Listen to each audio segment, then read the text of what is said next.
guys, what's going on? FI My Pawn here, and welcome back to, well, I guess welcome to Rogue Trader, Warhammer 40k.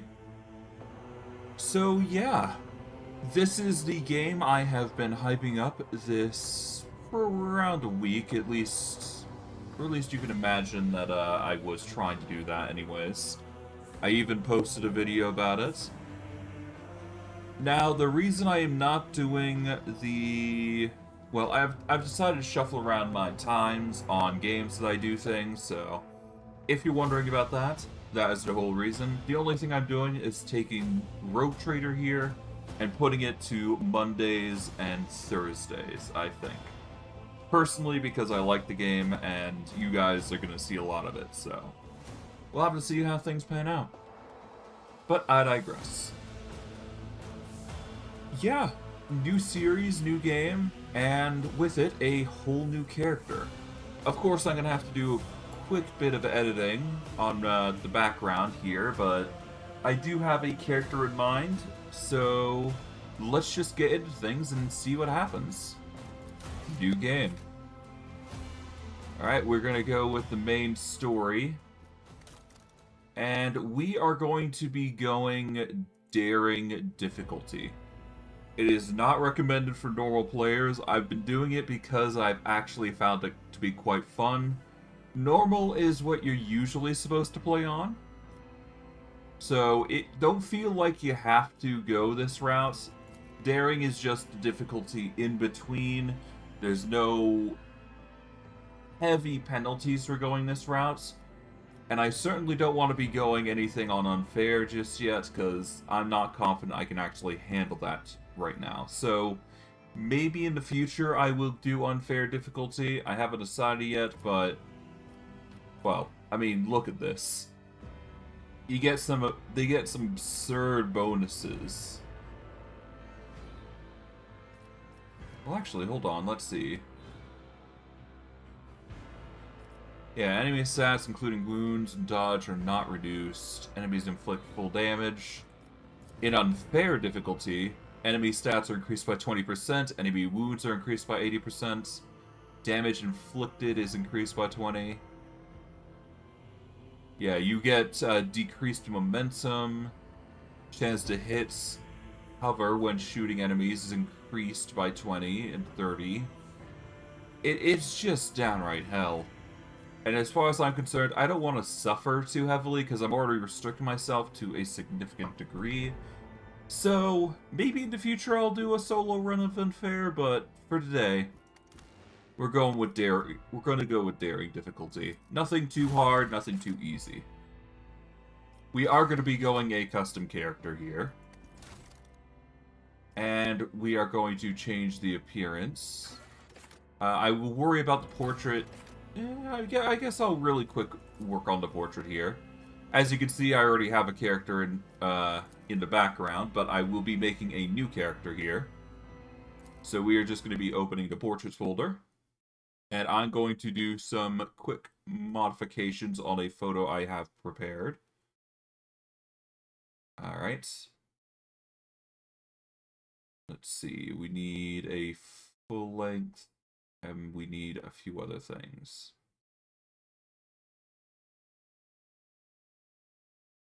Okay, so what is the current size? That is a significant size, so let's see.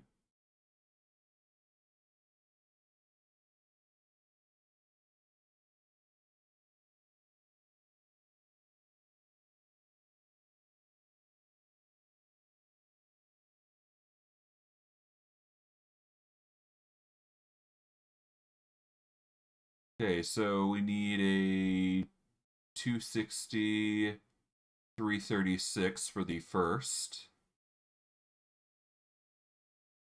So I will go with that.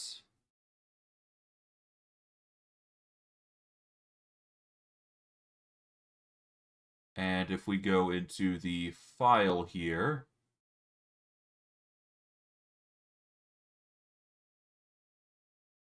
we just copy this.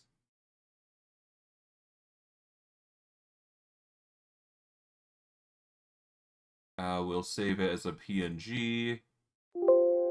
Yep, just replace it. There we go. That's the first one. Now we go for the second one.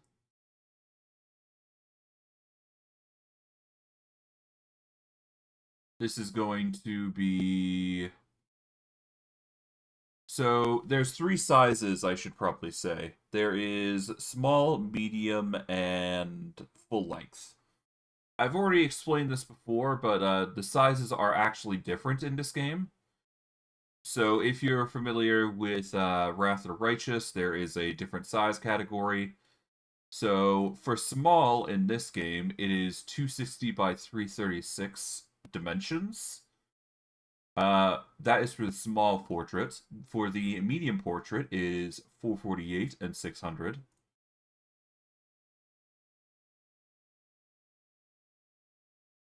And there we go. Now I can actually do that. Done. Save as image. 2D pimp image. There we go. Now we just replace medium. There we go. And now we get the full length. I do not take credit for the artist who made this, so just be aware. Artist did this work. I didn't do anything, so if they want to step up and, claim the photo, well, there you go. But I don't think they're going to mind too much because, well, as far as I'm aware, I don't think they're going to cause problems with it, but I digress. This is one of the, this is just a photo I'm using. I don't take credit for it. It's just something I found, so hopefully nothing comes of it. And the final image is 1080 by 1480, so I'm going to have to crop this. Okay.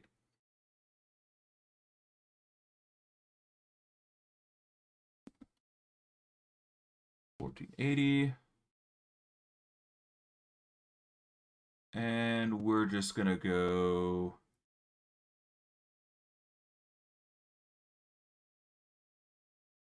that should do it.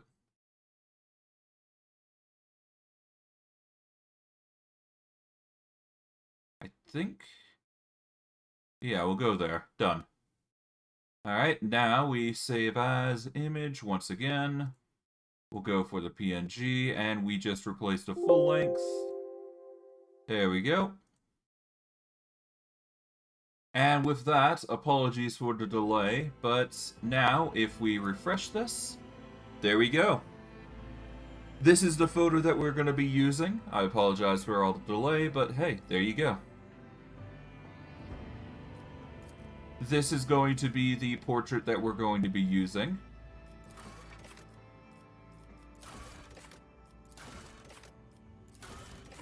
It'll take some time for it to update, but other than that, we should be fine. We're going to go for male.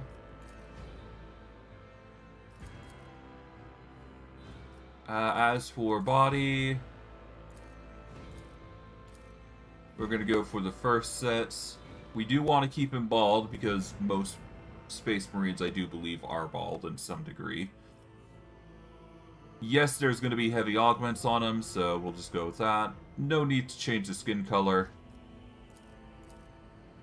Yeah, just keep it standard. Hair is going to be a no-go. We're actually going to remove the eyebrows. There we go. No facial hair. Alright. And tattoos. I think we're gonna just have one on the back here. And for scars...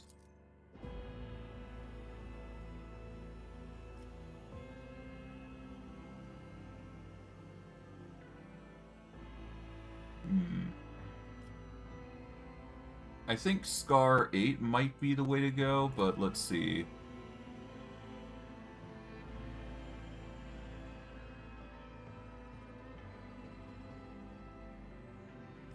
Yeah, no, let's go with Scar 6. I like that better. But yeah, we'll just have the marking here. Or better yet, I could also do it here. No, even better, I can just do 2. Why not? I'll do 1 here.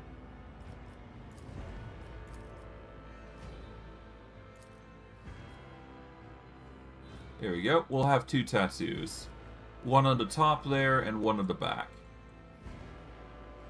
There we go. No need to change the color. Now for augmentations. With that in mind, I'm gonna have to keep that. But, let's see.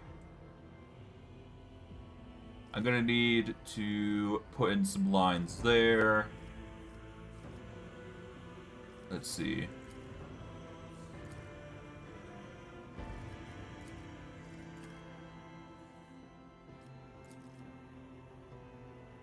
Yeah, we'll put some tubes there, because why not? Or I could go with something else.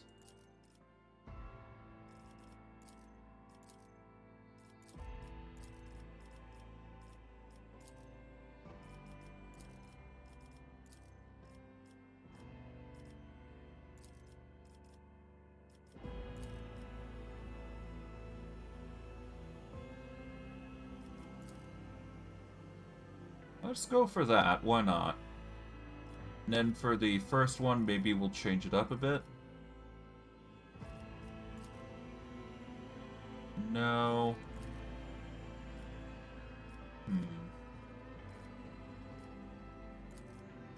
Yeah, I very much like that, so we'll go with that. Just to indicate that he has had some bodily modifications. I'll bring glory to my bloodline! The Emperor gave me a vision. Time to reap the spoils of the battle. And we're gonna go with pragmatic male here. Alright, the homeworlds. I have been detailing this, but we are going to be going Forge World here. For reference, we get the Forged Purpose, which allows us to choose a specialized implant, which will increase our combat potential in the way we study for the role. In addition, we get the following features, which is intelligence, toughness, and a cost of fellowship, but we won't need to worry too much about this. But yeah, no, Forge Purpose, we will address that as we go. There is 5 combat talents that 5 talents that we can choose from by going with the Forge World. Some are not going to be as good as others, but pinnacle weaponry is something that we're going to be interested in. Fire of the Forge I'm less so interested in, because it's burning, which we don't encounter a lot in this game. There is a few instances of it, but unless you're actually actively using fire, don't worry too much about it. Steel of the Forge is definitely going to be something we get late on into the game, but not something we need right now. Persistence of the Forge is going to give us a stacking bonus to hit chance and dodge, so long as we use single target attacks. This is good if you want to be a specialist. This is not so much good for what I have planned. So maybe I'll grab that, maybe I won't. But the biggest thing is going to be calculator relations, which is going to help with our persuasion, coercion, and commerce, using intelligence instead of, fellowship, which seems to be the common theme for Forge World characters. There was a few other options I could have gone with, such as Voidborn, because Voidborn's actually really good when it comes to dealing with fellowship stuff. But I'm not trying to be a fellowship-esque guy. And the idea of swapping fellowship for intelligence stuff isn't really going to matter too much. Rather, I would just use it for the skills. It does matter, basically. Now, we've got 3 choices. We can either go for a critical hit chance boost. We could go for extra move points and dodge using agility, or we could go for a boost in toughness by using subskin armor. Naturally, going by the situation that we are in, we need to decide something that is going to increase our survivability as much as possible. Critical hit chance, I'm not too worried about because we will be getting a lot of it already. This only just adds to it. So we're actually going to get subskin armor here, I feel. Because we are going to be getting a ton of toughness because we will need it for our survivals. So at the very least, we want a toughness of, I'd say, 5. So that will at least make this as powerful as 15%. So we're going to grab that. As for our decision here, there was a few choices that were, beset upon me. I could have gone with the Astra Militarium Commander. I could have gone with Commissar, but I'm actually going to be going with Crime Lord. There were 2 options for me, as far as I was aware. And the first was the Sanctioned Psyker, because that is an easy choice. It allows for a lot of versatility, but I went with Crime Lord specifically for Surefire Plan. The reason I'm going with Surefire Plan is because it allows you to get an int bonus stacks of Surefire Plan, and you could use your perception bonus in addition to apply significant buffs to your character. You get a boost to perceptions, awareness, there's a bunch of stuff, basically, that will help with your growth. Never mind the fact that some of these plans are actually pretty good, especially for solo play. So if you want to play a solo character, I would suggest either Crime Lord or Sanctioned Psyker. That is my personal choice, so we're going to be going with an origin of a Crime Lord. Odd choice, but it makes sense for the character lore. At least in my eyes, anyways. Now, we've got a few choices here for, this. Out of the 3, we can... I think Logic is going to be ideal.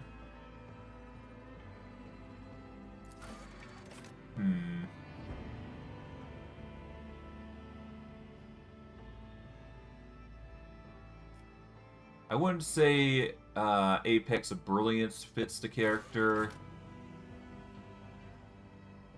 I wouldn't say I stripped the Cardinal of a Priceless Treasure, but I did prevail in a bloody shadow war against Void Pirates of our sector. So we're going to go with the Feat of Greatness here. This is going to give us 5 logic, which is alright. And we've got 3 choices here.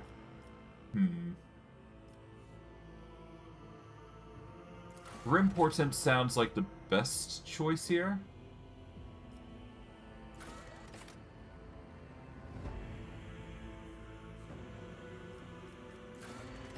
Yeah, we're gonna go with Grim Portents.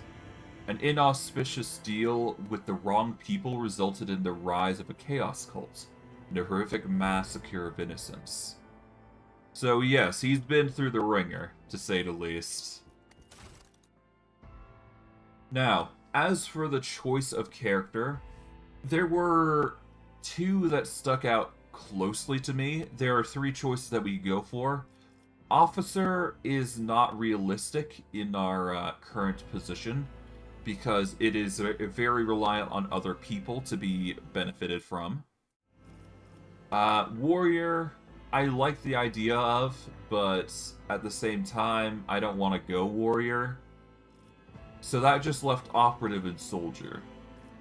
Operative is good if you're singling targets out and trying to deal high fraction of damage, so maybe we'll go with that next time. But what I want right now is Soldier. I want the mobility, I want the power, and that is going to be benefiting us a lot. So we're going to start off as a Soldier. This is going to give us Run and Gun, Revel and Slaughter, Firearm Mastery. Overall, it's going to allow us to shoot a lot, which is pretty good.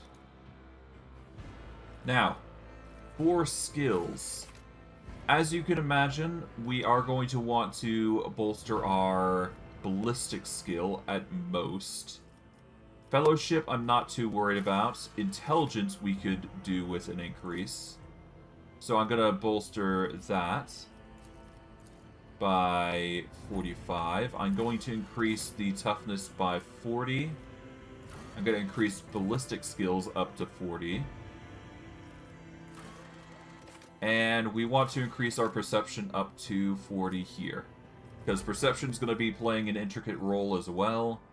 We will be low on agility, but considering what I have planned, we will not be using it as much as you guys think. But with that, it's going to allow us a lot of freedom to work with. As for our Void Shet, we are going to go with a Firestorm class frigate, because why not?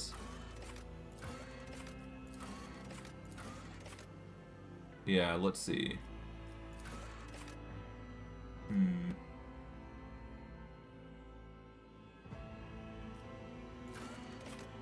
I guess we go Firestorm frigate, yep.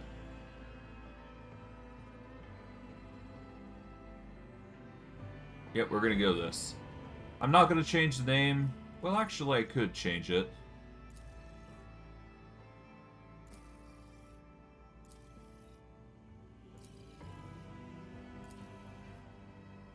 Let's go with Light and the Void. Alright, as for our name, I'm just gonna randomly generate it. Let's see.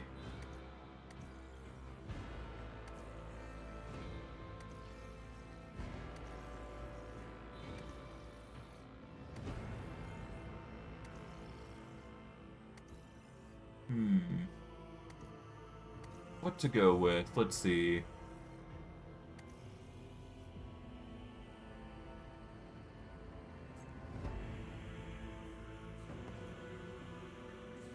Alright, Vorgan. Let's change it up.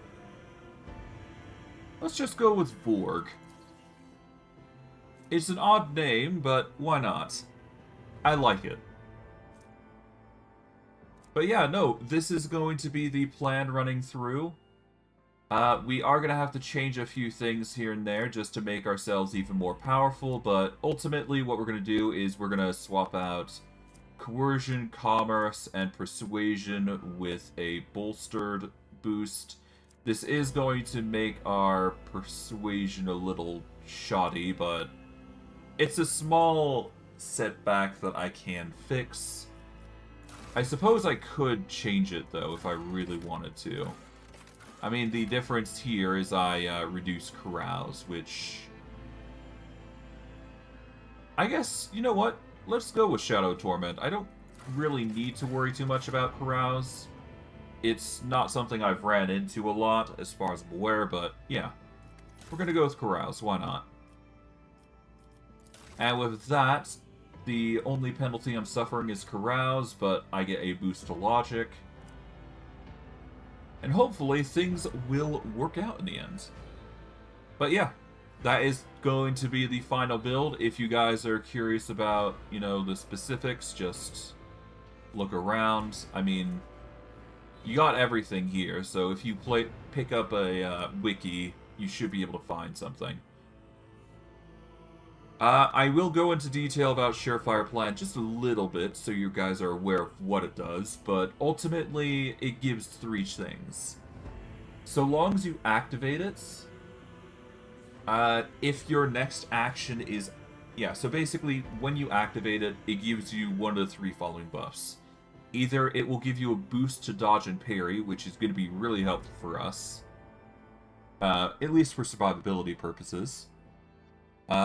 It can also be used to increase your damage, or it could be used to reduce the dodge of an enemy. We're not going to be using the third ability as much, I do feel, by going with Soldier, but it is something worth noting. Although it can be used multiple times per turn, so that's something worth noting. But yeah, we're going to be a tough boy. That is the intended plan. But yeah, it's time for Vorg to begin his journey. Let's do this.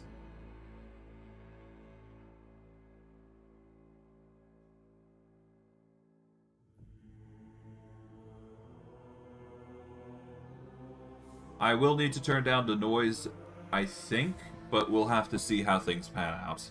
Hopefully I will be able to manage without too much issue. Regardless.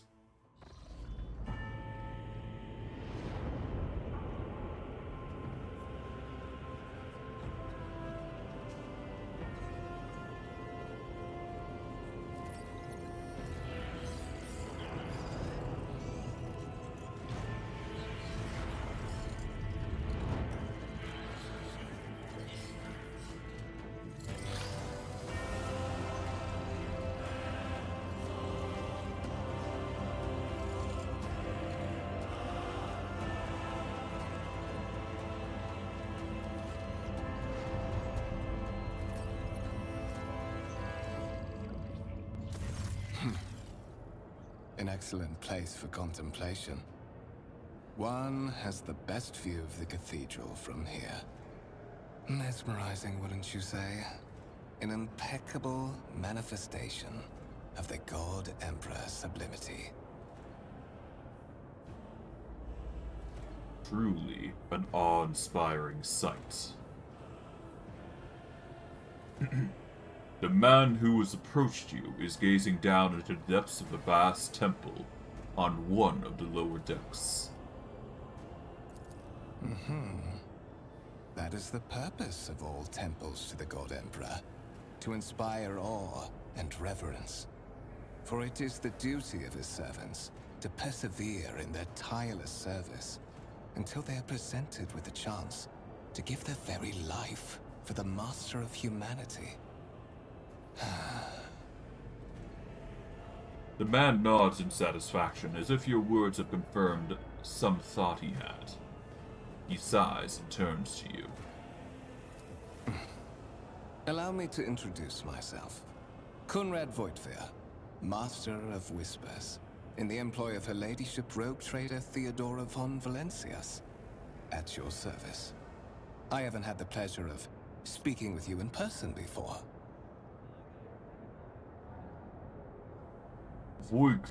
Voigtveer bows his head and focuses his attention on you. Vorg Stubbs. My name is rather well known in certain circles in the Calyx sector. My regards. Naturally, the infamy of your achievements in the shadows of an entire sector is not unknown to me. Your enterprising spirit and, if you excuse my bluntness, refusal to die are qualities worth saluting.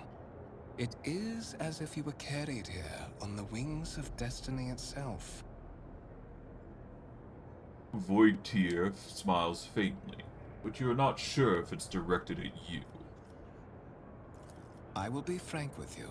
You may forget your past titles, no matter who gave them to you, or what their origins are. From the moment you and the other candidate were brought aboard this void ship, your fate changed. You now serve Lord Captain Theodora von Valancius, and carry the burden of an heir of this house. Henceforth, you share your dynastic name with Her Ladyship. Bear it with honor. Lord Captain. Strange title for the Lady Theodora. Such are the traditions of the Imperium.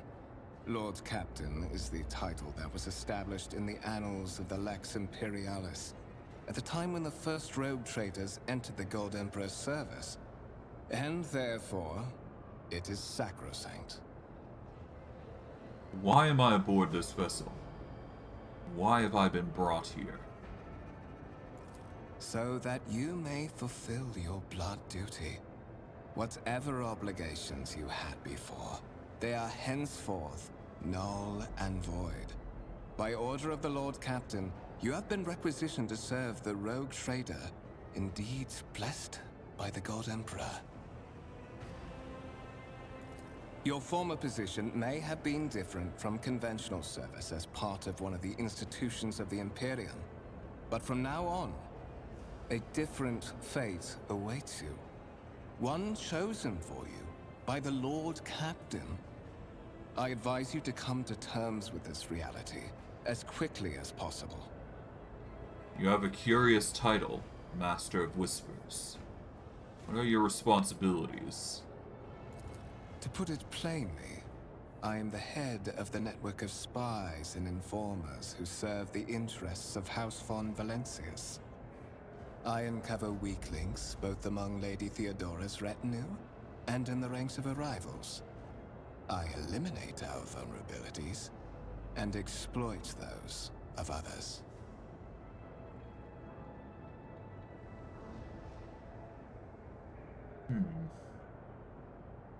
Tell me about the one whose ship I found myself on. I would rather not discuss the Lord Captain behind her back. Especially not on board her ship. No one knows better than I that whispers are wont to attract particularly close attention. Suffice it to say that her ladyship is the bearer of the sacred warrant of trade and a woman of immense power and entitlement. However privileged your position may be, I ask that you do not incur her anger by being disrespectful or obtuse. Lady Theodora despises both qualities. You say I'm one of the rogue trader's heirs. So there's another candidate? There is. And you will meet him soon enough. I assume you had some goal in mind when you decided to seek me out. So let us address it. But of course, I have come to invite you to a meeting with Lady Theodora. I imagine you have many questions for your patroness, and I'm sure she has just as many questions for you. It is regrettable that you haven't yet had an opportunity to speak. It has been an arduous voyage thus far. The Lord Captain and Master Edelthrad von Valancius are conversing on the observation platform. Let us join them there. Alright, there we go. Rise to the top, or get left in the dust. It is time to enjoy the luxuries of being a rogue trader. Well, not yet, but who knows? Maybe we'll get there. Alright. Now, if you want to go over some quick details, if you hold tab, you can see a bunch of stuff. I've turned off tutorials so you guys don't have to worry about it. But ultimately, I know what I'm doing. The sacred mechanism has been interfered with without due reverence. Duration of the data processing cycle has tripled. Incomprehensible information displayed on a large screen above the cogitators. You can make out references to unfamiliar systems and worlds among numbers of logistical systems.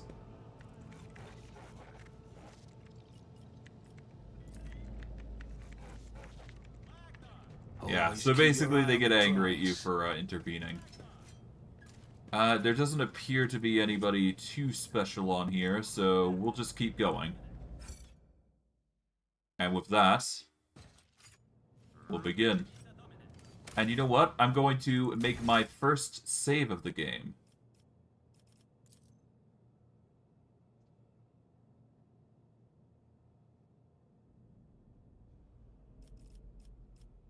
Alright, here we go.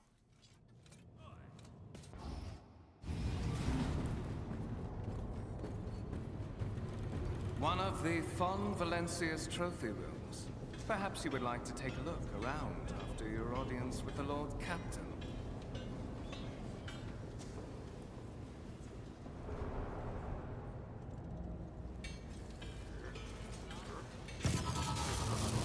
What's happening?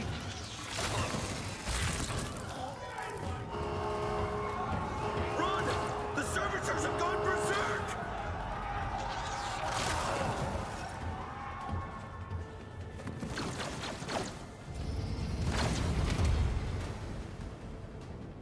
To arms!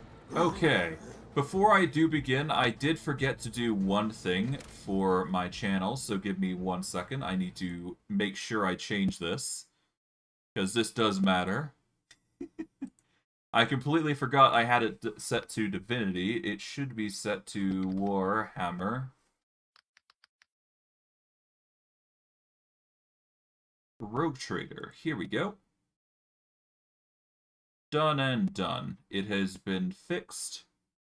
Hopefully this doesn't end anything. Good. Alright. We've been ambushed. Let's start the battle. We are beset upon by a rogue servitor, who is currently in a frenzy.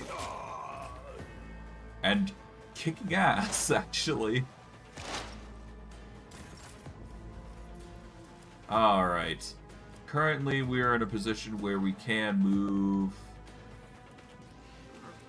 Right now, I don't think there's really anything we can do here, so here's what we're going to do. We are going to use Surefire Plan. This is going to give us one use of Surefire Plan. We can use it to fire a shot, 50-50 here. We will use Run and Gun, which will give us another shot that we can utilize. I'm going to follow up with Surefire Plan again. Taking calculated risk is my And I will give it another shot, which I failed to hit, unfortunately. So it doesn't seem like our accuracy is currently up to snuff, as I figured, but that's just how it's going to be for a while. At least until I get better at combat. There will be times that this is going to be a common theme, so just be ready for that. Alright, that's yet another miss. Thankfully, I've got plenty of uses of combat here, so we'll make do.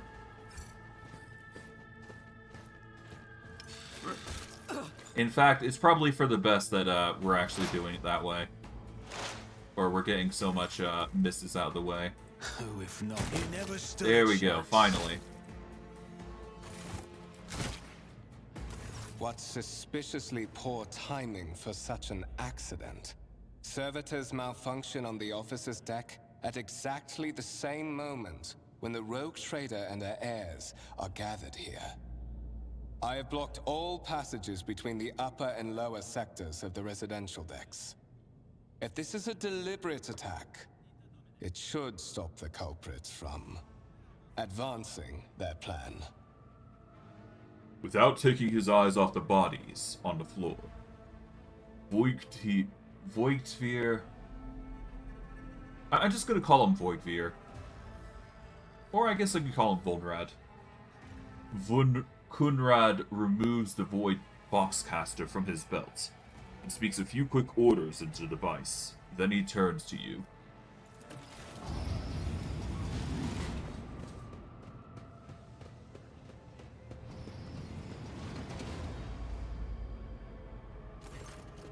I'm afraid I must remain here. For Lady Theodora's safety, I have to oversee the execution of these orders personally. I hope you will have no difficulty reaching the observation platform on your own. It is just at the end of this corridor. The lines on Voigtveer's face or forehead soften, and his voice regains its usual courtesy. The Master of Whisper gives you a curt bow. Alright, and with that, we can move on. There isn't really much around here just yet to see, so no point in looking around too heavily. I don't believe there's any loot this early on in the game, so don't be too surprised if you don't find anything. Keep your wits about you. But I digress. You'll get to looting soon enough, I'm sure. There will come a time for it anyways. Regardless, the Grand Void Ship Temple accompanies the entire space below the officer's deck and is lit by countless candles and lumens. Rise to the top or get left in the dust. Alright, there's a few other things here. The lifts carrying people around the decks move with a loud, grinding noise.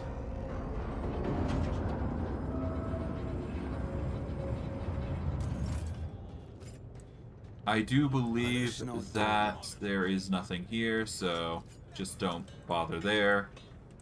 I usually go this route because I just like seeing everything. It's kind of fun. But ultimately, there isn't really anything to note, so just continue on with your journey.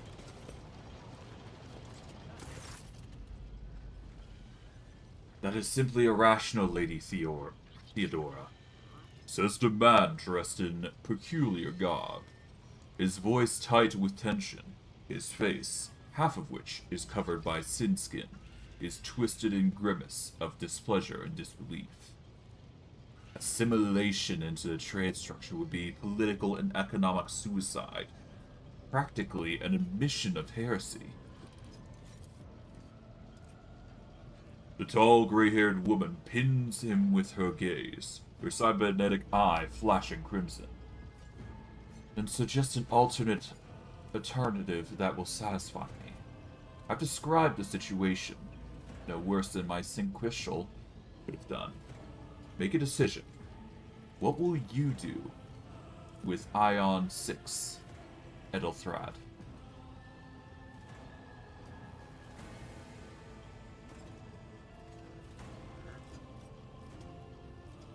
I will survey the room. This doesn't seem like a ideal point to talk right now.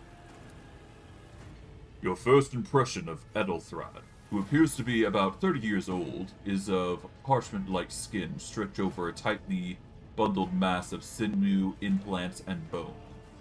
The nervously twitching fingers, the face twisted by a slight tic, and the jerky movements are all signs of some illness or defect that has taken over his physical form. In stark contrast to Edelthrad, Theodora von Valancius's features appear as if they were carved from marble, eternal and indestructible. Head raised high, proud posture, hands clasped casually behind her back. Everything seems to emphasize the difference in status between her and Edelthrad. Behind the two of them, you see two more men. One is a gray-haired officer of impeccable bearing who is studying the contents of his data slate.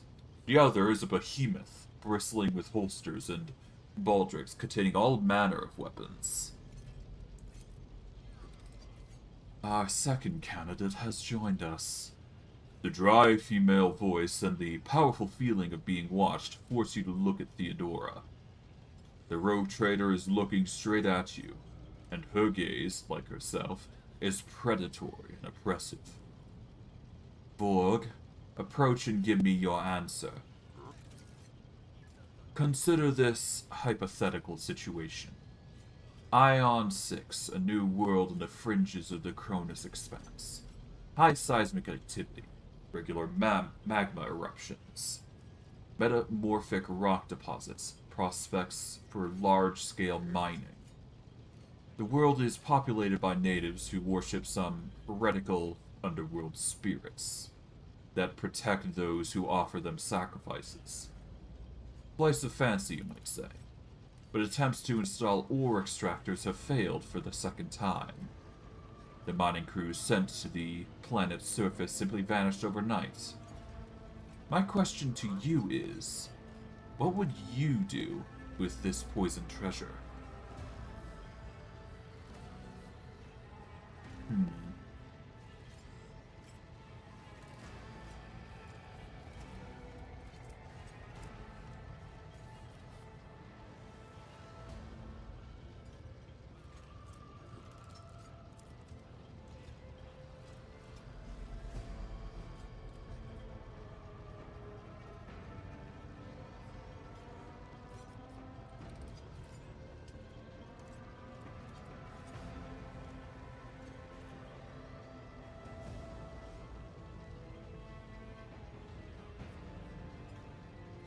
Out of the choices, I could go with a Lore Xenos or Lore Warp here if I really wanted to.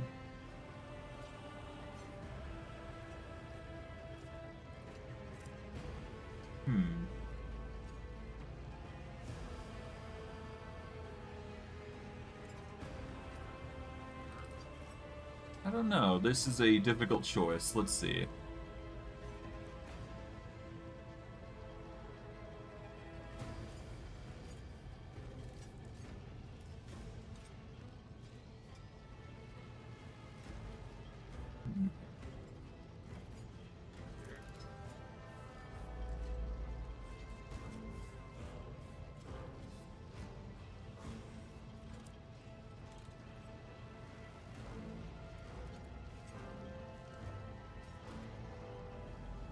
If my particular life experiences are any indication, some of the natives would eagerly betray the chieftains in exchange for a quiet life, serving on board my ship.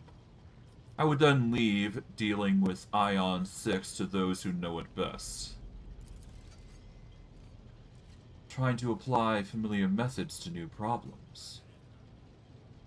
The criminal underworld of Calixis is a far cry from a savage borderland planet.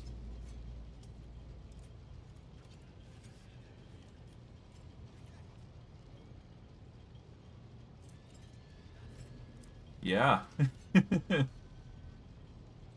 In turn, we get codes for traversing the minefields. The criminal underworld of Calixis. Edelthrad examines you and purses his lips in disgust. Lady Theodora, I must say your taste in company is rather exotic. But you see this as an opportunity to weed out the heresy among your progeny, and sever the rotting branches of your dynasty tree.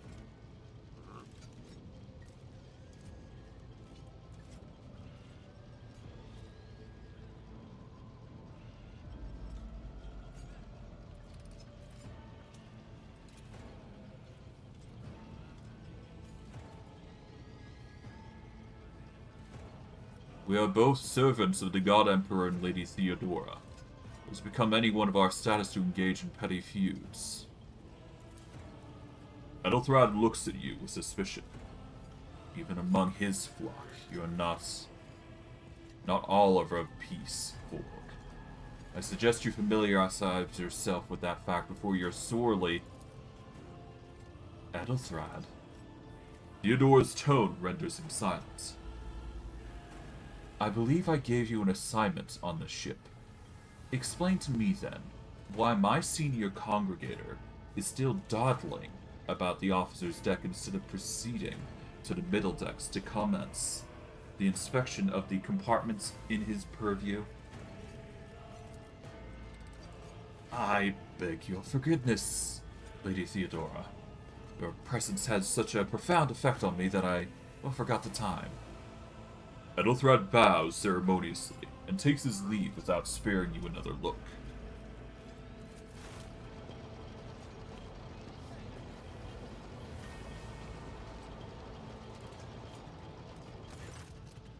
Theodora's gaze follows him as he leaves, then she turns to you.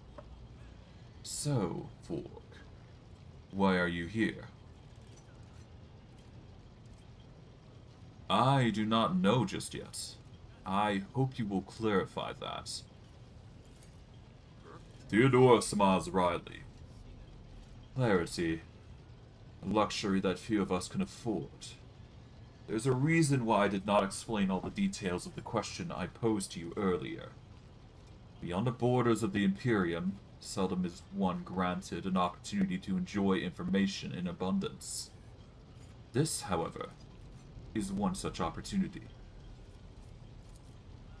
My name is Theodora von Valancius, Massimo of Saris. I'm a rogue trader in service of the God Emperor of Humanity, and my rights and freedoms are vindicated by most sacred relic, the warrant of trade, kept aboard this very vessel. Mine is the honor to venture into the darkness beyond the Imperium, and carry humanity's light where powers wicked and heretical reign, and bow death and ruin to us all. It is my decision alone to determine the fate of whatever I find past the bounds of the explored void. Every world I discover, along with all there is to find thereon, resources, people, riches, and mysteries, is mine by right. I command millions of lives, rule over numerous planets, and possess fortunes that no planetary governor or commander could ever dream of amassing. And you, Vorg, are one of those within the Valancius blood in their veins, and have a rightful claim to this inheritance, when the hour comes.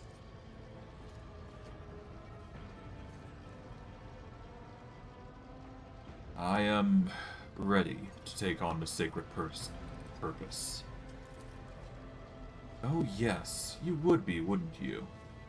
The question is, am I ready to choose you over the rest? You came aboard hours before the warp jump, and have not yet distinguished yourself in any way. As things currently stand, I have doubts that you are suitable for the role of Lord Trader. Blood right alone is not enough to earn the high honor of becoming the bearer of a warrant of trade. Nonetheless, your abilities and talents may yet prove useful. If not for the role of Lord Captain, then for that of their closest ally. Theodora sighs and looks away pensively for a brief moment. Alas, even those responsibilities can at times be too challenging for those who share your blood. Hunrad Vorg served me for many years before he made his mistake.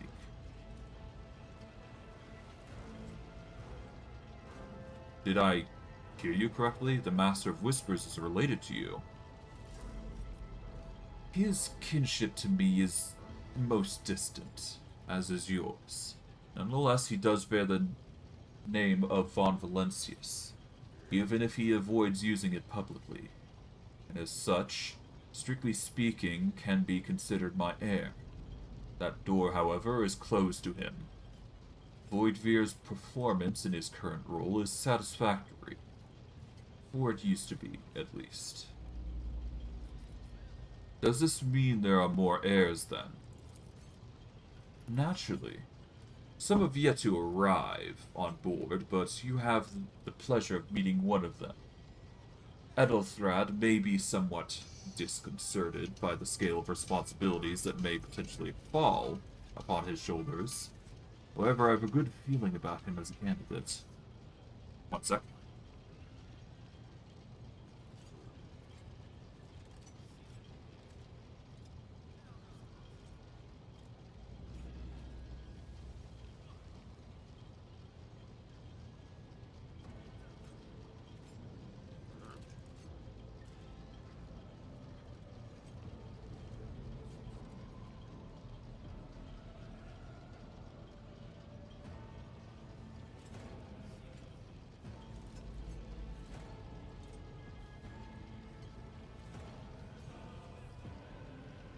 Alright, apologies, I'm now back. If you are satisfied with Edelthrad, then what sense is there to having this conversation? Why are you wasting your time on me? Theodora shakes her head. Impatience. I'm rather fond of impatient people. They are not as quick to resign themselves to circumstances and more eager to show initiative. Even if I choose Edelthrad as my successor, I will still require loyal advisors. The skills and knowledge you acquired in your former life may prove invaluable here, in the Coronis Expanse. One could not, in good faith, describe your background as one of the exemplary services of the Imperium. However, Theodora permits herself a sly smile. I am intrigued by you and your past. To survive and prosper between the letters of the law is a rare achievement among those in our circle. You are skilled in the art of taking risks and cutting corners. Trust me when I say that you will have sufficient opportunity to apply this talent for the good of the house. Moreover, your courage has made you far more famous than you yourself probably realize. Your feats of heroism will forever live on in the annals of the Imperium, bring honor to the von Valancius line. Thank you for clarifying. May I ask my questions now? The box affixed to Theodora's attire suddenly comes to life, but all you can hear is the unintelligible noise.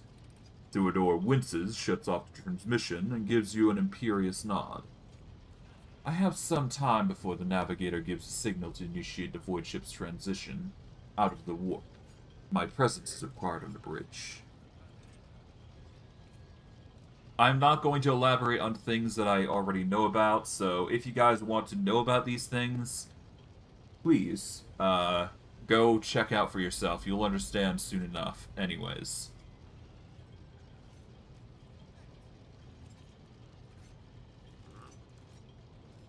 An incident took place in the officer's deck. Some servitors went berserk and attacked the crew. Is that so? Perhaps the technomats were careless during maintenance. Or could it be the warp playing tricks on us in spite of the Gellerfield? Or perhaps there is something to all the stories about the ship being possessed after all. The gray-haired officer gives the rogue trader a look of cautious approval. Lady Theodora, for the sake of the god, or for the god emperor's sake, you do not intend to start repeating idle rumors spread about the uneducated riffraff. Enough, Abelard. Such hearsay amuses me. Idira eagerly retells me everything she learns from the whispers of her unseen advisors. She turns to you. This ship is thousands of years old. There's enough hidden nooks, malfunctioning cogitators, and unused compartments to make ignorant folks speak of specters, dwelling inside the bulkheads, and plotting against those who yet live. Where is your ship headed? The Rykard system, the domain of the rogue trader Winterscale, one of my peers and rivals. Besides me, 2 other rogue traders exist in the Coronis Expanse, and each of them possess resources comparable to mine. Perhaps you will one day assist House von Valancius in surpassing both of them in affluence and splendor. I set the course for Rykard on the demand. Theodora grimaces. She gives you a stern look, then shrugs. For a very specific reason. Perhaps I shall yet appraise of you of the purpose of this voyage, but now is not the time. Alright. What are my current responsibilities? Observe, learn, absorb. It will take time for you to find your bearing aboard the vessel and in your new position. Eventually, I will find a post that suits you, as I did for Edelthrat. Until that time comes, consider yourself my aid. Very well, I have no more questions. In that case, I shall head to... Theodora's vox awakens once more. This time, you pick up shouting. The Lord Captain freezes, listening to the vox cast, then nods and draws her weapon. Disturbances reported on adjacent decks. Essential, if the need arises, protect the new blood. She glances at you.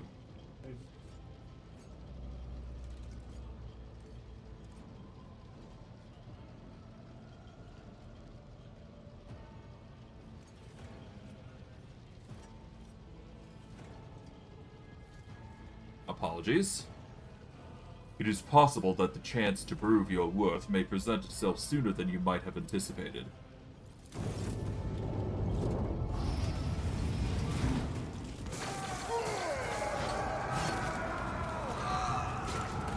Lovely.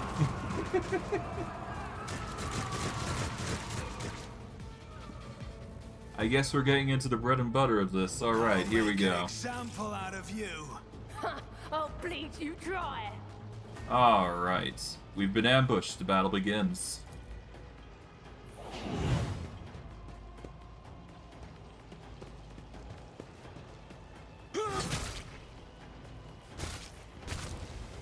One fewer target.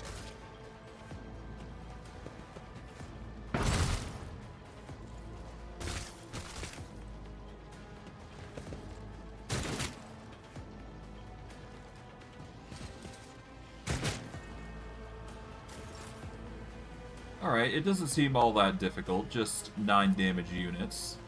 It does appear that I can really take them out, though. Let's aim for the ones that are easiest to target, I guess. Right now, it appears as though I'm going to want to go over to here. I'm going to use Surefire Plan to increase my damage up by 14.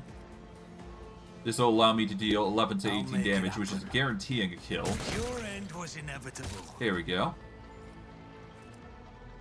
I can use run and I'll see gun to it to personally. give myself another shot. I can move closer if I wish, but I don't think I need to. I'll I'm just make going to it use happen. Surefire Plan again. This is going to give us another shot that we can use. On It's going to it. be 86 this time. Unfortunately, that is a miss, but I can use I'll Surefire see Plan to it again, personally. and we'll go from there. Okay, Cutthroat's going to try and hit me, but to no avail, thankfully. And the Heretic Cutthroats are just going to do their own thing. Now, I guess I should probably explain the rules of the challenge in detail. Well, no, I'll explain it after I dealt with this fight. But there is going to be a matter of planning that I have set up already, so don't worry, I've got a plan in mind. It just needs to be set. Get to the heretics! Oh god. Okay, we won't be able to deal damage to him, but we can certainly deal damage to this one. It's as good as done. Is what I would say if I were able to I'll hit make it happen. the damn thing. Ah well. We get hits, we get misses. It'll be fine. Alright, Abelard's gonna go in and cut. There we go. Easy enough.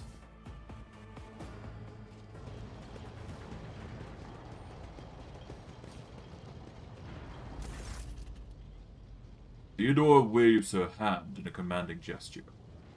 Mort, take a team with you and clear a path to the transport line. Not let a single Horson survive. The rig trader turns her eyes to you. Didn't bat an eye when that scum burst onto the deck, Not bad. I've seen many an officer who panicked at the sight of combat on the upper decks. False sense of security offered by their position makes them a much more vulnerable in the harsh realities of the warp travel. She looks at the Vox in her hand. All you can hear is lifeless static.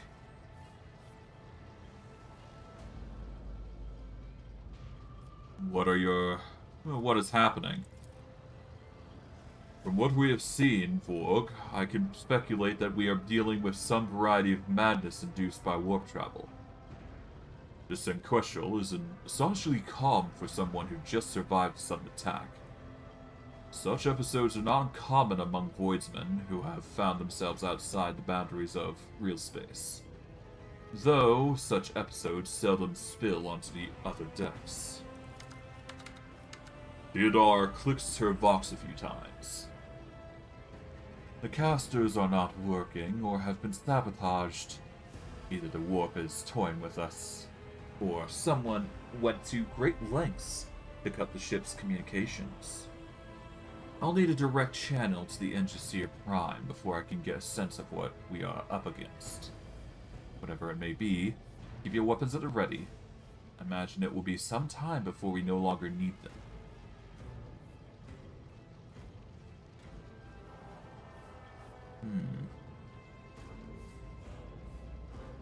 It could be that there be armed people in the ranks of the crew who dare attack the Lord Captain.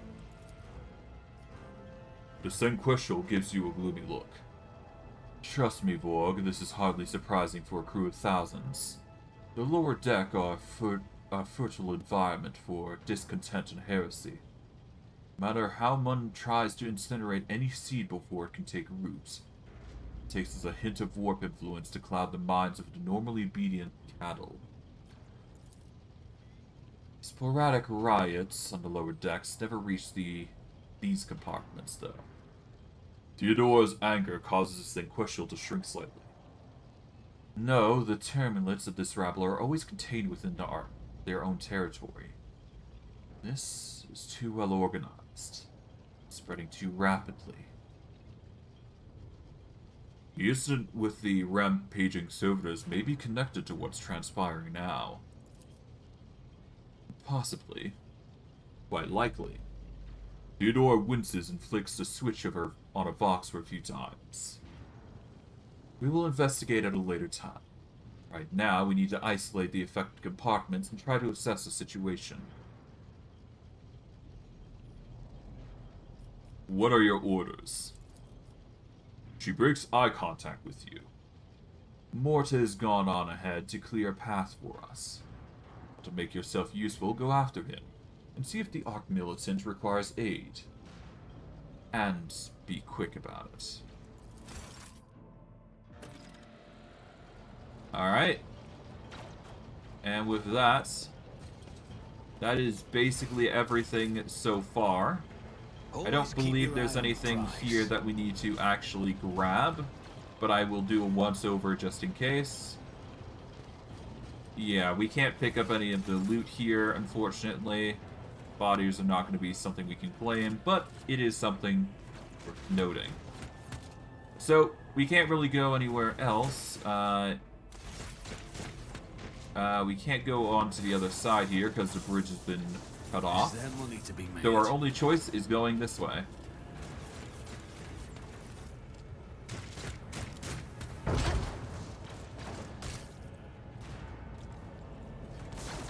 Alright.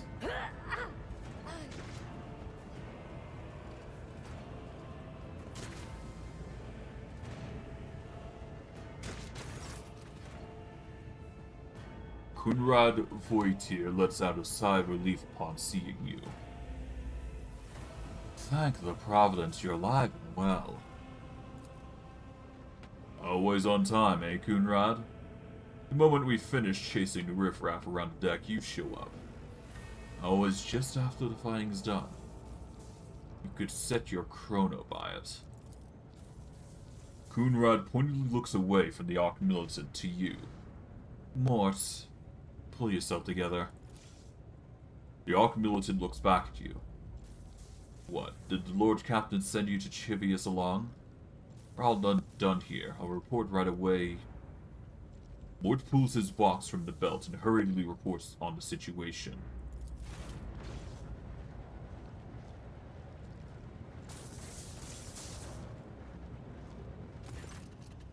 Master of Whispers, what is happening on my ship?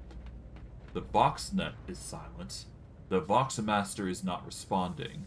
Armed assailants have stormed the officer's deck, and my Arc Militant just destroyed several more heretics on the way here. Is this a severe case of warp madness? Have some of my crew lost their minds and forgotten who they are and whom they serve? Reports. I have not yet received word from the Enignarium regarding any Geller field failures, but communications were already unstable half an hour ago. Now they have ceased altogether. Whatever the case may be, the consequences are spreading fast. I'm receiving scattered reports from the middle decks, and the only box casts from the lower bays are the one-way heretical gibberish. That the madmen have already reached the officer's deck suggests that this outrage was planned in advance. Perhaps this is an organized mutiny.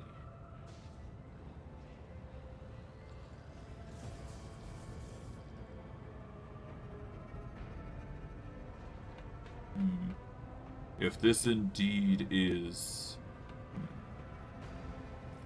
But who would attempt a mutiny here in the warp? Lunatics, fools, heretics. This ship houses thousands upon thousands of people. Pernicious thoughts and warp-induced illusions could have tainted any one of them. It is a difficult notion to accept, but such risks are inescapable. First, we have to confirm that the bridge and the Navigator's sanctum are secure. And I have the means to do both things at once. Her expression changes as her eyes flash ominously. Theodora looks at Voidvir. Edelthrad. Where is he? I must know if he is unharmed. A psyker aboard the ship is potentially being assailed by the warp could pose greater threat to himself and others than a whole army of madmen with improvised weapons. I tried to locate him, but the last thing that was known about his movements is that he arrived on Transitional Deck 18. Blast it. Master of Whispers, find Ethelthred immediately. Senkeshal, locate Talas and the Sister of Battle. Both are to remain at my side. Arch-Militant with me. I must go to my study, and it appears that we might have encountered heretics along the way. Vorg... Theodora glances at you thoughtfully. If I may, Lord Captain. Boigvir's voice is soft and cautious. Transitional Deck 18 is at the heart of the disturbance, and if our goal is to bring Ethelthred back, I could use some support. After all, I'm not as adept as directly confronting enemies of the house as the esteemed Arch-Militant. And taking into consideration Ethelthred's psycho powers...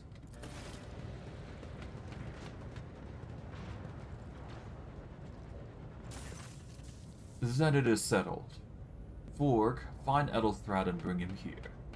Whatever state you find him, this elevator, she points at the massive doors, leads to restricted compartments such as my personal chambers in the bridge. Do not let me down. I require you both, you understand?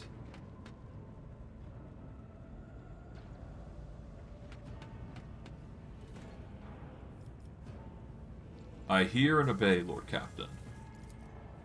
Theodora waves a hand impatiently. Then move out. Mort, come.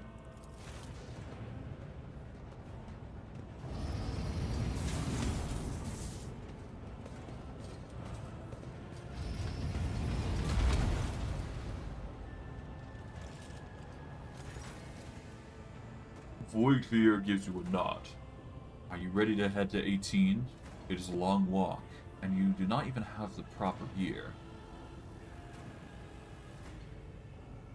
I shall make do. Lead the way. Of course you will. He rummages in his pocket for something. Lady Theodora would never have someone she couldn't rely on as one of her heirs, but that is no longer relevant. With a pop and a sharp crackle, something hits you in the abdomen, and you are consumed by unbearable gut-wrenching pain.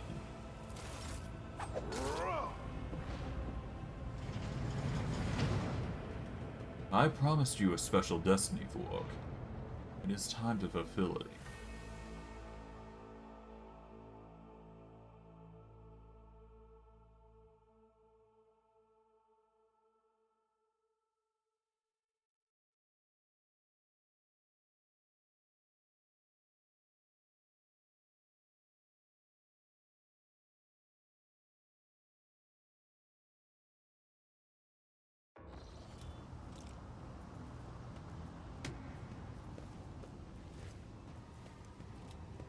Careful, careful. Be gentle with our guest.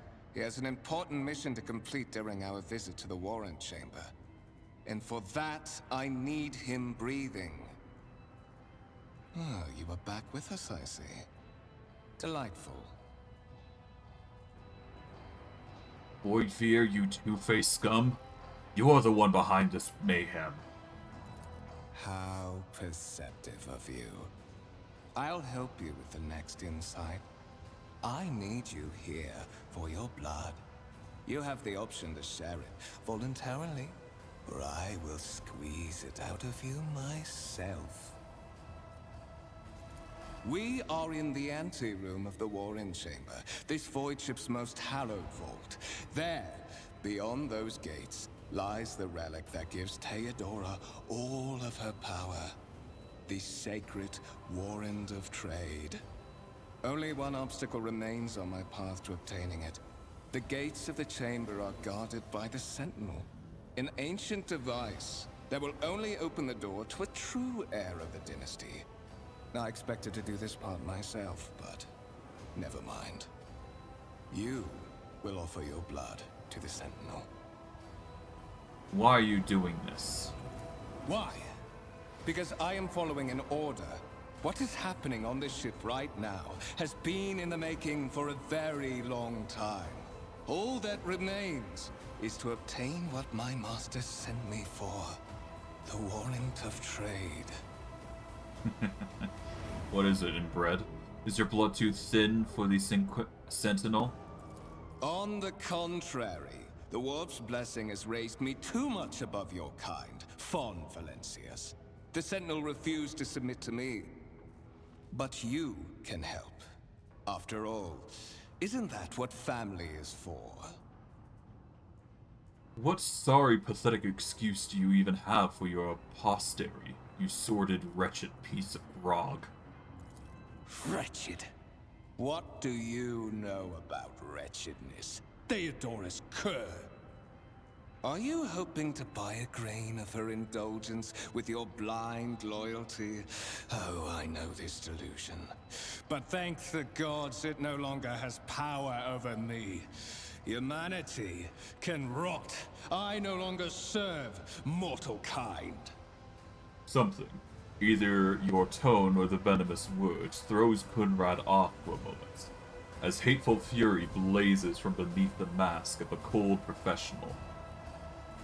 Once my work is done, I'll make that pompous wench fond Valancius watch as I sacrifice her entire dynasty and commit their fate to the gods. And you will be the instrument by which I will accomplish this righteous act. Vorg hesitates for a second and then produces a strange weapon, a blade without a handle that shimmers in blue lights. The blade flashes in the dim light and drops of blood appear on your palm. For a brief moment you feel nauseous, your head is spinning. Then a quiet whispers begin to flood your mind. More and more sourceless voices echo to each other, drowning out your own thoughts, replacing them with a singular urge. Go to the gate. Go to the gate. Go to the gate. Get out! I am not your puppet!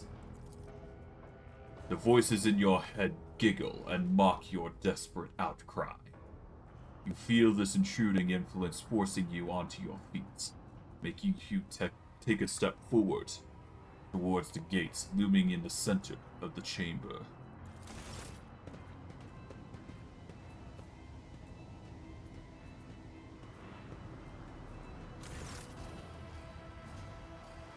In the gateway arch, you see a cogitator with human likeness built into the front panel. As you approach, the torso twitches slightly. This is a servitor, an obedient automaton created from a lobotomized human being. The Sentinel turns his head to you, one of its eye sockets lighting up with two ember-like irises. Let's examine the device. You carefully inspect the design of the gate cogitator. What immediately catches your eye is the strange alloy that was used as a material for the machine's components, some of which are unfamiliar to you. You suspect this might be some kind of Archaeotech relic. Basically, an incredibly rare and powerful humanity piece of tech. The servitor on the gate begins to move. With the screeching and groaning of metal, it leans forward, closer to you. Its lower jaw opens with a drawn-out shriek, much wider than the jaw of a living human could. The servitor's mouth is filled with sharp metallic fangs that glint in the dim lights. The vid screen to the right of you lights up, showing strings of mysterious symbols on a green background. A whisper runs through your consciousness, insisting, demanding sacrifice. The voices that filled your head after Vorg wounded you with his blade do not go away. On the contrary, their source coiled itself into a tight knot somewhere in the depths of your minds.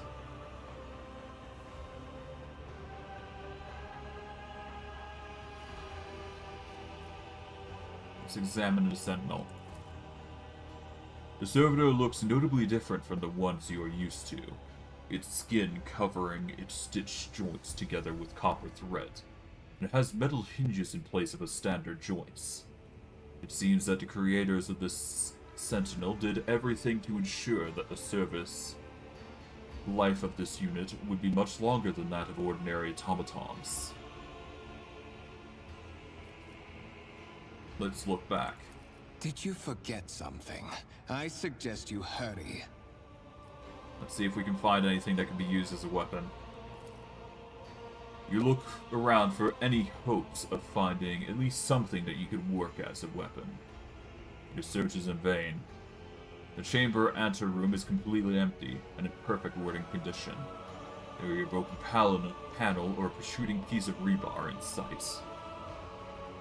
Well, we've got no other choice. Let's place our hand in the Sentinel's maw. The Sentinel's jaw clamps around your hand, puncturing your skin and sinking into your flesh. A few dark drops fall into the servitor's throat, and immediately you hear humming as the servo motors start up and the pump stirs into motion. The vid screen of the cogitator flickers. Several long minutes pass. The Sentinel's jaws remain closed, and you are beginning to feel sick. Perhaps if you were to lean against a gate, you could catch your breath.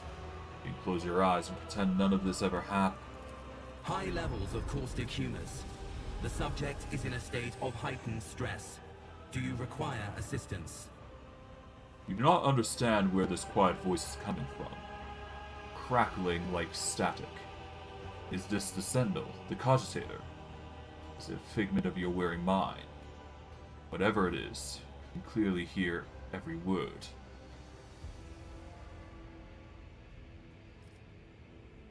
Who is this?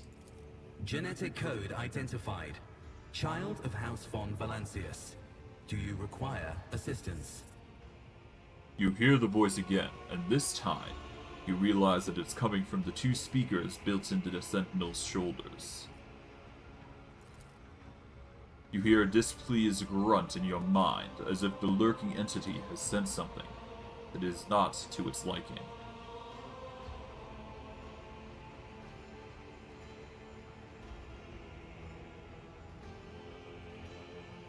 Yes, Sentinel.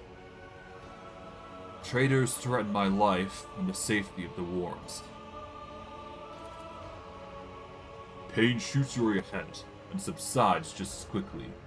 It would seem the entity coiled in your consciousness does not have the ability to do you any real harm.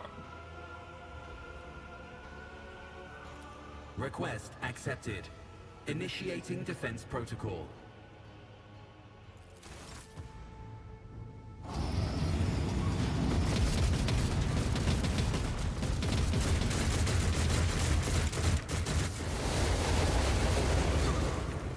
Well, there is still another way.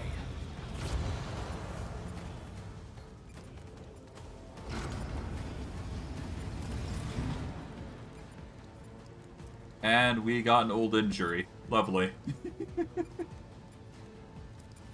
I always have a backup plan. Alright. Let it be known that by my will and by the true words of this document, I appoint this person to be the bearer of the warrant of trade, be a paragon of humanity, unbroken by adversity, to walk bravely first into darkness, to unite and reclaim, to triumph over nightmares untold, to hold boldly the reins of fate, and a whole bunch of other stuff, which I couldn't read fast enough. Escort the child of the house to safety. The servo skull creaking gradually turns in comprehensible words. What madness is happening here? Who are you? Who addresses me? Or who addresses me, rather? Temporary obnubilation following acute stress. Mobile unit of the warrant Sentinel standing by. Are you the warrant Sentinel? Mobile unit of the warrant Sentinel designed as a personal escort of the child of the house and a means of communicating with the rogue trader's subjects. Mobile unit standing by. I need to contact somebody. Preferably Theodora. Vox cast frequencies disrupted. Initiating setup. Establishing connection.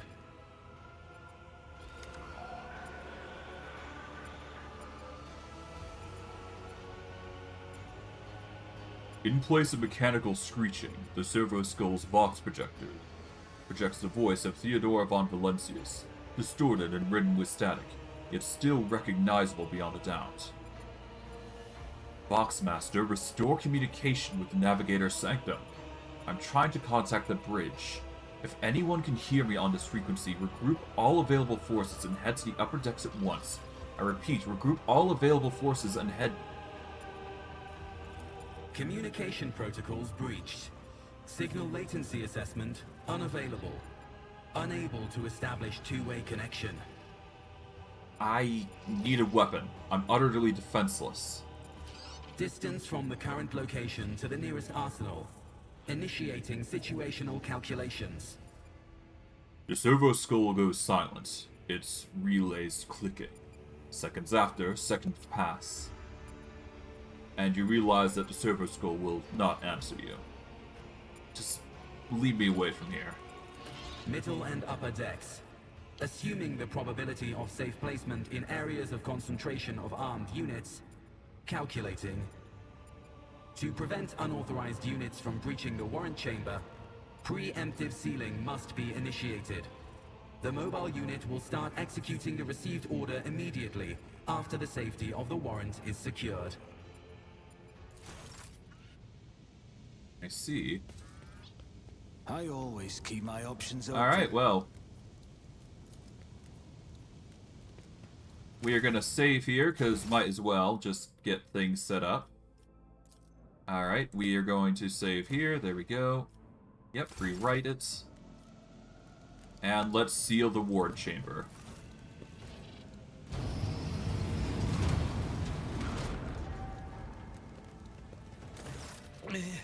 Master,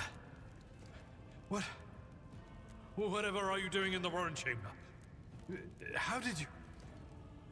Throne preserve me, what is the meaning of this? Sinkeshal Abadar Winston has lost some of his former polish. His forehead is sweating, and one of the sleeves on his coat is torn and soaked through with blood. Nonetheless, despite his heavy breathing, he stands firm and his gaze demanding, albeit somewhat surprised. Master Vorg, what's... Oh, well, he's already said that.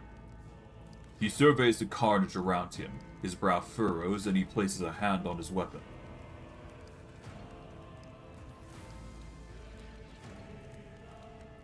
Kunrad Vogtvier is a traitor.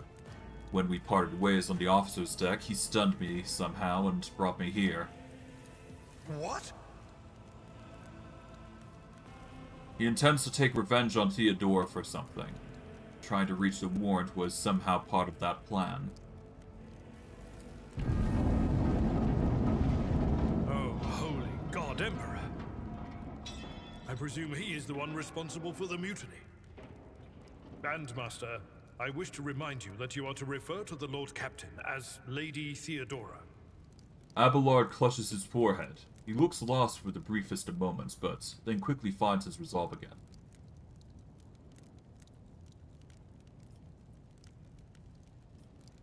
He openly admitted that he is the master behind this mutiny. Saint's blood! And it is small wonder that the heretics are so well organized. I thought his order to seal the passages between decks was his attempt to stop the attackers from spreading to other levels. But now I see the real reason. It was to stop the enforcers from intervening. At least you are alive, and now safe, Master. Alas, I doubt we can afford to look for a compartment to sit out this disaster. You're in a bad way. I can treat your wounds. I have a Medicaid kit with me. And, for the love of the throne, now is not a good time to be walking around the decks without means of self-defense. Here. He examines you critically, and he hands you a weapon. Basically, we get a lasgun, chestplate, and medkit, which is pretty good. Now, In regards to how combat is going to go here, or rather any combats going from this point onward, I guess I can go over the rules. Unless it is absolutely required, and I cannot change the choice that I go with, I will be relying heavily on... Well, I'll wear this for now, but, Yep, we got our lasgun. Well, we got a lasgun, I should say. This is going to help with dodge reduction, and it's going to help us to hit. Or with to hit. But yeah, no, so here are the basic rules of, the game that we're going to be running by. First and foremost, we're only going to be following the tutorial as much as we possibly can. That is a noticeable improvement. Now you're prepared for the trials ahead. Okay, but anyways. So here's how it's going to be playing out. So, unless a character is absolutely required to continue the story, I will be using them. However, in any other instances, if I can kick them off, I will do so at the earliest convenience, but they will not be participating in combat, period. So, eventually, once I finally get out of the tutorial area, everybody's gonna go, so you don't have to worry about that. I'm gonna be going solo, but they will be helping me for alternative things, such as space combat and those sorts of things, because I can't avoid those issues, unfortunately.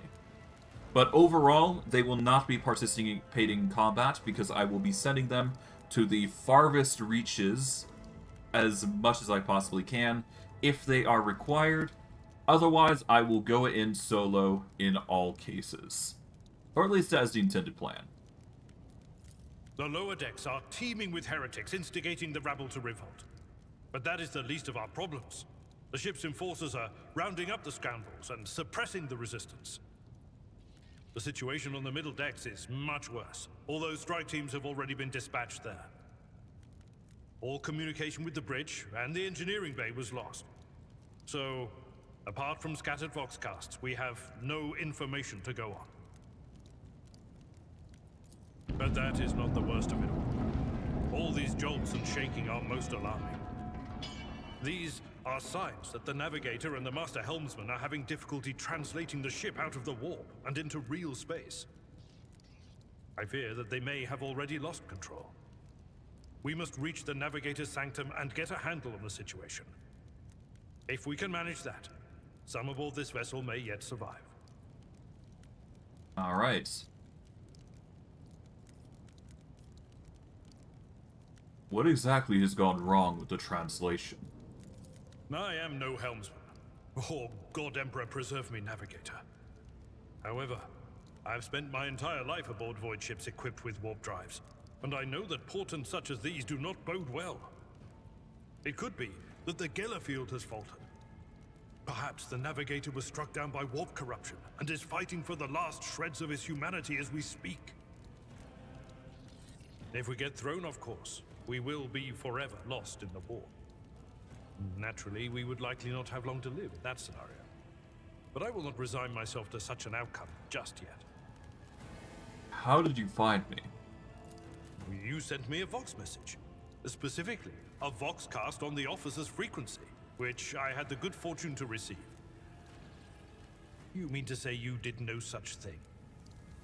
I do believe the ward Sentinel may have sent that message. It appeared when I opened the chamber. Warrant Sentinel? The Lord Captain barely ever ventures down to the chamber, and I was at her side only once or twice when she did. And I did not see anything of the sort. The Warrant Chamber is an ancient and rather sacred mechanism that the ship's tech priests treat with the utmost reverence. I assume that whatever it is that you did, you must have activated certain processes and caused the Sentinel to awaken. But then, why did none of it happen when Lady Theodora did the same? What can we expect to find in Navigator's sanctum? During warp transit, the sanctum is closed to all who are not involved in traversing the Empyrean. And for good reason. For the Navigator to open their third eye and perceive the way, the sanctum must be bathed in the energies of the Immaterium. Only a navigator can withstand such an ordeal. For the rest of us, any contact with the warp is fraught with perils such as loss of sanity, spontaneous mutations, and death. I heard one of Theodora's voxcasts. Lady Theodora's. Which one? The last one I received was about the Navigator's sanctum, and that was a good while ago. In any case, let us hope that the Lord Captain is well, and safely in charge of the ship's defense. In the meantime, we must do all we can to prevent the ship from veering off course. For the Imperium and humanity, lead the way, Essential. Come.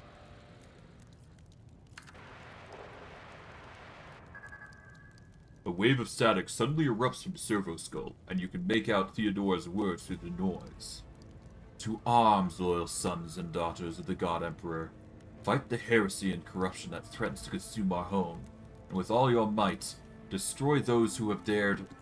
The Lord Captain is calling her crew to battle, which means the Vox networks are set up for broadcast transmission, not message exchange. Splendid. While the rogue trader inspires proper resolve to fight in her subjects, you and I shall prove that her trust in us is well deserved. Onward!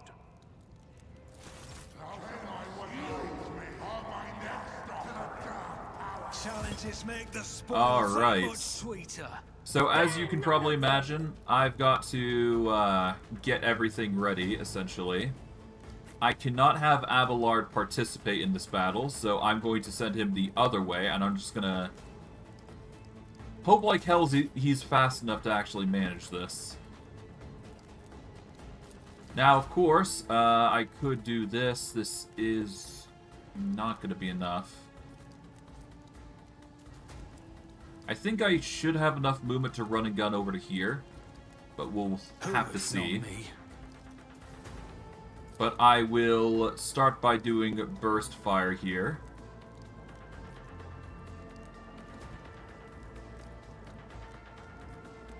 I'll aim for this group here. You never stood a chance. Alright, we're gonna run and gun here.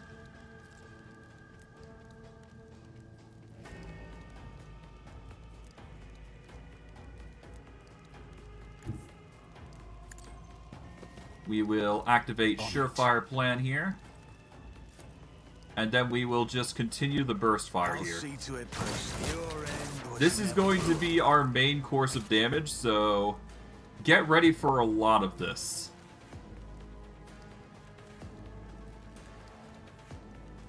Although, maybe I should load, because there is a little bit of a better plan that we can go for, I think.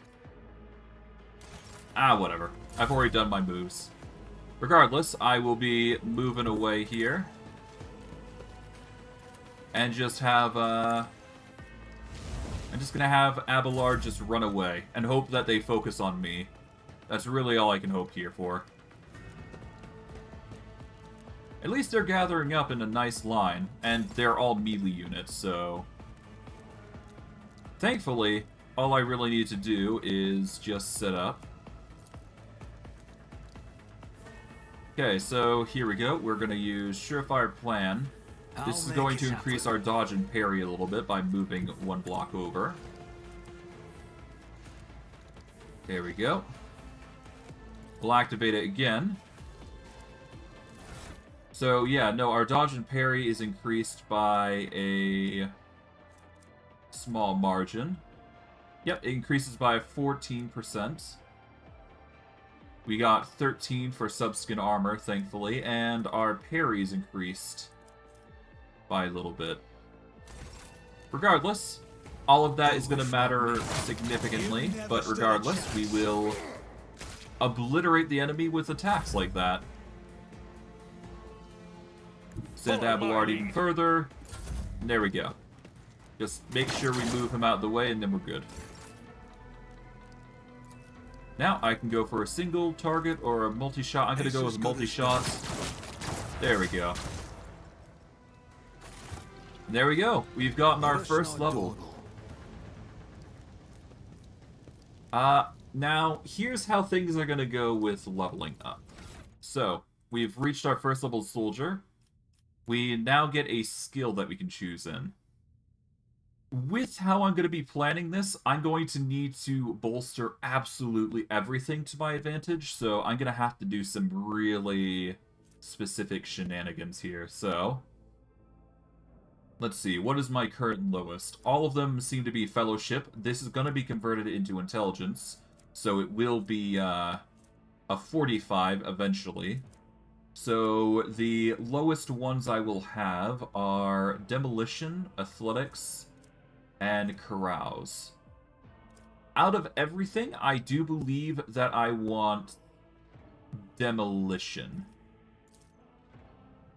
So yeah, we're going to focus in on demolition here. This is going to help us with breaking open locks, I do believe. But tech use is equally as important. But I digress. Demolition is going to be ideal for us right now, so we're just going to go with that. It's not like we can choose anything else anyways, right? So, as for Abelard, I do believe we just want to focus him on athletics, so I guess I will go with that. That would be his ideal choice anyways. Now, if I am forced to use skill checks of another person, I apologize. I can't really help that until I get later on to the game. But this will be basically the go-to. Regardless. As for weaponry, we're just going to focus on ourselves. I will, first and foremost, probably be arming myself with a secondary weapon. The rest, I am going to add to cargo. Because we do not need a lot of gear, as far as I'm concerned. But yeah, aside from that, let's get going. Keep your eye on the price. Awareness is going to matter eventually, but for now, I don't need to worry about it, so let's just go to Navigator Sanctum, the next point in our journey. Is there money to be made? The Navigator sanctum is directly along the passageway. I pray to the god. Alright.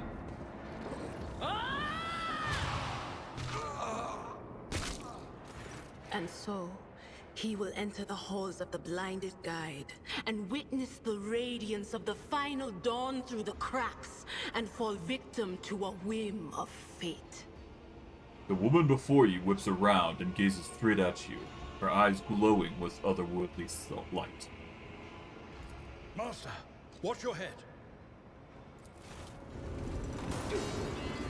Idira, would it be too much to ask that you phrase your soothsayings plainly for once? That was too close. Abelard grumbles as he dusts himself off and grips his weapon again. Sorry, old man. The voices are so loud I can't even hear myself. They shriek, they sing, they... Oh, Abelard, how they sing! This is Idira Tlas, personal psyker and diviner of Her Ladyship Theodora von Valancius. Idira? Abelard looks her up and down. I'm not drunk, old man. I'm suffering the effects of the warp that is seeping through these walls. I see the ship's fate. To die in the waves of the immaterium, fall under the burning rays of the final dawn.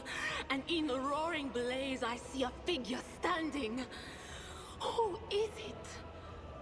I have no answer. The entity in your consciousness shrieks and crawls in deeper, its claw scraping against the walls of your mind, as if the presence is trying to hide from the seer standing before you. A diviner, are you? The voices from beyond the threshold whisper to me. Sometimes their murmurs are clear, they grant insight. Sometimes they drive me mad. But I am patient. I know how to listen and discern. But now, with this clamor around me, too many voices, too loud. Idira nods, yet her gaze is directed somewhere away from you. And you are von Valancius, one of Lady Theodora's heirs. Well then, we finally meet. Idira turns her head to you, her vacant eyes flaring like embers.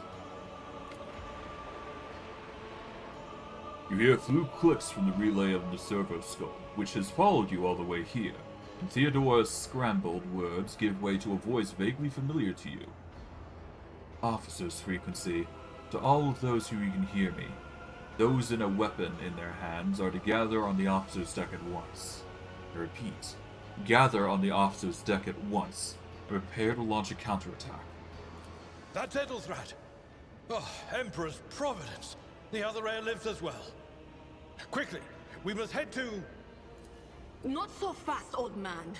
If we drown in the warp, Lady Theodora's heirs won't be any good to us. If Ethelthrat's like me and hasn't yet surrendered his mind or body to the mercy of the warp, then he can still hold on a little longer without us. Blast it! You're right. First, we need to deal with what is happening here. Abelard spits out a florid curse. How do you know who I am? What? You think Lady Theodora didn't ask me to peek into the darkness behind the backs of those she sees as her prospective heirs? I have seen you. I have seen the footsteps of your past and the wounds of your heart. You flinched at the seer's words. No doubt she is referring to nightmares, the tortures inflicted upon your body and mind. Your muscles contract involuntarily, as if steeling themselves once more for the inevitable pain. What are you doing here? The whispers called me. The ones I could make out among all the screams and screeches. Those who are rocking this boat hit us where it hurt. They went after the Navigator, our guide through the warp. Other whispers called me to the enginarium, but it was too late. I heard the cry of our master Cog, and the silence that followed. What? You don't mean the Enginseer Prime is... Said, without a doubt. And the voices wail, heralding countless nightmares, cackling at each soul among the hundreds that are now joining the warp. The shriek from the Navigator's sanctum was louder than the rest. And it's better that we saved the Navigator than some lever puller from a cooling module or a cook from the middle decks. We must see if the Navigator is well then. Oh no. No. Nothing is well about him. Can't you feel the chill crawling on your skin? The eyes watching you? The warp ice has already encased the bulkheads. What follows is calamity.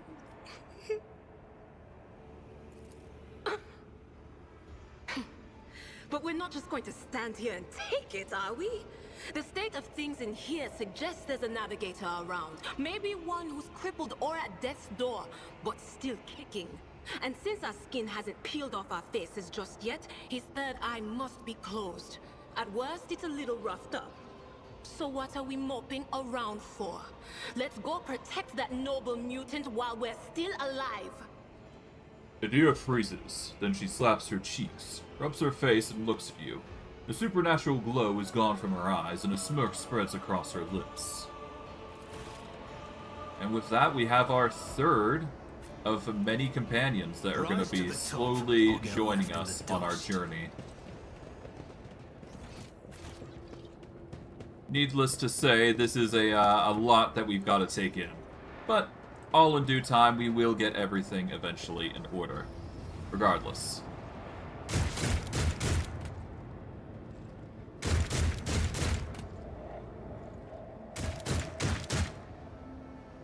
Alright, with that in mind, here's what we're going to do. We are going to send these two all the way to the side here. We do not want them intervening, after all. Now, let's see. Ideally, we want to focus on these two here.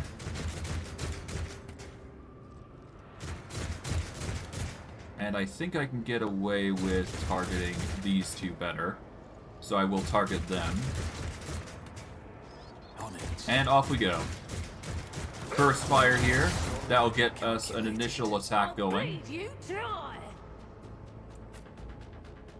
Alright, we are going to set ourselves up. If I set myself up at full cover, this is going to be ideal. I'm not going to be using these two any point in time, so we're just going to set them to the side here, and we'll start the battle.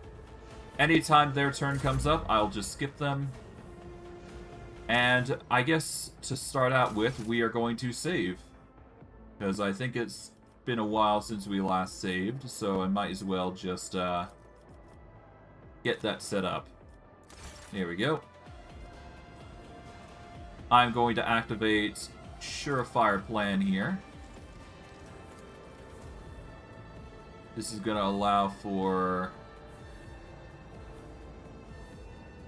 Can't target them. I can do single shot here, but I don't think that's going to actually help us here. I think it's ideal if I go over to here instead. Thankfully, I use that to get dodge and parry up.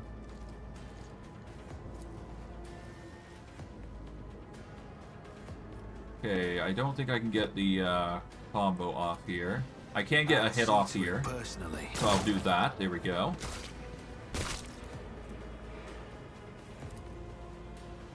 Alright, a Heretic Psyker is probably going to be a bigger problem than I'm ever going to deal with. So I'm going to activate this. And then I'm just going to rattle this guy with bullets. And I hope that's enough. Worst case, I have to redo it, but we'll make do. The Brawler is going to come in. Thankfully, my dodge is 50-50. Alright.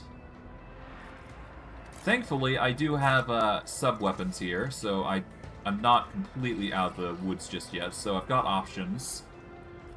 I'm gonna go with the option of just dealing with the Heretic here, with a single attack. And I guess I will hold off on my next turn here. Okay. Sharpshooter is going to get into cover. Thankfully, the cover is going to block me from most attacks here. Now, I can deal at least 6 to 9 damage here, so it's not like I've completely gotten helpless here. So I'll go this direction. This will guarantee us a kill. Might as well just start using a sword for a while. And I will swap over to this. Let's activate Run and Gun. This will give us even more. Tells me it's a bad idea. I will activate Surefire Plan here. And just to be on the safe side, I'm just gonna riddle him with bullets. There we go. Done.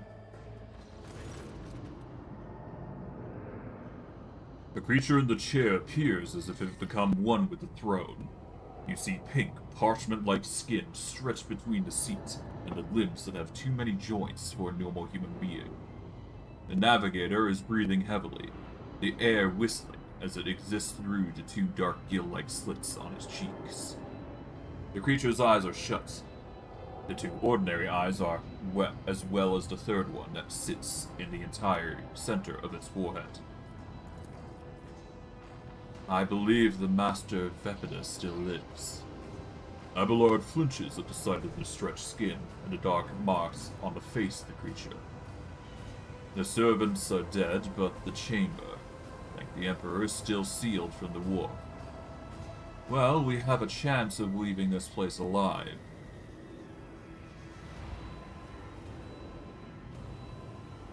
What's wrong with them? Irida winces, wounded, exhausted, fighting back the endless horrors of the war that are forcing their way into his head. Pick one. The Navigator stirs, barely able to lift his head and half open his normal eyes. A dark drop roils from under the closed lid of his third eye down his face, leaving behind a black trail. Your time is short. The voice is coming from the box grill at the base of the bizarre chair. It is unclear how the Navigator is able to produce human speech. Our time is short to do what? Suddenly, the Navigator's barge starts thrashing in place. It lurches forward, then falls back onto the seat. Then thrusts forward again as its bones crack and its skin tears open. However, the fusion between the body and the chair appears to be stronger than these wild impetuses. The mutant remains seated, but leans as far forward as he can, his layered raiment slowly turning crimson. The gill slits burst open, forming two hideous screaming mouth-like pits. Fall to your knees, mortals, and behold the final dawn. Theodora shrieks in terror. It came from beyond. His body is not his.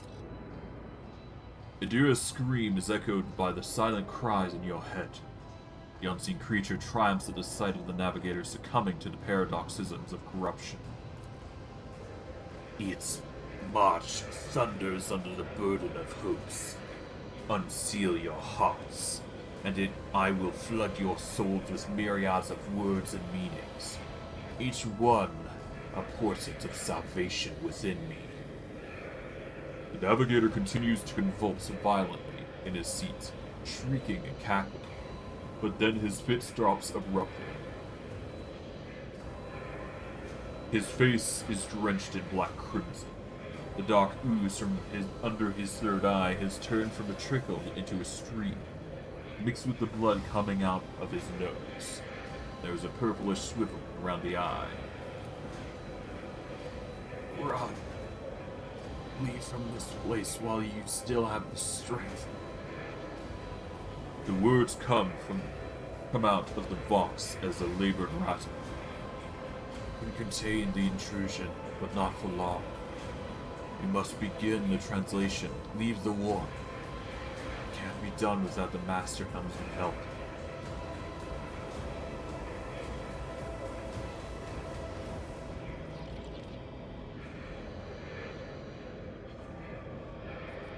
I want to help. Please, tell me how. Navigator takes a ragged breath. Run. Sanctum will be sealed. I will hold it off. Hold on. Wait for the signal from the Master Helmsman. Then I will commence the translation. So run. Run! The Navigator is still alive, but barely so. What do we do now? The Senkeshul glances at the figure in the chair. The ship can only begin the translation with the assistance of the Master Helmsman, if he is still alive. It is worth a try. Must get to the bridge, but we need support. Our only option is to fight our way to the officer's deck and join forces with Ethelthred and his people. I believe we will find Lady Theodora there. She must have heard the call to arms that the Servo Skull relayed to us earlier. Theodora reaches her hand out towards the Navigator, but pulls it back at the last moment. Vespidus. Good luck. Thank you. Navigator does not give her a response. Black tears mixed with blood are streaming from under the closed eyelids, and the box at the base of the chair is bellowing out static, interspersed with distant echoes of otherworldly laughter. So basically, a lot of problems. Not a lot of solutions. Keep your wits about you. Alright.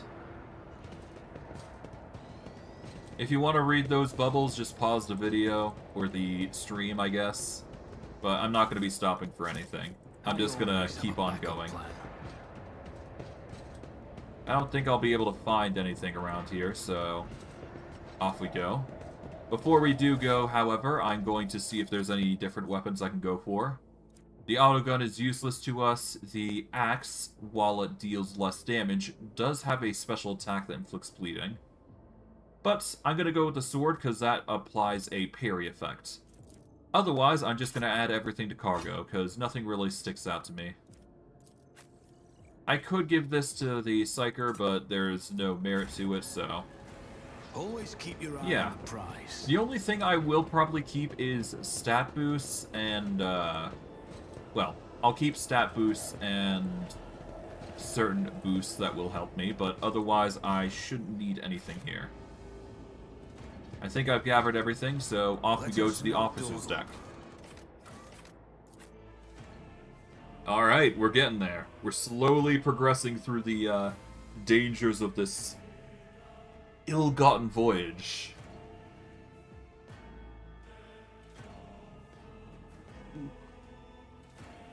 And to think this is only the easy part of the game. It's going to get much harder, so... get ready for that, I suppose. Ugh. That is going to be a fun experience.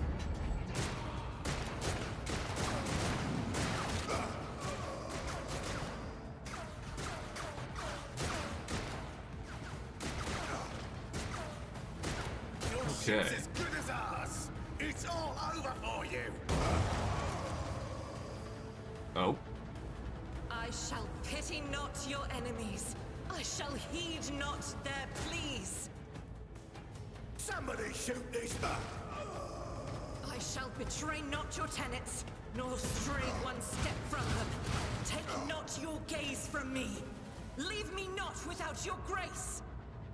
I told you he would protect us. My God, my light, my Emperor.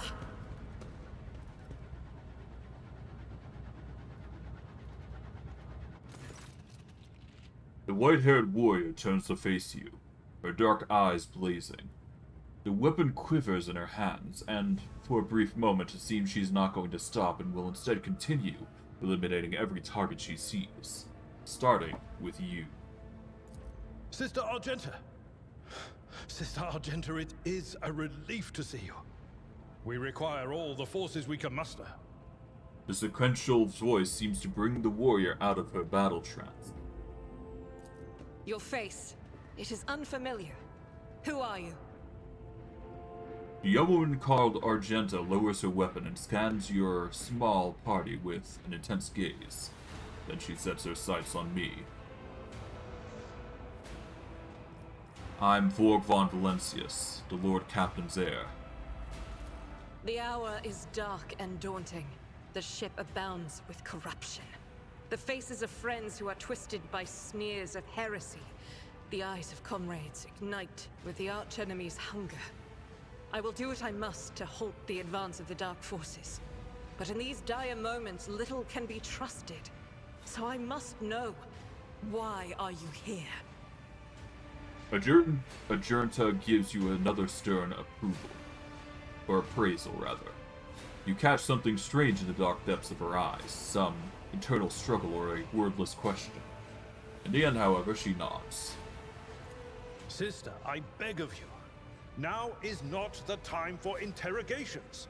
The ship is under attack by heretics. We've been betrayed by our esteemed Master of Whispers. Edelthrad the Heir is waiting for our aid, and Lord Captain Theodora is expecting a report on our success. We are here to deal with the situation, so I suggest we all do just that.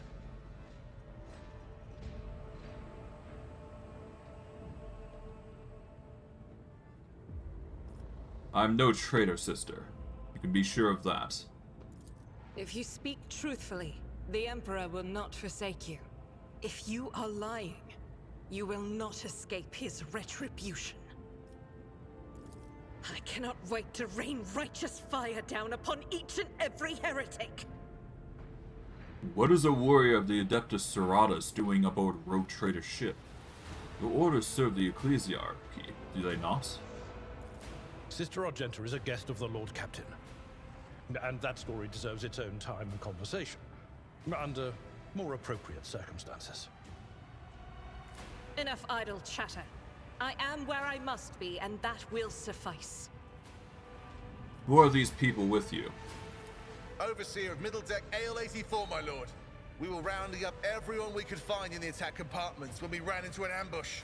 Just about every enforcer fell. These are the survivors.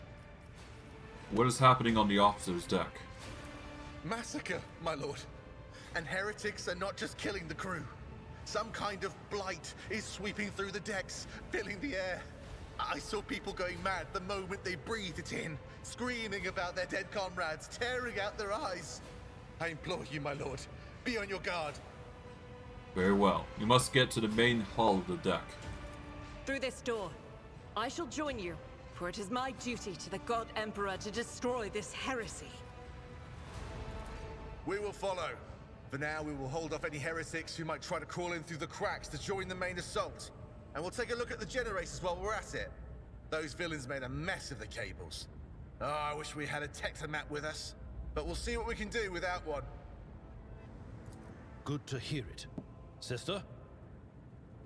Ready. May Terra's light illuminate our path through fire and darkness. Alright, there we go.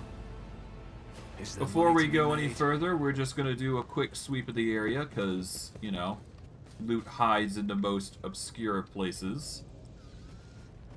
But essentially, we now have 4 people at our side who are going to be helping us, at least for a little bit. Keep my options open.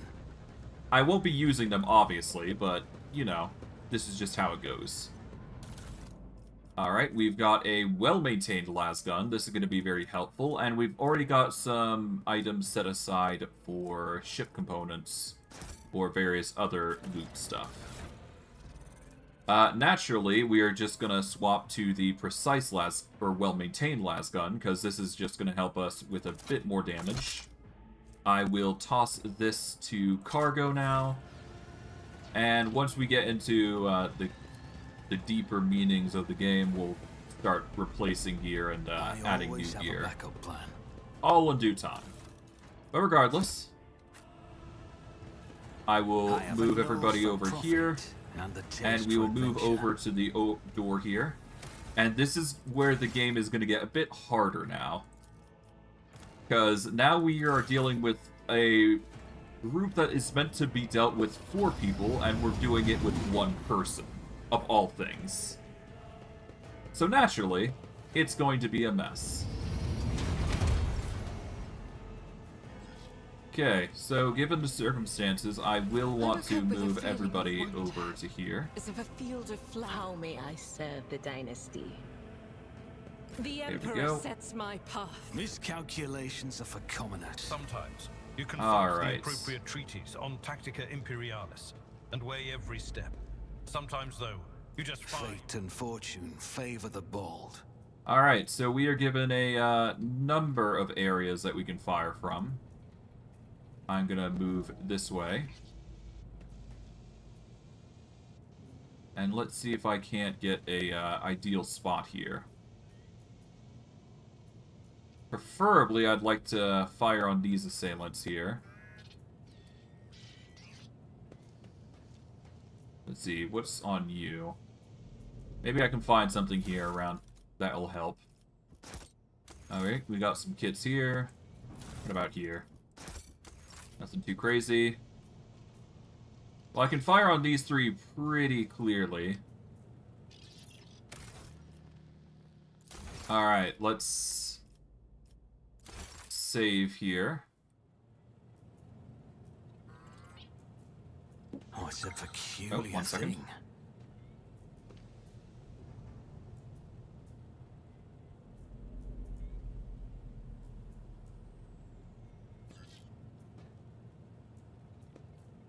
Okay, I'm back.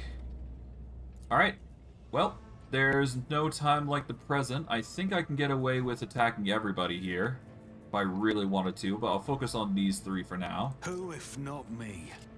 If I don't like this result, I will just worry about something else later. But ultimately, I just want to get into a position where I can actually target these guys with ease.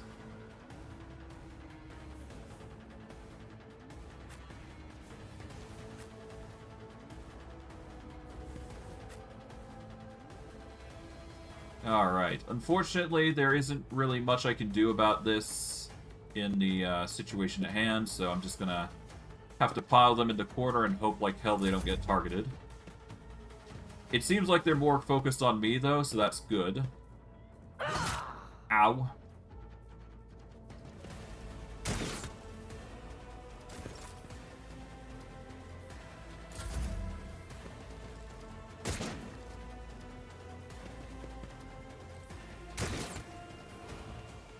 Okay, some of the shots are being divvied up, so that's good. But it isn't going to change the fact that we are dealing with a group of assailants here. Alright, if I do this, this is going to provoke, isn't it? So I'm better off doing a sword attack here, I think. Getting rid of this assailant here. Now, if I do this, this will increase the damage. I refuse. It'll increase it to 10 to 14. There we go.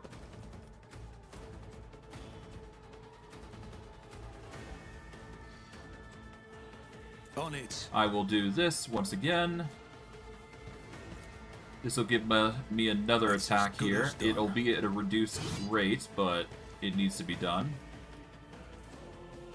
Who, if not Alright, we're going to use Surefire Plan here.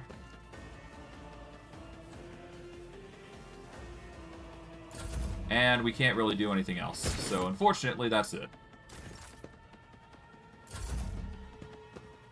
Now, will I be able to handle these guys overall? Probably not. We'll have to see how we fare. It's probably going to require a few reloads, but that is the inevitable situation that we are faced with.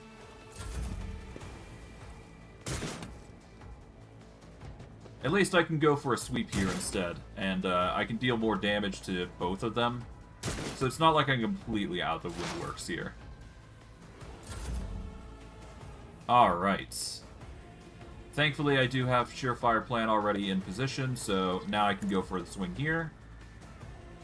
You never stood a chance. Alright, one got parried, but that's fine.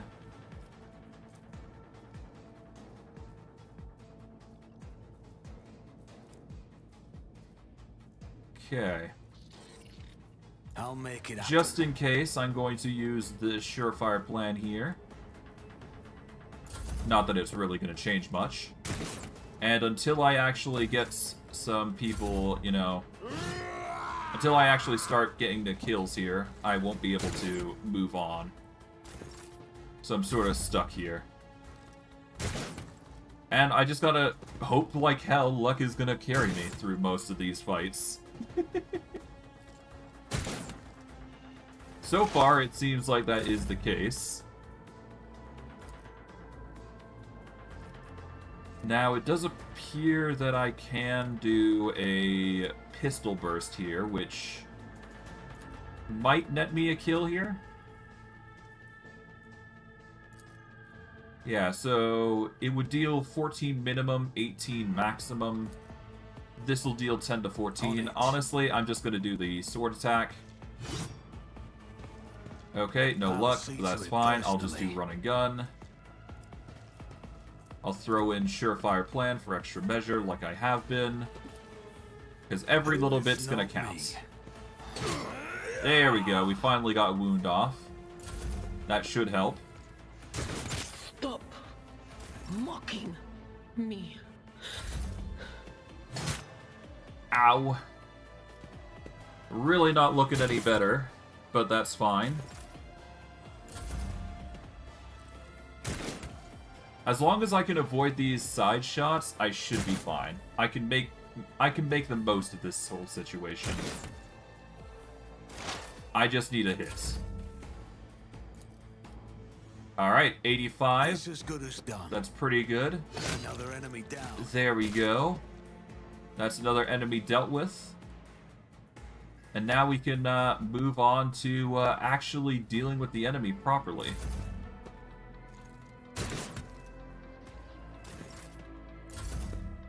We'll just let those heretics do their own thing. What I'm probably going to do is move over to this side of the area. And that way I can get some grouped up shots here. I think that'd be ideal given our circumstances. So yeah, I'm going to want to move over to this side. I don't need luck. I have strategy.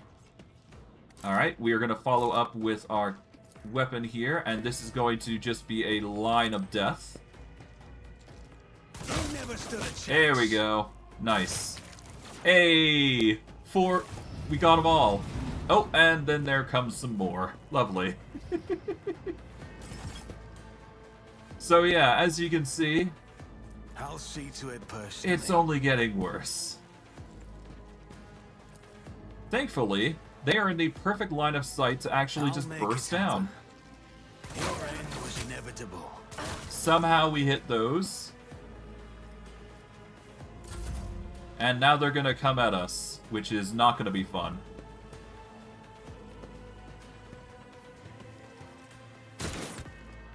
Okay.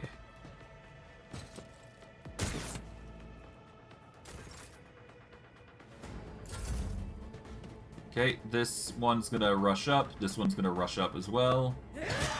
Ow! I might go down here. Which is gonna suck. Okay, so we're gonna need to swap over to the sword here.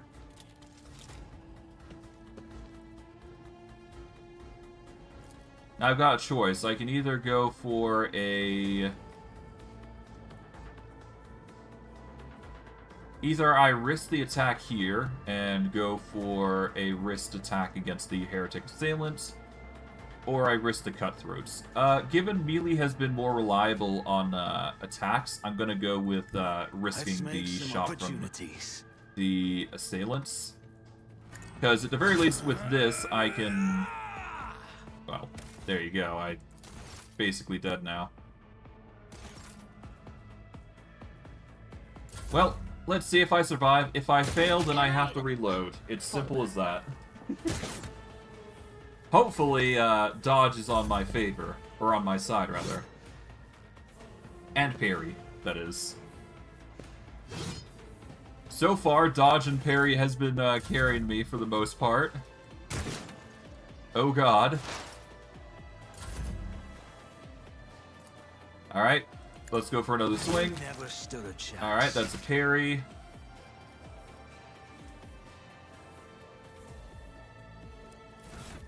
Yeah, no, so currently dodge and parry is a mishmash. We're gonna throw down run and gun here. Let's hope we get the kill. Nope, but we are 1 HP down there. So we should be good to go once we've reached that point. Let's just hope luck is on our side. And I'm down. Alright, well, that's a load. By the manner of their So death, yeah, we no, shall that's know. going to be how things are going to be panning out. Let's load, let's delete this. Well, no, we want to load this, I guess. Yeah, let's load this. Alright.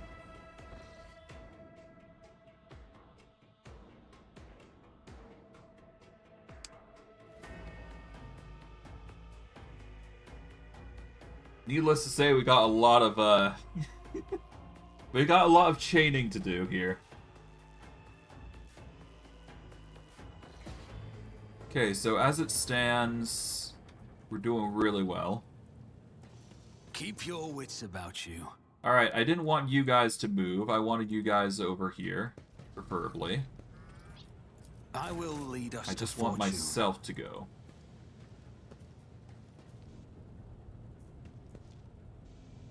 This could be an opportunity. How far can I get?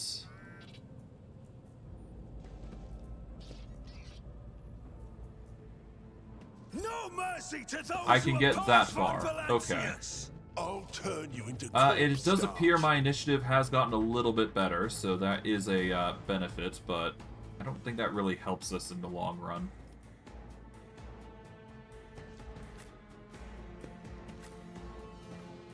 Well, whatever. I just don't get my initial attack off, basically. But I can make up for that by just attacking here.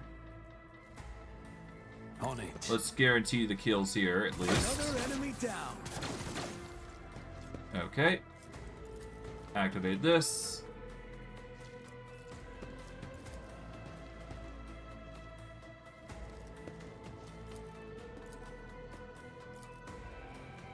And I guess I'll do I'll this. see to it personally. There we go. Inevitable. Nice. Alright, what are you gonna do? The cutthroat's gonna march over, okay.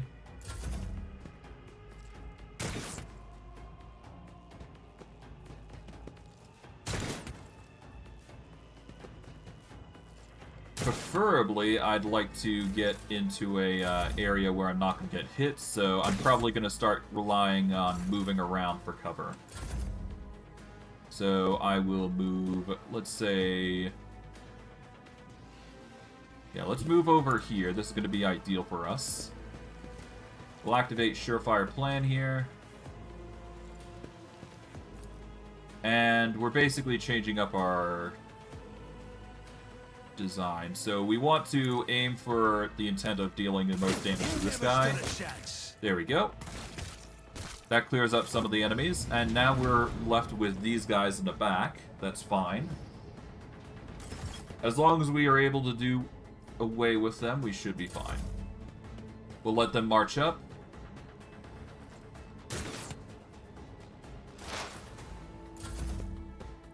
Okay, they're going to continue attacking. Why did I not foresee this?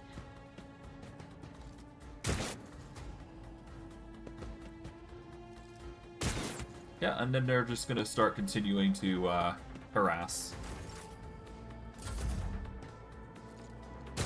Now, ideally, we want to focus on these guys. Now, if I go here, I will be able to see all four here.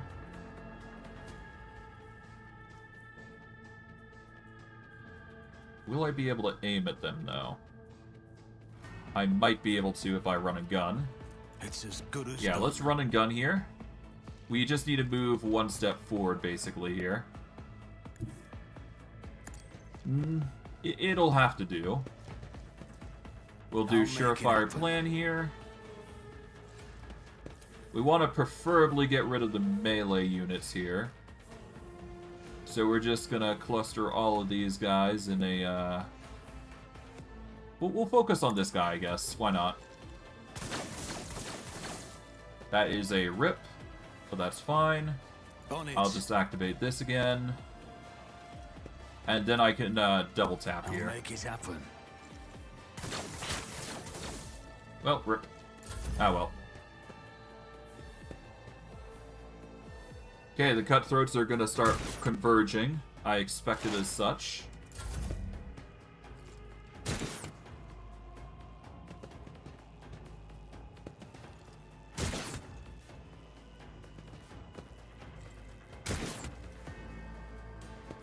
Okay, they're hopefully not going to be able to reach me. Yeah, so far they just seem focused on dealing with Theodora. Alright, well. Hopefully we can take these guys out then. Hey, we at least got one. And we can't go any further, so we'll just have to make do. Alright. Man, this is gonna be difficult. Ow. Okay. I made a mistake. I forgot I needed to equip my sword, but that is a mistake I'll have to live with. Yep. Kind of figured that it was going to be an issue. Oh well.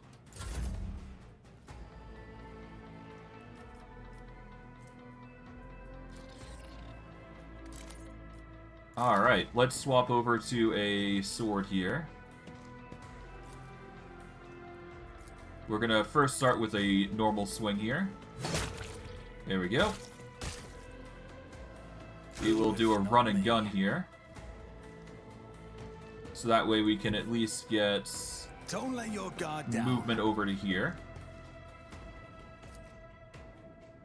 Let's see, can I... that can deal 6 to 8, but I'm ideally wanting to go with this. So that way I can just pellet him with bullets here. Personally. There we go.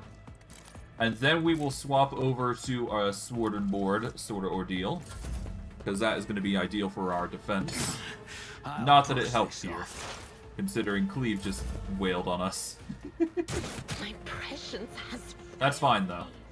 We're making quick work of these enemies. Well, slow work, but I digress. At the very least, with each combat, I can heal back up, so it's not a big deal. So as long as I don't take too much damage, I will live. Alright, let's go for the kill here. Hopefully it gets land. There we go. And now all we have to worry about is both the heretic assailants here and the one up there. So there you go. Keep in mind, some of the benefits that we are getting right now is not going to apply to us, so we will have to worry about that when it comes down to it, but one thing at a time. One thing at a time. Okay. We are going to have to run and gun here, I feel. So we're going to swap out to a gun here. See, we can move that far. I think I can push the limits of run and gun all the way to the chair here. Just barely. The most I can do is going here, which is fine. Now, I can either go with that, or I can go with the burst fire. I think burst fires are going to be more ideal here. And we're just going to rattle a bunch of blows over here and hope we get lucky. Okay, nothing there. We can go for a 44 here, or we can go for the 22 here. I'll go for the more guaranteed 44, because the 22s I can deal with over there with relative ease. And, of course, I miss. Rip. Oh well. They're going to try their best to try and get as many hits as possible at this point.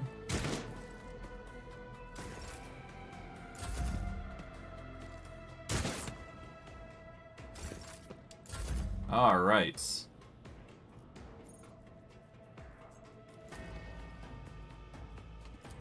Well, let's just try another burst shot here. Nearly. And I'm left with 0 ammo, so I won't be able to use that. But I can reload if I really want to spend the time to do that. But for now, I will just settle with a pistol shot and go from there. So we'll see how things pan out there. Ow.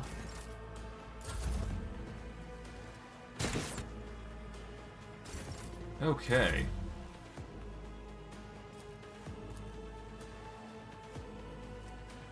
Alright, so we're going to make a run for it here. This is going to get us into melee range, which means they can't actually fire in melee. Not that it really matters to us here. We're going to use this chance to reload because we can't actually reach any of the other enemies here, so we're just going to reload here. It's as good as done. There we go. We'll reload, get our energy's worth, and go from there. They're going to start, you know, trying their best. I must admit, having distraction really helped, but without being able to do anything about the change here, it's kind of the only thing I can do. Regardless, we're going to go over here. And now we can just start setting shots and shots and shots over. There we go. And now it's just a waiting game. Once I get all these shots off, it's basically over for them. Alright, we can get 23 or a 16. I'm going to do a run and gun here. So that way I can get into more of a range. Thankfully, I seem to be able to see from here. So I'm just gonna roll up and deal as many hits as I possibly can. There we go. Done. Took a lot of effort on our part, but we managed to do it in the end. We got every kill by ourselves. And for our rewards, we just got a bunch of rudimentary gear. Nothing too crazy, just random assortments of you know, auto guns. Nothing that we really need. Honestly, I'm probably going to scrap most of the auto guns here and go from there.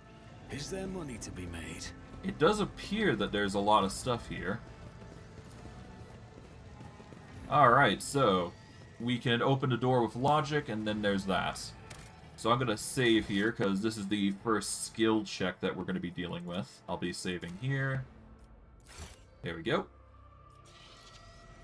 And in fact, I'm actually going to go to options real quick, and I want to do something.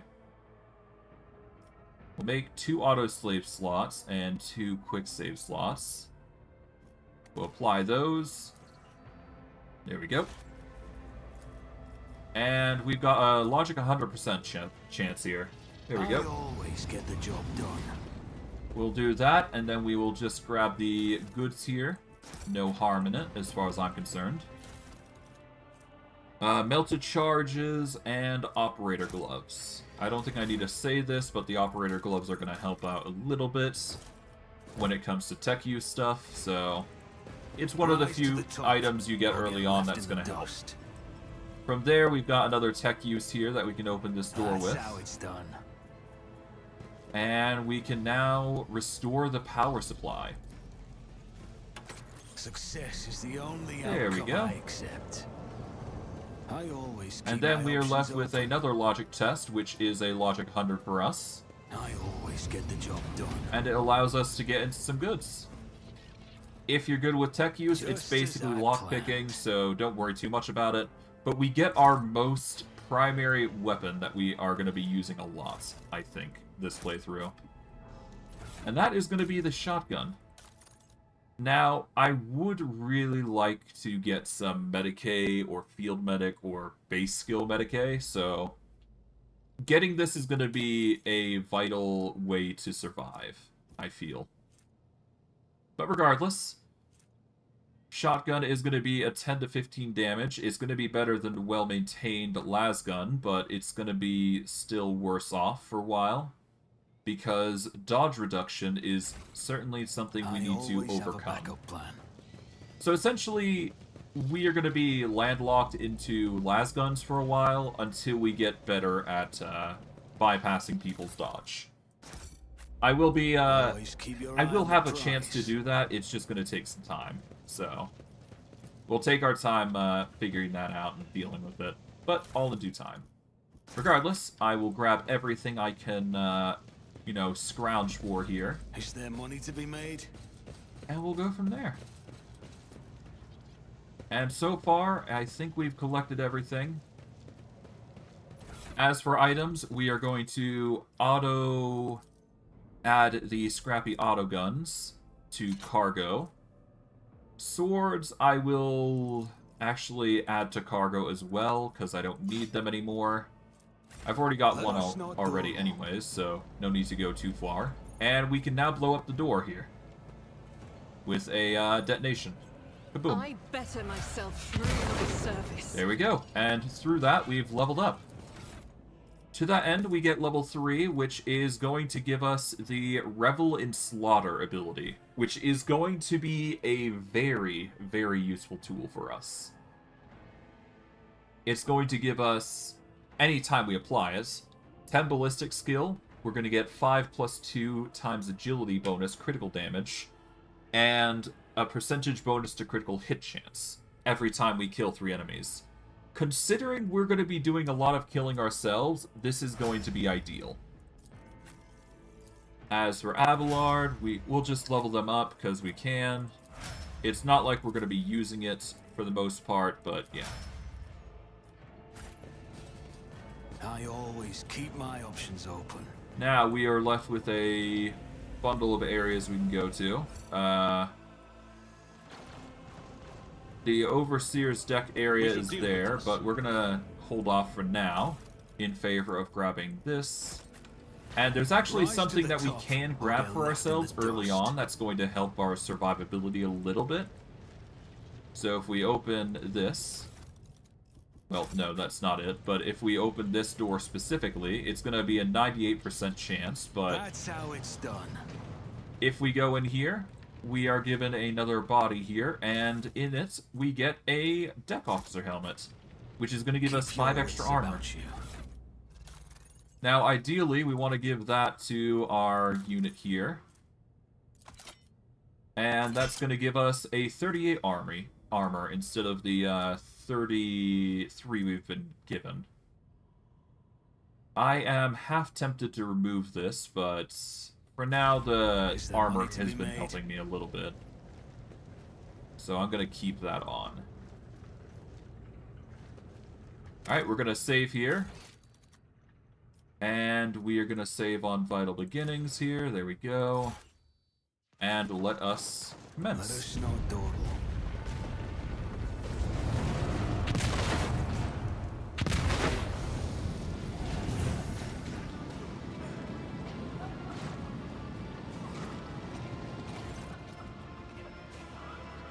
The roar of the flame rings in your ears, and the choking smoke makes you cough and gasp for air. You instinctively recoil from the scorching heat, wiping your face. A moment later, a hazy silhouette forms in a raging wall of fire. You are surrounded by ear-splitting noise and screaming, yet you distinctively hear the sounds of footsteps. And you see a figure walk out of the fire towards you. It is Theodora von Valancius. Her expression is calm, terrifyingly so for someone whose body is engulfed in the inferno. One of her hands is resting on the hilt of her power sword. The other is raised in an inviting gesture. Are you lost, my heir? Argenta goes as still as a statue, then slowly raises her weapon. An apparition. A sorceress apparition. Trickery at the warp. Sister, you will lower your weapon. Despite his commanding tone, Abelard does not sound too confident. He's staring at the rogue trader, and you notice a muscle in his cheek twitching. Threatening Lord Commander Captain is outrageous. How did you get here? I'm a rogue trader, Vorg. I am wherever my will demands me to be. Would you prefer to be elsewhere at this time? Indubitably. But are you ready?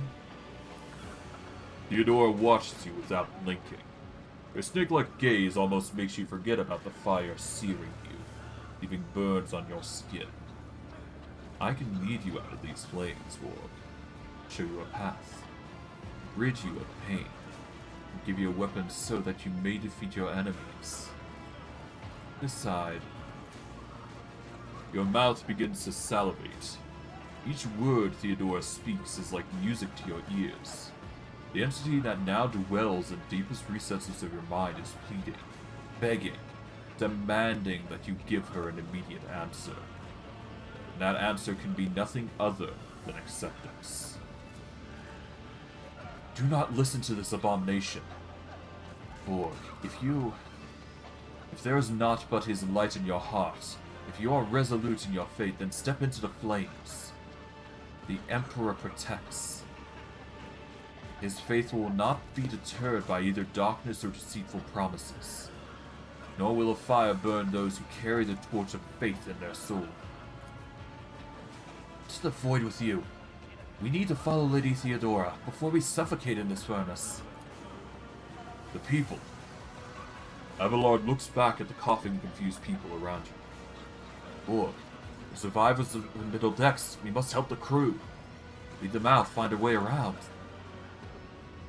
Over the roaring flames you hear distant sounds. Frightened voices, screams, muffled and distorted, as if there were a body of water between you and them. Then we'll miss our chance to meet up with it. Theodora breaks off and starts coughing violently.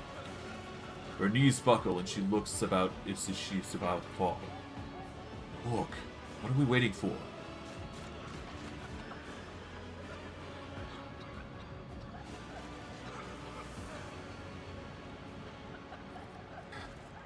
I will not leave my people in harm's way. We're going Iconoclast here, boys. You look away and the illusion breaks. The unbearable heat instantly makes your skin burn, and the voices of the people beyond the shroud of smoke grow stronger and hopeful. Once you and your companions rush back, barking orders and guiding survivors. In your determination, you completely forgot about Theodora. And when you turn your head, you see nothing but the bellowing fire.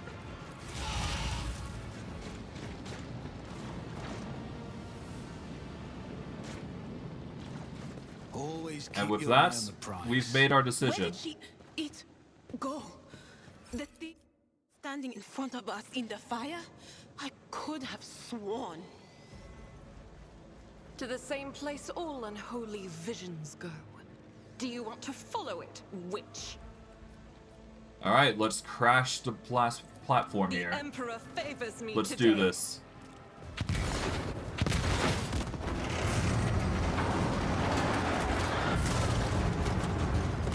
We have made ourselves a bridge.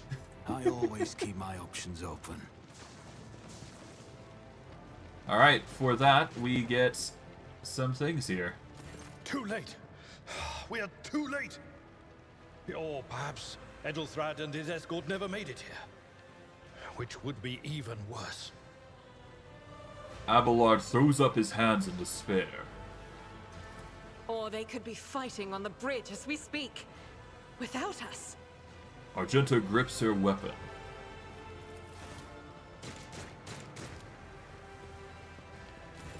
My lord, I beg your pardon for interrupting.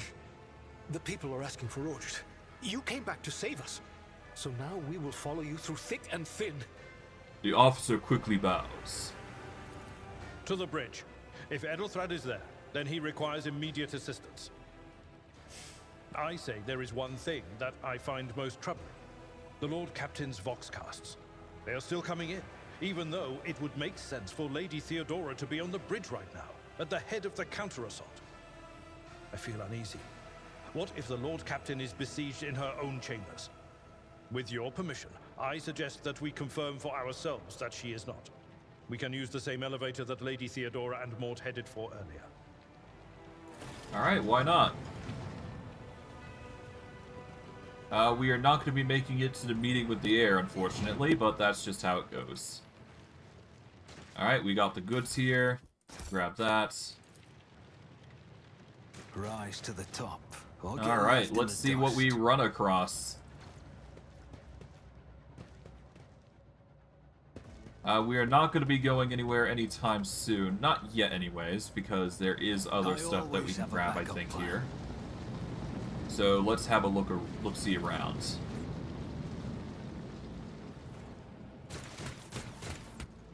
Oh, we can't actually go that way. Never mind. Okay, so I guess we are going to go this way. Let's see what we find. This ocular implant was a worthwhile investment. Okay, so that's how you get in there. That's how you get to the Lord Captain's quarters. There is some other things around here. There is a bit of cargo that we can benefit from. In fact, a lot more cargo. If we open this door, there's going to be a little bit of a room here that we can investigate. Let us not dawdle. This opens us up to the Lex Mechanic Goggles, which gives us 3 logic. And we are met with plasma conduits. Okay, so nothing too crazy. Okay. Alright, if we open this up, we can now pass on the... Oh, we can't pass it on. Okay, never mind. I do want to check my character for subskin armor real quick, though. Because I do believe that it does matter to make sure I know what I've got. Yes, so it scales off toughness. So as long as my toughness is significant, I should be able to hold out in any situation. But I digress. We've collected everything that we can theoretically grab on the floor. So yeah, to the Lord Captain's quarters, I guess. Unless, of course, there's more to it that I'm missing. I mean, I don't see anything else, so yeah. No, that's gonna have to be it. Alright, let's go. To the captain quarters. Let's see what we find.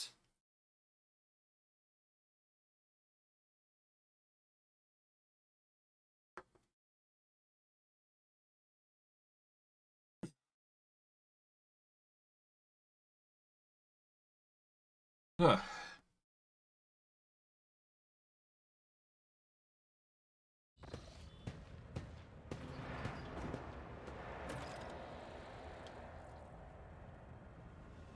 Alright, and with that, we are in the captain quarters. I always have a backup plan. To that end, we've got a bit of a area to look forward to. Nothing too crazy does seem to be going on here, as far as I'm concerned. Let's see, is there anything over on this side? I don't think there is. Nope. Okay.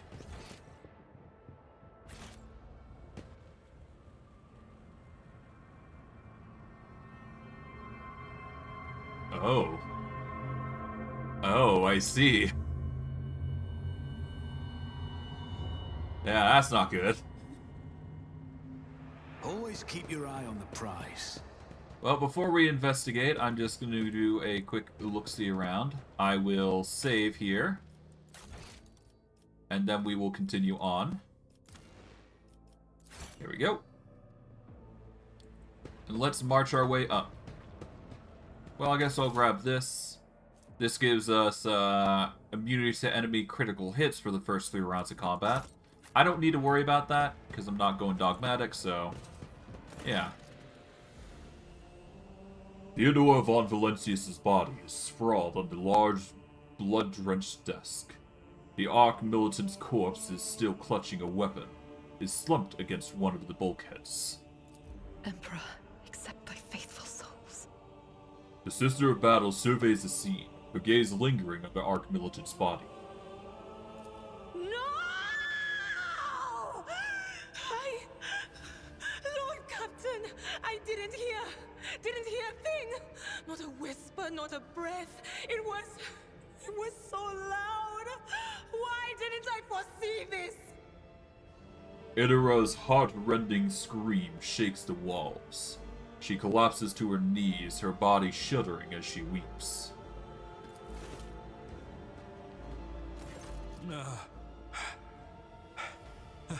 Lord Captain, who would even dare? Unless that rat, Voidsphere. Abelard, stunned, takes a few steps forward and leans heavily on the edge of the desk. His eyes are locked on Theodora's body. I doubt it. Voidsphere wished humiliation and suffering upon Theodora, not a swift death. It could have happened in the heat of battle. Not to mention that Mort was here, and he would have protected Lady Theodora to the last. How could Mort have failed her so terribly? The Arch-Militant was born on a death world. He had lightning-fast reflexes.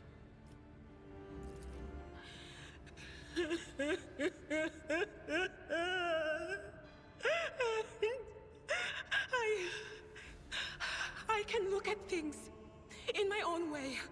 If you find something that might bear the imprint of the killer, just give it to me, and I'll try to see what secrets it holds.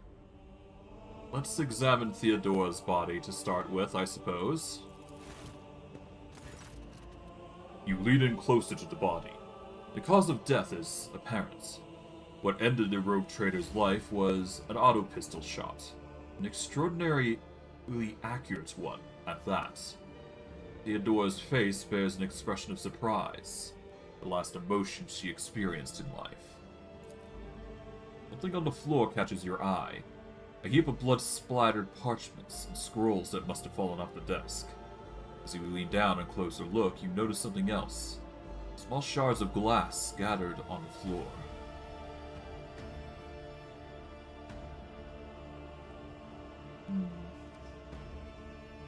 Theodora, would you try touching Theodora? You might be able to try and see the killer through her eyes. It doesn't work like that. I can try to read the memories of objects, but dead bodies are a different story. Something like that would require her soul. And after what we saw on the officer's deck, I won't risk searching for it in a warp. Alright, let's inspect the shards by the desk then. It is difficult to say what exactly was broken. The object fell on the floor, and that is as much as you can ascertain. Upon closer examination, the shards appear iridescent rather than completely transparent, as if they had been submerged in promethium. Interesting. Idira, what did these shards tell you? I see streaks of color, luminescence, blue lights, faces drawing closer. Lady Theodora and Conrad and what is that? Ah! Something dark, enormous. Oh, this glass thing was something foul, that's for sure. I see. Tainted witchcraft. You cannot tell if Argenta's remark is directed at the glass shards or Idira herself. Let's inspect the papers. Reports, accounts, dispatches. You go over the scrolls until you stumble upon a document that is starkly different from the rest. It is a handwritten letter signed with the initials XC, and a seal with a symbol that is vaguely familiar to you. And it sends shivers down your spine. The author of this letter is addressed to Theodora von Valancius. Signed with it, the seal of the One Holy Ordos of the Emperor's Inquisition, secret police of the Imperium that relentlessly hunts heretics, xenos, and other enemies of humanity. Let's examine the Arch Militant's body next, I suppose.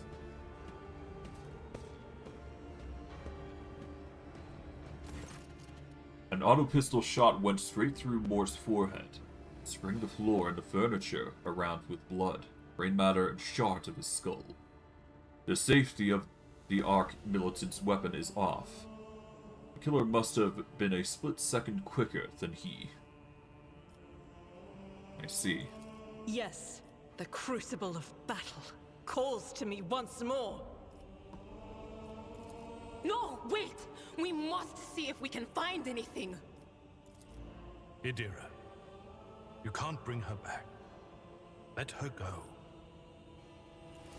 You'd give up so easily, old man?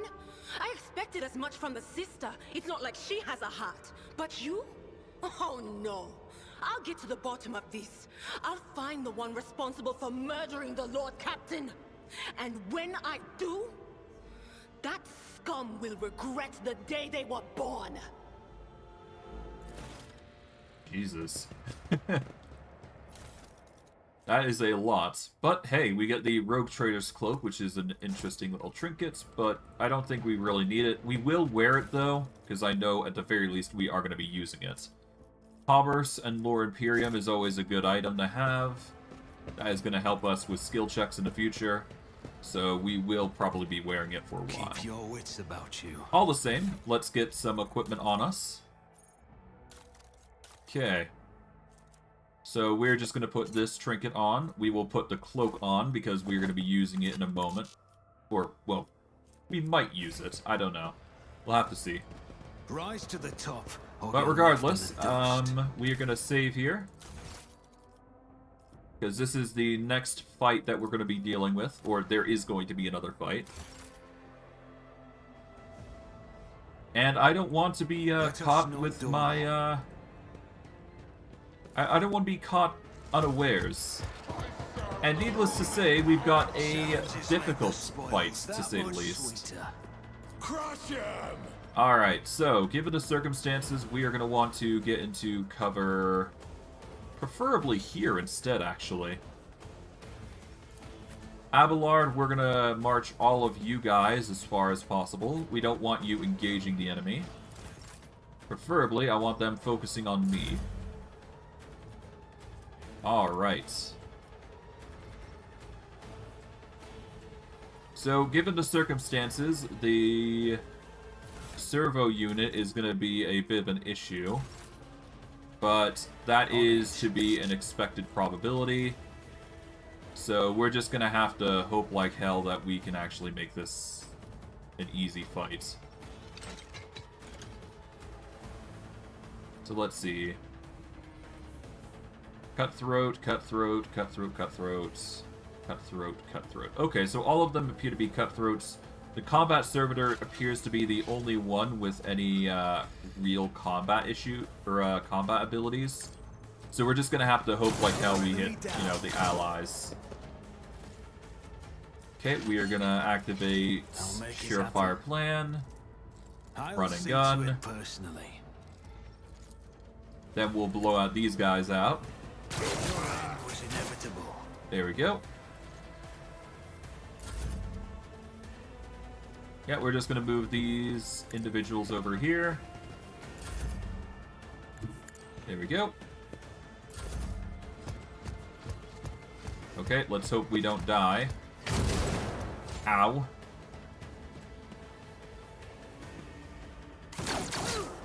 Thankfully, friendly fire is a good thing in this matter. Because we could be in a lot worse of a position. That said, we're in a bit of a predicament now. Enemies are getting closer, but thankfully, they've just lined up perfectly for us to go ham on. There we go. Now we can Revel in Slaughter, which is actually going to increase our ballistic skill. It will also help our critical chance and crit hit chance, so all things are going to be helpful here. We are going to have to be careful of this guy because he's going to start going ham with that, as expected. They have just killed their ally, though, so that's something. Alright. Now, if I really want to make this work, I'm going to go with... Let's see. There isn't much I can do room-wise here.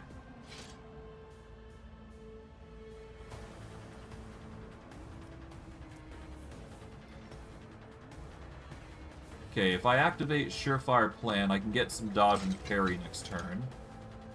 That'd probably be ideal for me right now. So we're gonna move all the way over to here. It's an odd choice, I know. But it will allow for us to mow down these guys. Then we can do a run and gun here.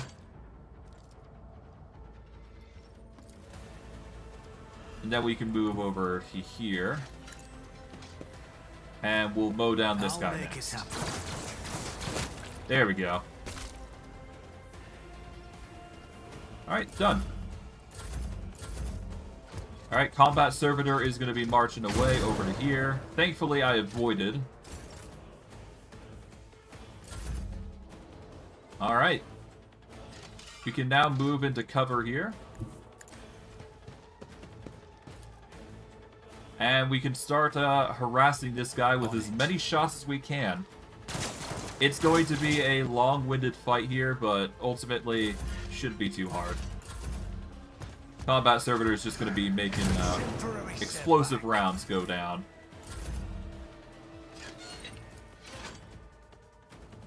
Alright. I think the most difficult part is definitely going to be the attacks here. Other than that, we're just going to have to hope like hell this works. Because, yeah. Ain't got much of a choice.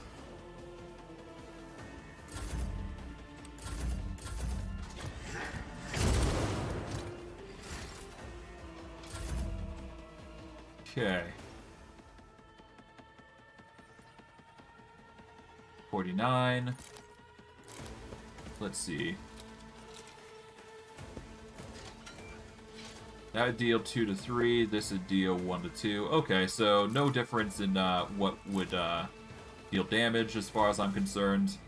So yeah, I'll make it we're happen. just gonna plow through with as much rattling shots as we can, and go from there.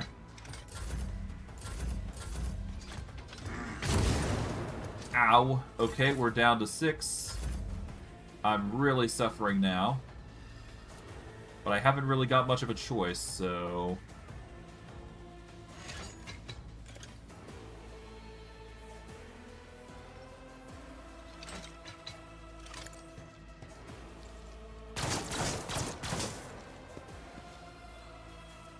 It's Okay. as good as done. We're gonna do that, so that way we get run and gun purposes. We can swap over to a pistol for now. And we're just gonna have to go for the I'll burst make it shot here. happen. Not that it's gonna really do much for us. Yeah. We're better off reloading. Oh. Dude's forced to reload.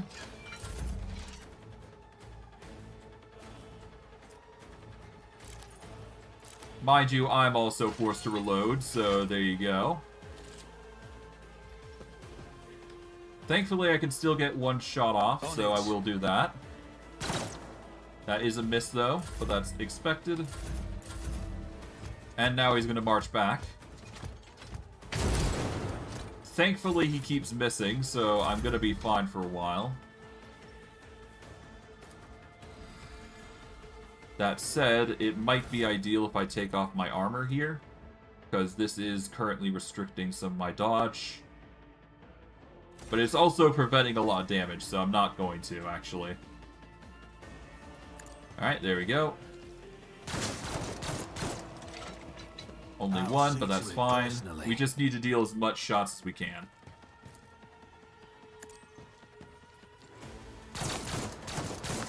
Damn it. And hopefully we just don't die. Thankfully the melting the Scorcher is not gonna kill us. I'll move back to position. Who if not me?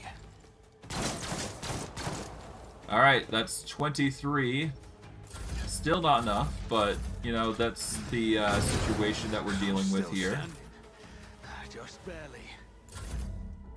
Alright. It's as good as done.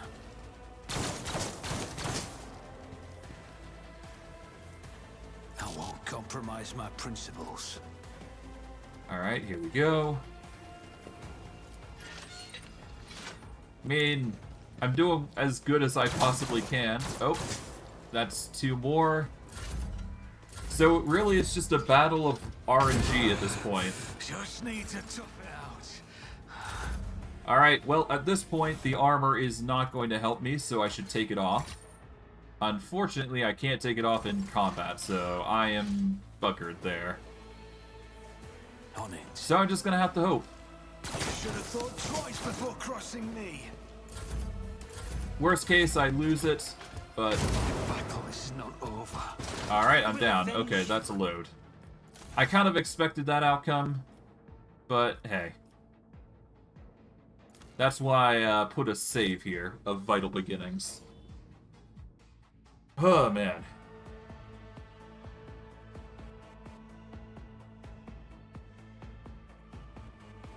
And this is why we need a Medicaid check, or at least need a way to get medical help.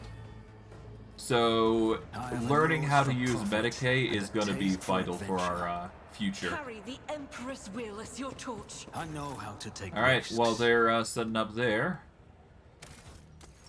Is there money to be made?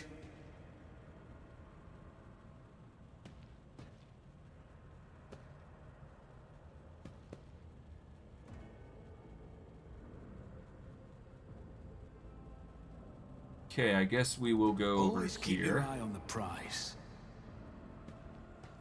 There we go. Your demise is already calculated. Okay, as for positioning, I guess we'll just go back to full cover here. Alright. I'll make it happen. Alright, we're gonna start with the... Let's start here. This is gonna target 4. There we go, that's 3. That'll give us the Revel and Slaughter buff.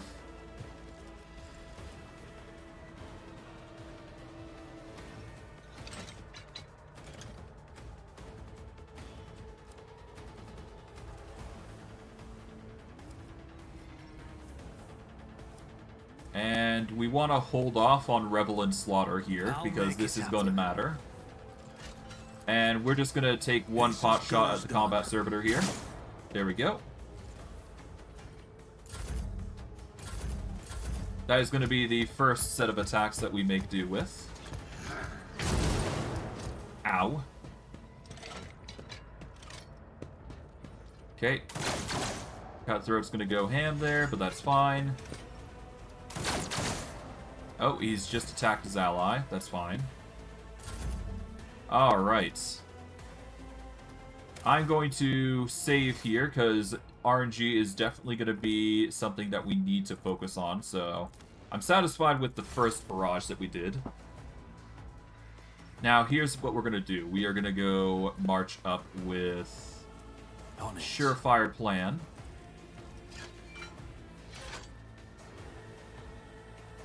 And I guess we go here. It's not the ideal spot for us, but it will allow for us to hit all 3 targets here. So I will make use of that as much as I possibly can. Should have used Surefire Plan, but that's my mistake.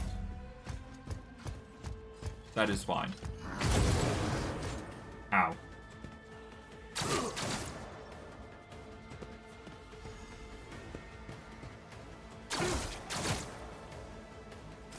Okay.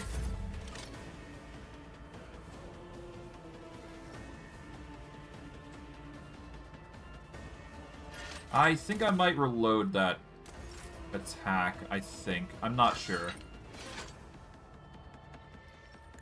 I'll think about it, but for now, let's just set up here. We want to focus on this guy here. There we go. That way we can get another stack of Revel and Slaughter, which is actually going to really help us. That is going to give us 20 ballistic skill, 22 critical damage, and 6 critical chance. Which is going to save us a lot of trouble. From there, we will run and gun. This is going to get us into a position where we can actually defend ourselves here. Hopefully that'll be enough.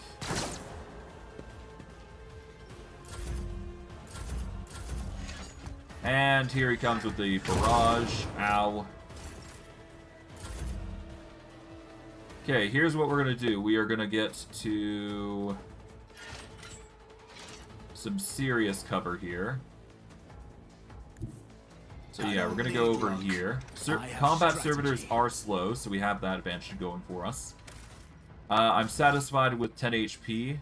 We just need to... Well, you know what? I'll stick around for now. Because we're going to need every tidbit of HP for this. But yeah, no, we need to go ham on this guy. There we go. Damage is not going to help us here, I don't think.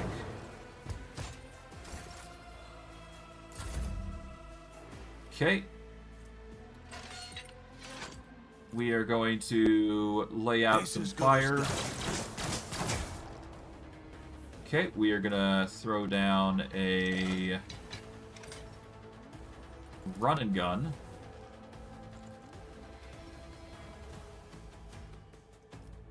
Then we're going to use Surefire Plan to increase our evasion. We'll move back into cover. And then we will blow a hole in. There we go. Well, we've brought him down to 28 HP, so that's better than what we did before. That's 3 damage, so we're running on fumes here.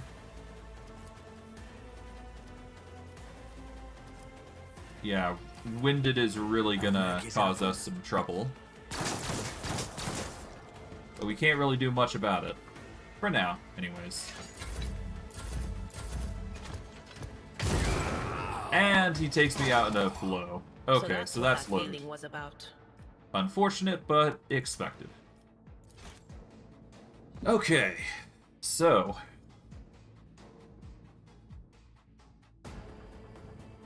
given the circumstances, I don't exactly want to be in the line of fire of certain shots that, you know, whittle me down even further, so... hopefully I can make amends there.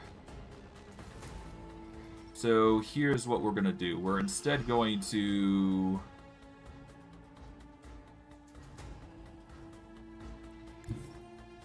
I will lose line of sight if I go there, but if I go here, I should still be able to see them. Enough to get a surefire plan out. I won't stand for it. And then I can just start focusing on both of them here. Other enemy down. You should have thought there we go. Before crossing me. Now they're gonna start marching up. Servitor is gonna come try and assault us, which he does. With a 5 damage boost. Lovely. Pistol burst of 3. Not fun.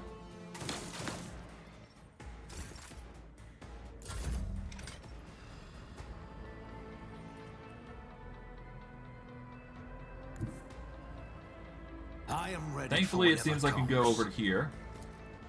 And... yeah, if I go here specifically, this will be easier on us. I will activate this. Personally. There we go. We're just gonna whittle this guy down. He never stood a chance. I'll see to Okay, it there we go. personally. I refuse. And I could get a 32 here. I'm gonna activate Surefire Plan so I can get some dodge here. If only to make my survivability even better. We're going to get rid of this guy. There we go.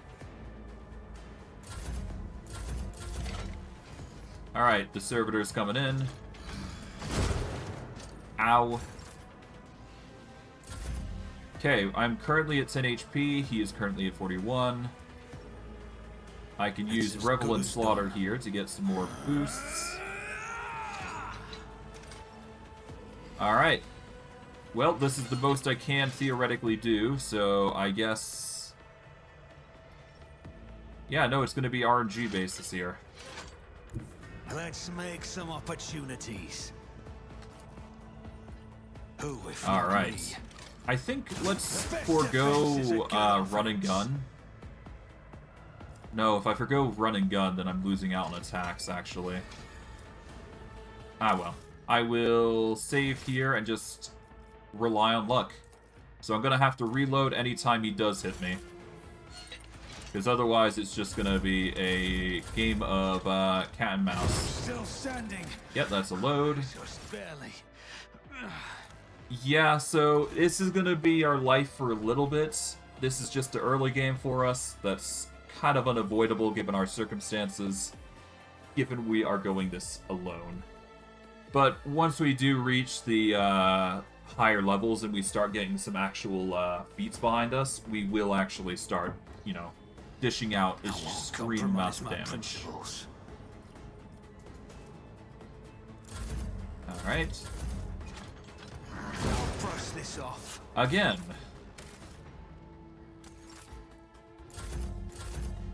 Oh, bugger, I actually misstepped that.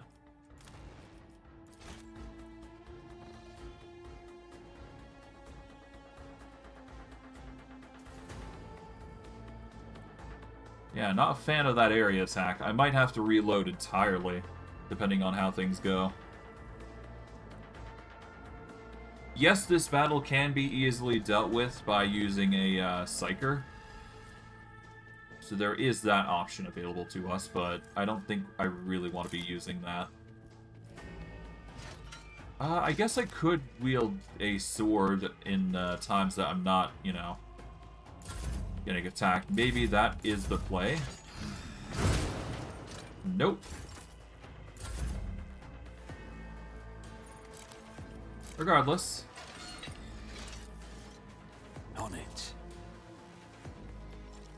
You should have thought twice before crossing me. Nice. That is nearly 4 crits out of Make this. it happen. I don't need If I move luck. over here, I have strategy. that is not going to help, but whatever. The best defense is a good offense. I might have to rely on Abelard here a little bit. Can't Worst case. catch my breath. I'll see to it personally. You should have thought twice before crossing me. Alright, let's see. Do I die? I might. My exit strategy Yep. will remain unused. Such is their will. Okay. Maybe I can change up my tactics. Maybe I have to get into melee with the guy. That's the only way I can see this working a little bit better. But even then, that's not going to be as great. We'll have to see how I fare in melee. Maybe that is the way to go. I don't know. We'll see.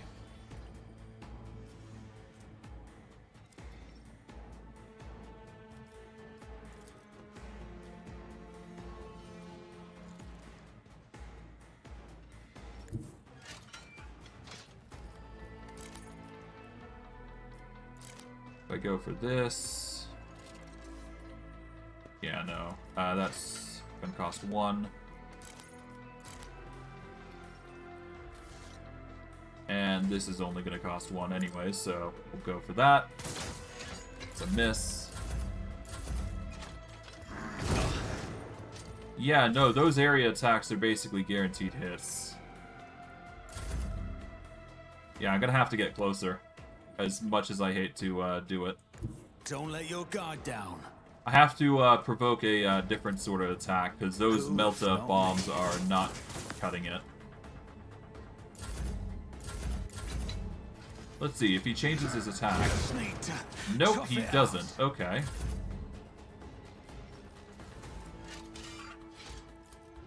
I'll make it happen.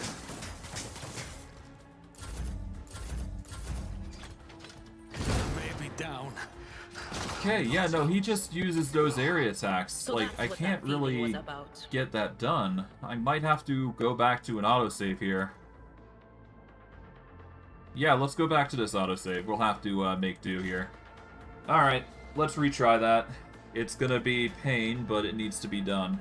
We can't exactly heal, after all, so... Sort of stuck in a rock and a hard place.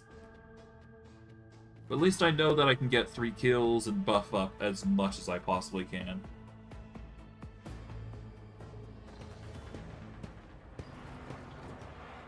Alright, so we're gonna have to quickly speed through some dialogue here, but other than that, we should be fine. I don't think there was anything here. Yeah, aside from the body, yeah. Let's skip. Keep your wits about you.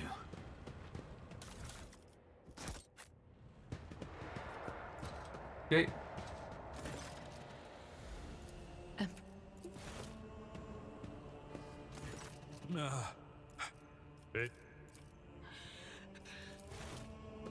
Let's just quickly go through these.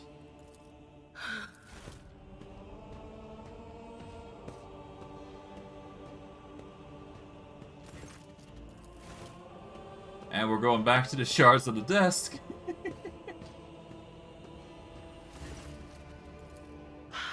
Tainted. Yes. No. I always All right. keep my options open.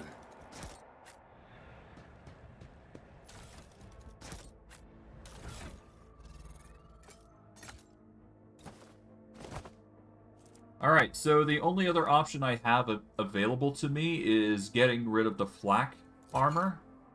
which will increase the damage dealt to me, but it will decrease the amount of hits I take. So I'm going to be relying heavily on the dodge function here. So we're going to save here. And hope like hell that the system is going to work for me. Look no further. Worst case, I'm going to be using Abelard as a backup medical Marching unit, on. so I will have him over here. And I will move the other two over here to the back. So that way we don't have to worry about them.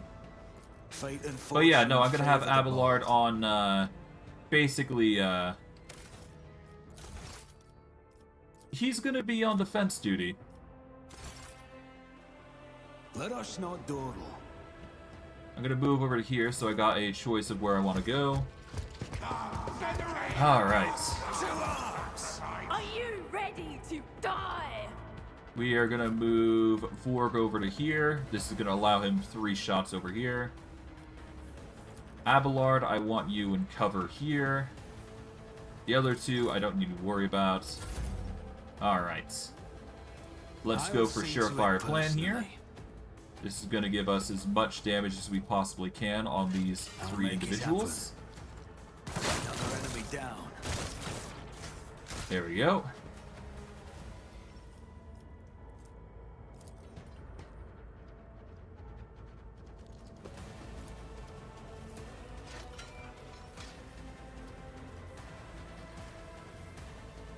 We're going to go for the kill here. This will give us 3. There we go. This will also deal some damage to the combat servitor, which is what we wanted. And we will save here.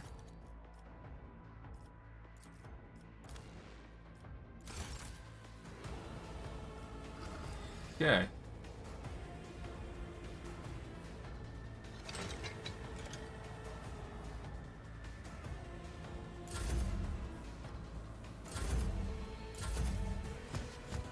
Alright, combat servitor is going to start going am at us, and that is a hit again.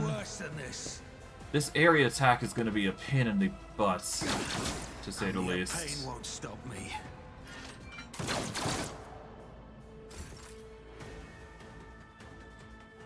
Okay, there we go. Alright, let's revel into slaughter.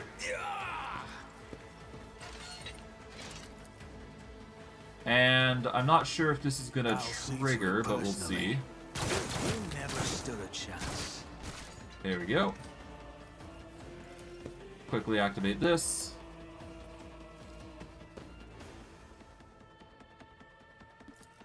And I'll quickly get the kill on you, I guess. Damn it. Alright, what are you going to do? You're going to do another... I'm starting to hate that scorching attack. That is basically becoming the end of me.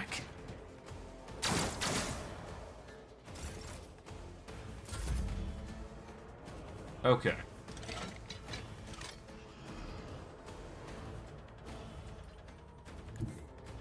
I'm going to move over to here. Risk is my second nature. I'm going to activate this. In fact, I'm going to move here, so that way I get some dodge. Alright. There we go. Deal with you guys. We'll revel in slaughter again. And let's see how you react to your own blast. Oh, you react by moving back and killing me. Will remain unused. Okay.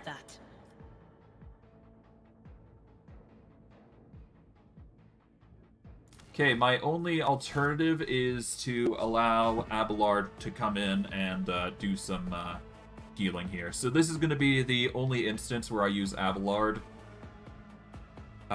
in a combat sense. I'm only going to be using him to apply medkits. That is the only reason he's going to be used, and is the only way I can see about continuing on through this journey. At least through this particular fight. I'll make it happen.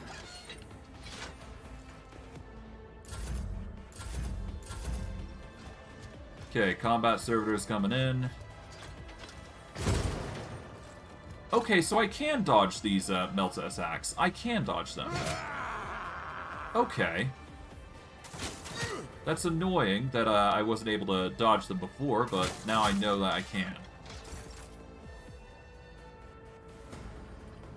Okay, so if I can dodge them, that means I can, continue on here. My gut tells me it's a bad idea.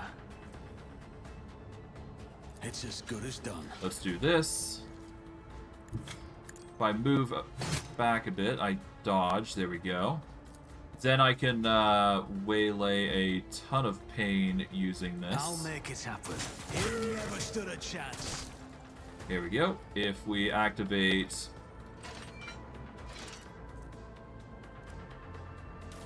Let's see, we're currently at 74 dodge.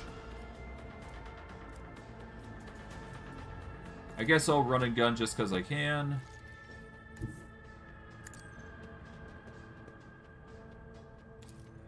And we want an attack on, I guess, Heretic here. Consider this a taste of what's to come. There we go. But the fact that I can dodge is a good thing.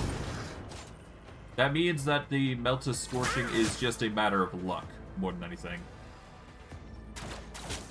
Ow. Okay, we're just gonna...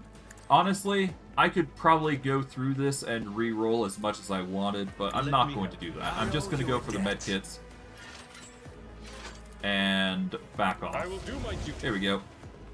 He is just going to be used for medkits at this point, so I'm just going to stuff him full of medkits here. Is what I would say if I didn't have the chance to do that. Alright, I'm going to move over here. Well, no, let's first activate Surefire Plan. Then we're going to move over, so that way we get the dodge chance. This is going to give us 74. And then we will combo it with the burst here. Your end was inevitable. Okay, I wasn't able to get the hit there, but that's fine. Okay, what are you going to do? You're going to hit me, and great. Damn it.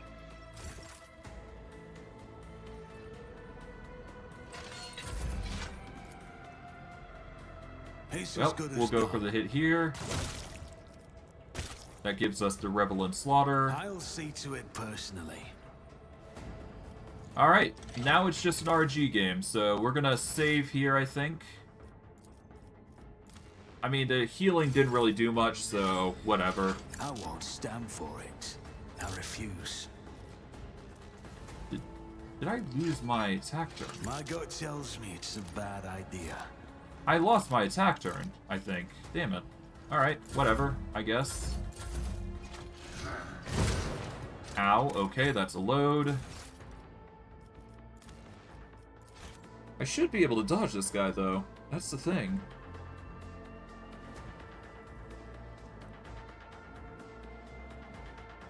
Ah, jeez.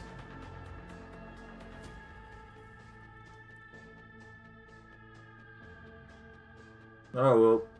I kind of expected this was going to be an issue at some point, but I wasn't expecting it so soon. Oh, well.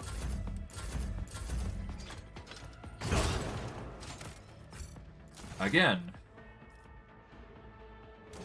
Well, you know what?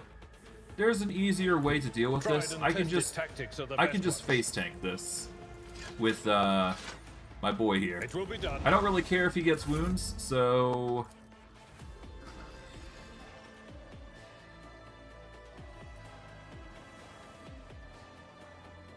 yeah, as long as he face tanks for me, I should be fine.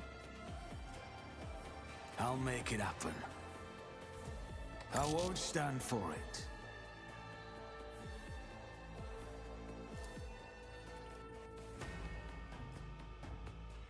That's gonna be annoying, but whatever.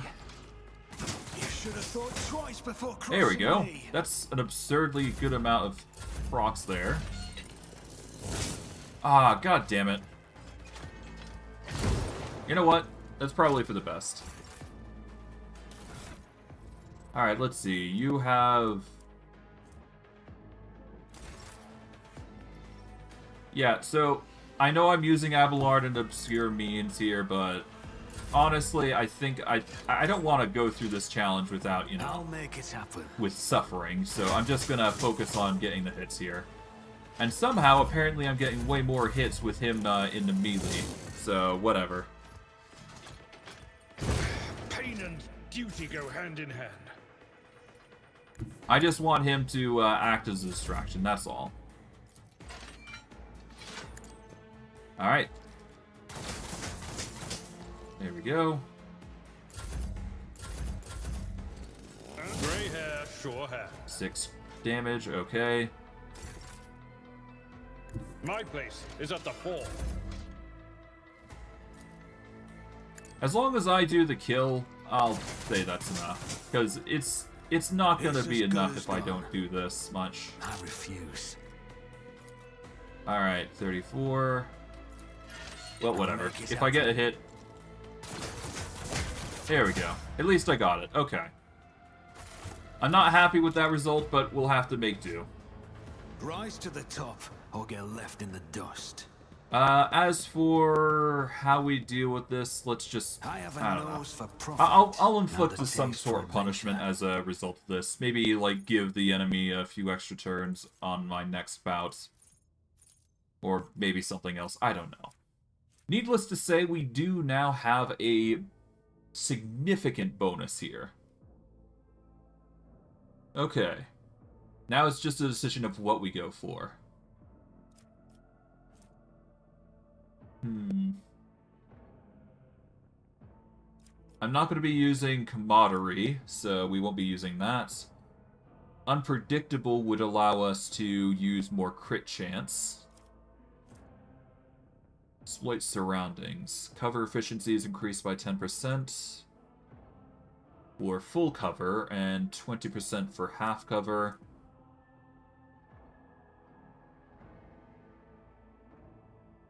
Combat Medicae. I do believe in order to use medkits, we do need that, so I might grab that. No, we need Medicae, Field Medic, or Base Skill Medicae.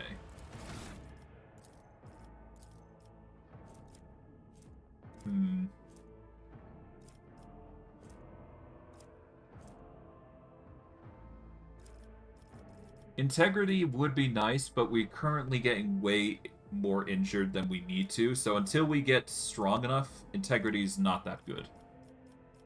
Let's see. We can deal additional damage for the rate of fire that we, use. Whenever a soldier successfully dodges or uses cover against enemy attack, they gain guaranteed critical hits. That is a decent ability, but we won't be using that just yet. We don't need Second Skin as far as I'm concerned. Alacrity is good if each shot fired by the soldier grants 1 agility. It's decent, but not something we're to be using.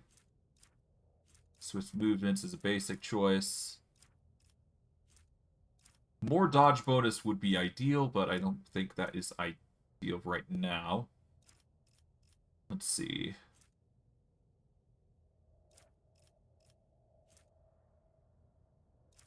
I think we're gonna go for a forge plan, or a forge-based ability here.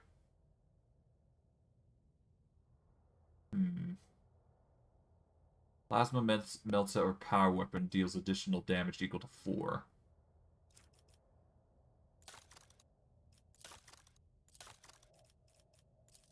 Tempting. I don't think that's what we want, though. Not yet, anyways.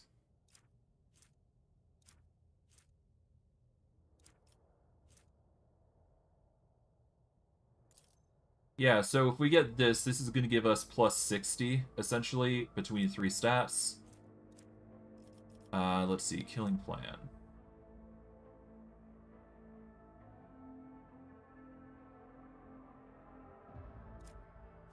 Escape plan.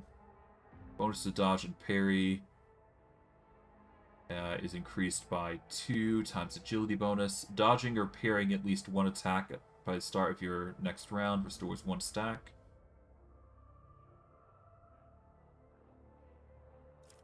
No. Okay.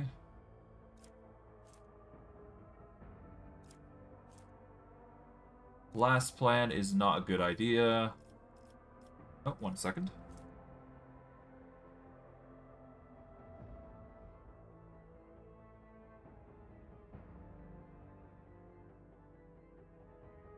Okay, I'm now back.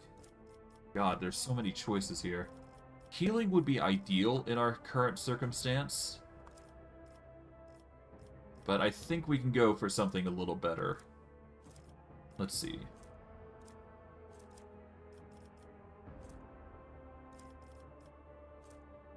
Second attack action deals 5 plus 2 times agility bonus, which is 3, so 11%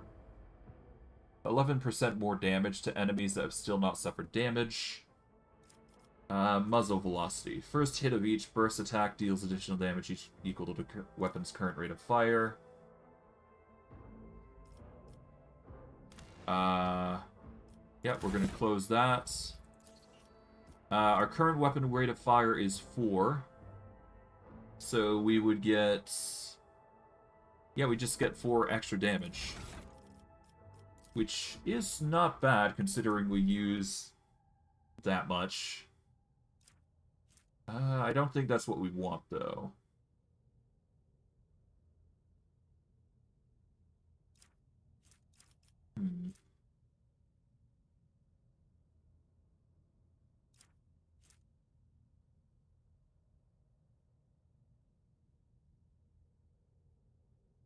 Alright. For now, I think ideally we want to go with healing.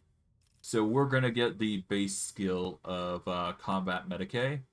This will change, and we will reset our skills later on, but we absolutely need this. Otherwise, we won't be able to heal.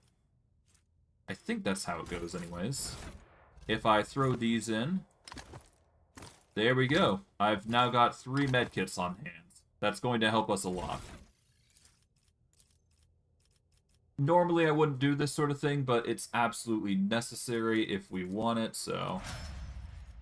Well, it's absolutely necessary in the certain circumstances that we're finding ourselves in. All I'm gonna do here is just... I don't know, I'll go for something pretty basic here. Let's go for Aftershock, that's always a good ability. And Argenta is basically... Yeah, let's go for Integrity, why not? I'm not going to be using these guys for anything short of just combat. Well, anything short of what I've done thus far, so... We're just going to benefit with what we got. Wearer gains 5 toughness if their intelligence is less than 35. Unfortunately, given we are an intelligence build, this is not viable. If we were, I would have used it. Sadly, that isn't the case, and we're just going to have to make do. Regardless, that is all we can do here as far as I'm concerned, so let's finally go to the Void Ship Bridge and deal with this situation at hand. Because good God, is it going to be a mess. Alright, everybody is going to march back here. I will lead us to fortune. And hopefully we don't need to do any more than what we've done thus far. The first sacrifice opens the eye. The second sacrifice draws its gaze.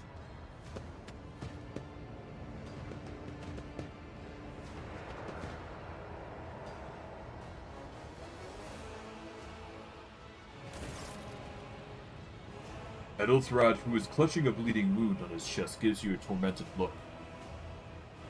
Help us survived. Too late to change the tide, I'm afraid. But if there's any honor in you, at least die with dignity and give our lives to the rogue trader.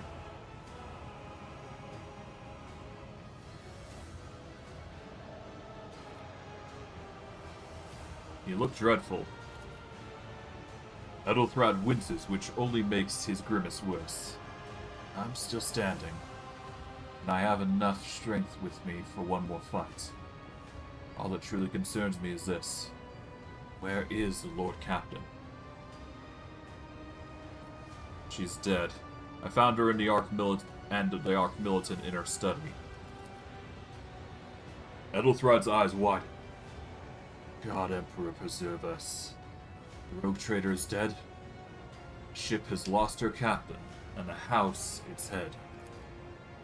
Ethelthrad shudders and grabs his shoulder, as you watch the sleeve of his jacket burst open and 2 bone growths pierce through the fabric. No matter what ritual Kunrad is performing here, the warp is too strong. I cannot withstand it. I feel my body changing with every second, the warp ringing in the air. This is the end. We will perish in the warp along with the warrant and all the dynasty heirs. The enemy of humanity has triumphed. Theodora looks anxiously at Ethelthrad. Then she glances back at you. I've seen it before. We'd better get away from him. The changes are already accelerating.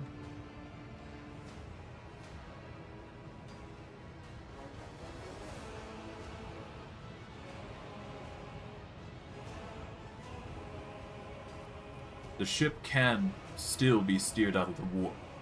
We must first secure communication between the bridge and Navigator's sanctum. Ethelthrad stares at you, and his eyes harden with cold resolve once more. Then we have no right to bow our heads.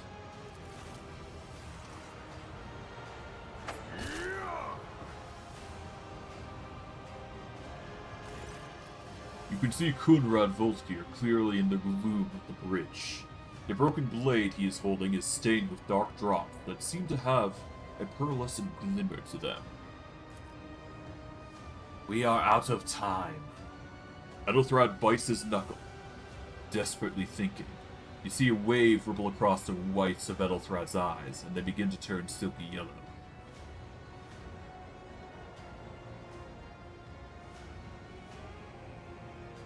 Vorg, you despictus cur. The rogue trader's death will be avenged. What? Theodora's dead? Volkvier stares at you with seemingly genuine bewilderment. No, that can't be, not now, I still haven't... Ethelthrad lowers his head, then he sighs and locks eyes with you, his gaze cold, haughty, and fanatical. The ritual will not be completed. I will take care of it. And you. See to it that the void ship breaks free from the loop.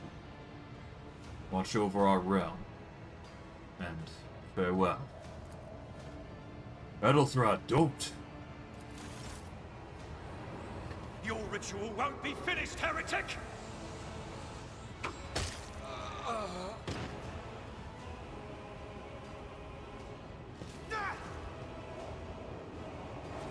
Oh no. Oh no. It begins. More enemies to face judgment. We All truly right. bless this day. I will take you down. Now, as the rules of this challenge indicate, I can't use anybody else but myself. So I will be moving them out of range at the earliest convenience. So I'll just move them over to here, and them to there. There we go. That is the best I can theoretically do in this instance here. And needless to say, the Chaos Spawn is going to cause a ruckus, so... we're going to need to move these guys as far as we possibly can. Thankfully, I do have a special ability now, called Firearm Mastery. This is going to help us significantly in the fight against the Void. Right now, I won't be able to target those people. I can target some people over here, though. It does appear. If I target you specifically, I can get a 6 to 8. But if I use Surefire Plan, that's going to increase. I'll be using Firearm Mastery here. This is absolutely necessary for our survival. This will bring damage to 9 to 12 here. I'm going to move over to half cover here. I am going to use Run and Gun to reduce... Well, no, let's first start with the first attack here. On it. There we go, that's one. Here comes two. I'll make it happen. There we go. We're gonna clear the deck here. It's as good as done. You never stood a chance. Alright, we can now activate Revel and Slaughter here. This is gonna give us an extra bit of boost. Okay, we can activate this. This is gonna get a kill here.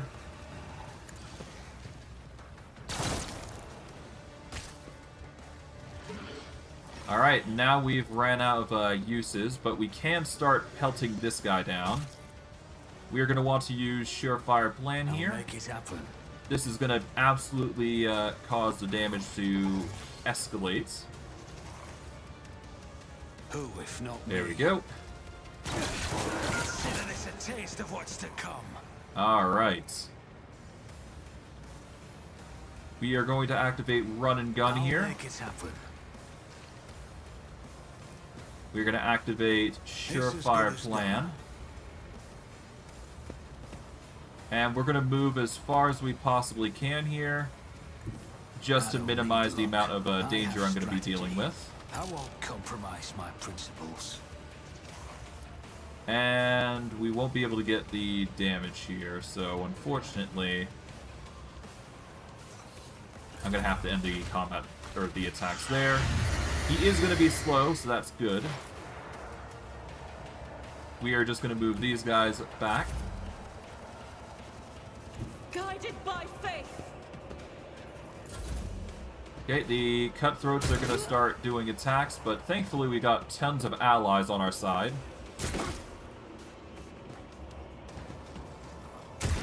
They'll be stuck dealing with the crew for a while. I'm just gonna send these guys away. Now, of course, we're gonna have to deal with this chaos spawn by ourselves, so this is gonna be a nasty situation here. Sadly, I cannot use another heroic act or desperate measure in this combat, which is the downside here, but that is to be expected.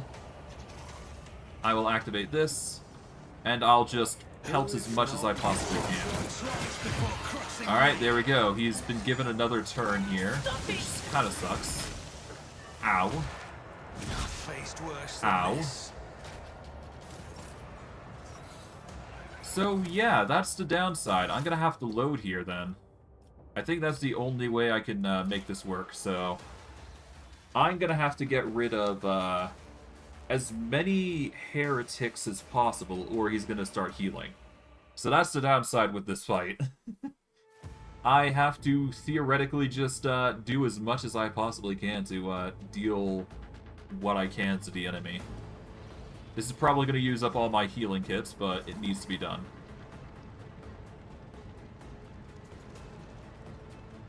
To that Vainglory, I'm going to need to move up to here. Let's activate Firearm Mastery here. I'll make it Pop ahead here. Ahead here. Never stood a chance. One here. Let's Revel into Slaughter. Pop another head. On it. Alright. We can just barely make out 2 more units here. So we're gonna start pelting this guy. There we go.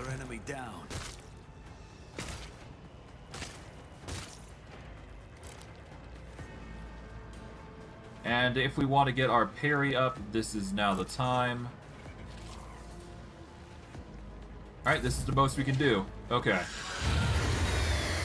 Rending Scream. And he's going to start attacking me. Thankfully, the parries are going to come in clutch. I know what is to come. But thankfully, I will have plenty of crew officers helping me in this. Not that it's going to really change much. They're just going to be fodder more than anything, but every little bit matters, as you can probably tell.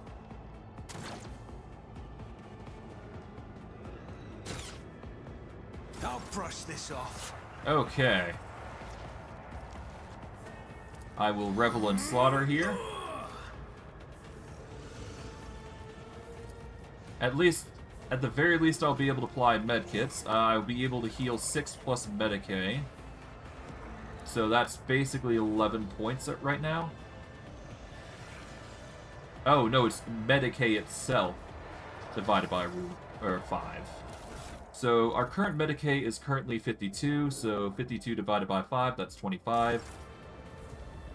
Okay, so it's hit or miss whether I'll get this or not, but...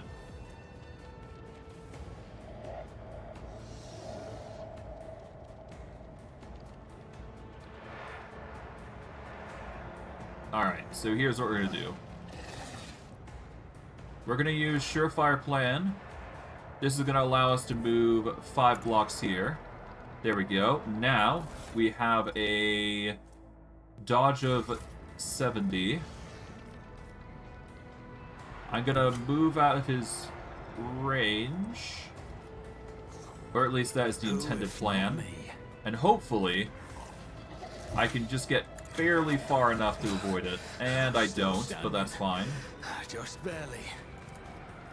Alright, let's heal. I won't forget this. And we're gonna pelt here. Now, if he comes at me, yeah, that's gonna be a problem. Oh, they're targeting allies, lovely. I'm gonna be in a bit of a pain. And I've gotten knocked prone, which basically insinuates that we're dead.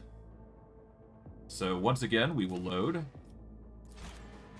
And hope like hell we can manage.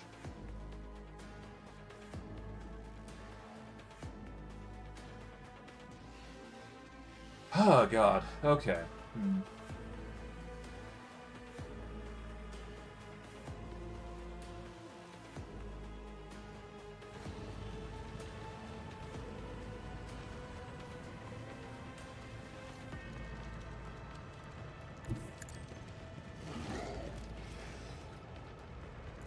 Yeah, I need to deal with all the enemies. That is a given.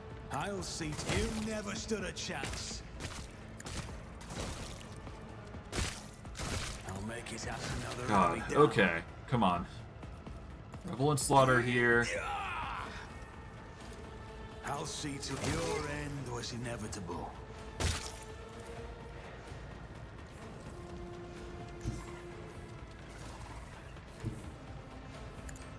Okay. You never stood a chance. I'll make it. Your end was inevitable.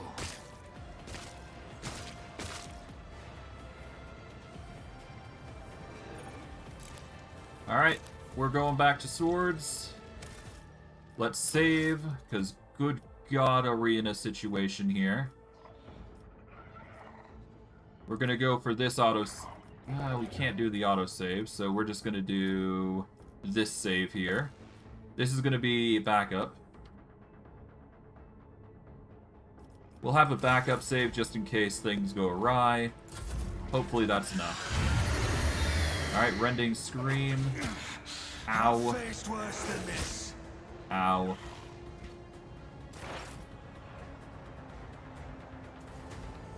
I'm not in. Okay, time for the crew to go. Hopefully they get some serious shots in. So far, I'm not happy with the outcome of the situation, but we're making do.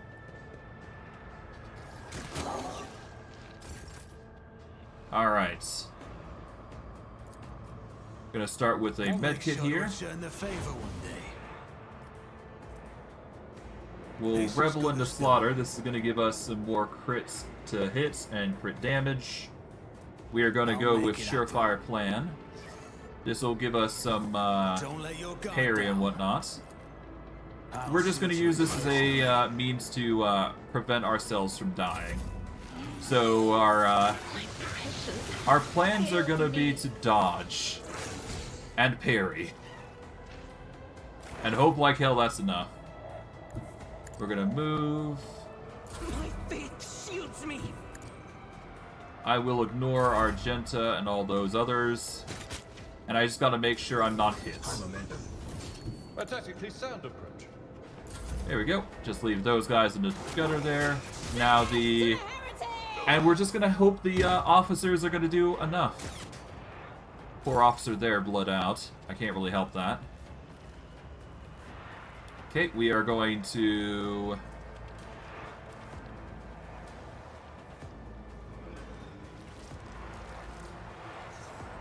Okay, I guess we're gonna do another surefire plan. This is gonna help us dodge. I'm just gonna move... Yeah, let's... I guess move here. No harm in it. We're gonna have run and gun activate, so that way we got 2 attacks that we can go for. None of it really changes how the outcome's gonna go. It's just gonna determine how much hits we get off. Alright, there we go. Ow.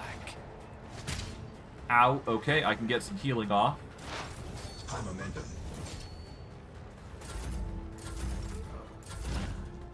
Okay, we'll leave those guys to do their thing. And we should be able to make do. Thankfully, it seems like our damage is working. Alright, so we are going to heal up here. I won't forget this. There we go. Who, if not me? Active evasion up. I Move. am ready for whatever comes. And we go for a swing. There we go, that's 44. Oh, that's another scream. Thankfully the parry's coming in clutch. We do get hit there, but that's fine. Pain cleanses the body. Alright. Hopefully the warriors will get the significant hits off. There we go. Didn't even flinch. Alright. Given the circumstances, I am going to need a heal here. But that is a price I'm willing to pay. Alright, surefire planet.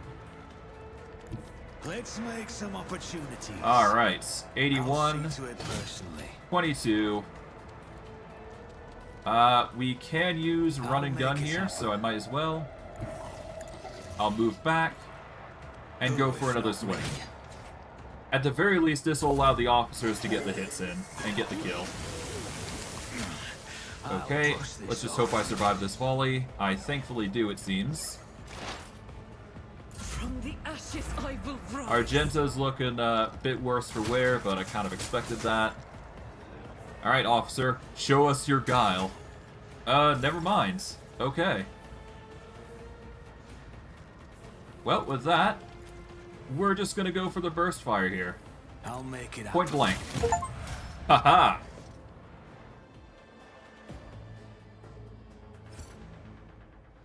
And for those of you who were not aware, I just got an achievement for it.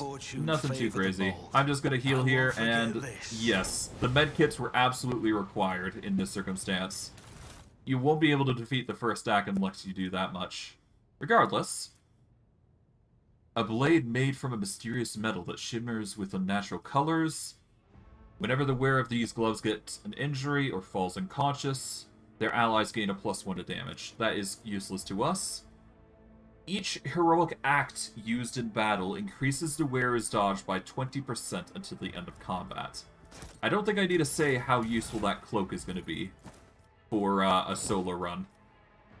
This is going to help us early game, at the very least, and it should help us quite a bit. We don't need these gloves of endurance, honestly, because we have no allies that we're going to be relying on in the future, so yeah. We don't really need them for anything. With that said, we can now bolster our abilities here. Let's see, we got ballistics, agility, perception, or strength. I mean, the natural choice would be getting ballistics so we can increase our accuracy, because we're going to be using the accuracy a lot. And other than that, we should be fine. Let's see, we are going to go for, not combat medic A. Let's see.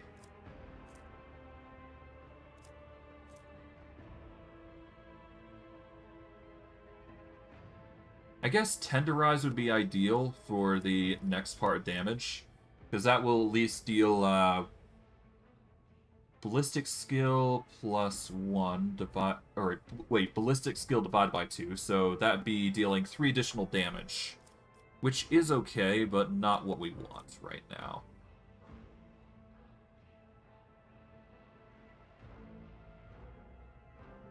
This gives us armor pen and ignores half ballistic skill deflection, which should be 4 points, so 2 deflection when used against enemies in a 3-cell.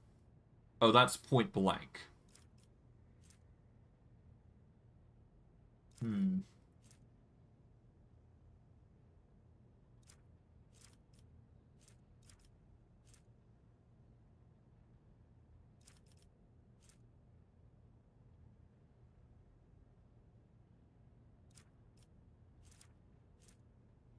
Let's see. While the soldier has full cover against an enemy, the soldier gains 10 damage against that enemy, and the enemy's attacks are 20% less. Okay, 20 less damage. It's okay. Second skin. Nope. I think I'm gonna have to rely on cover here, I think. That's arguably gonna be our best choice here.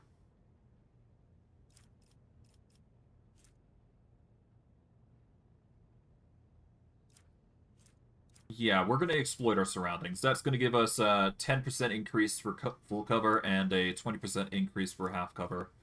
That's just going to help us avoid damage in general.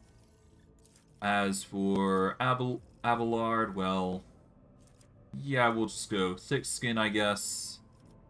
We're not going to be using him any... Well, you know what? Yeah, let's close the interface. We don't need to level them up. Keep your wits as far as I'm about you. concerned, anyways.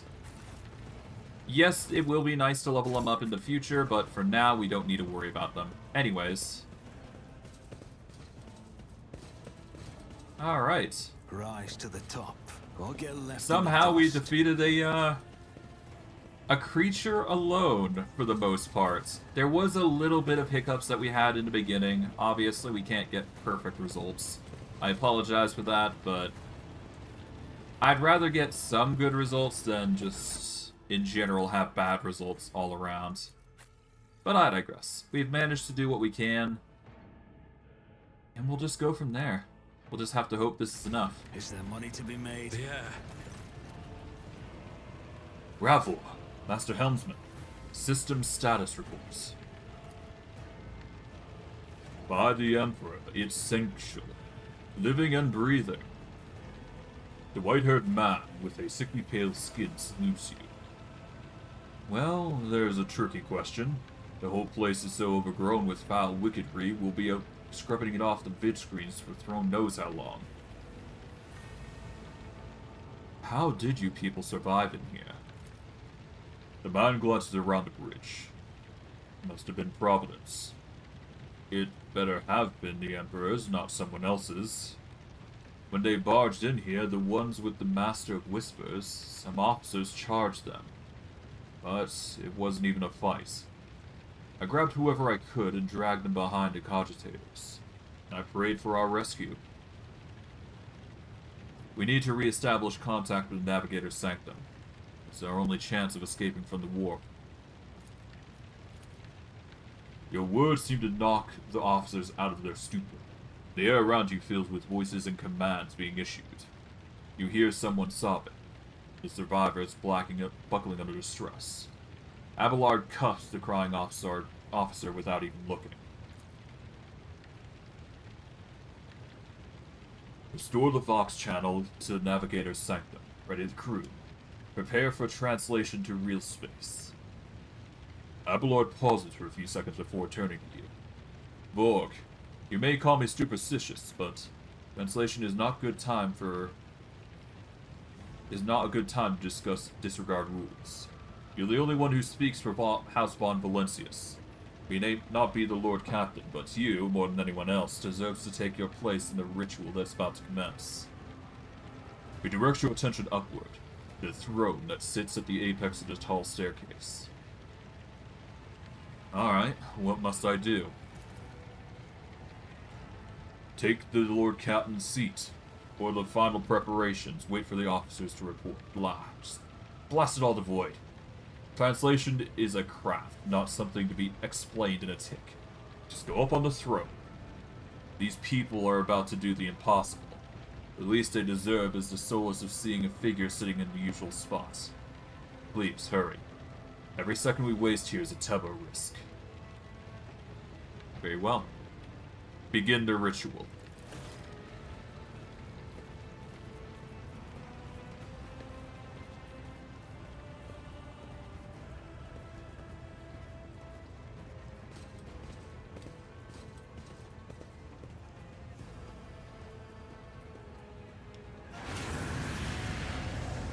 The image before you is hazy, swaying in sorcerous currents invisible to mortal eyes, as if whatever behind this thin shell is constantly changing, while still remaining the same.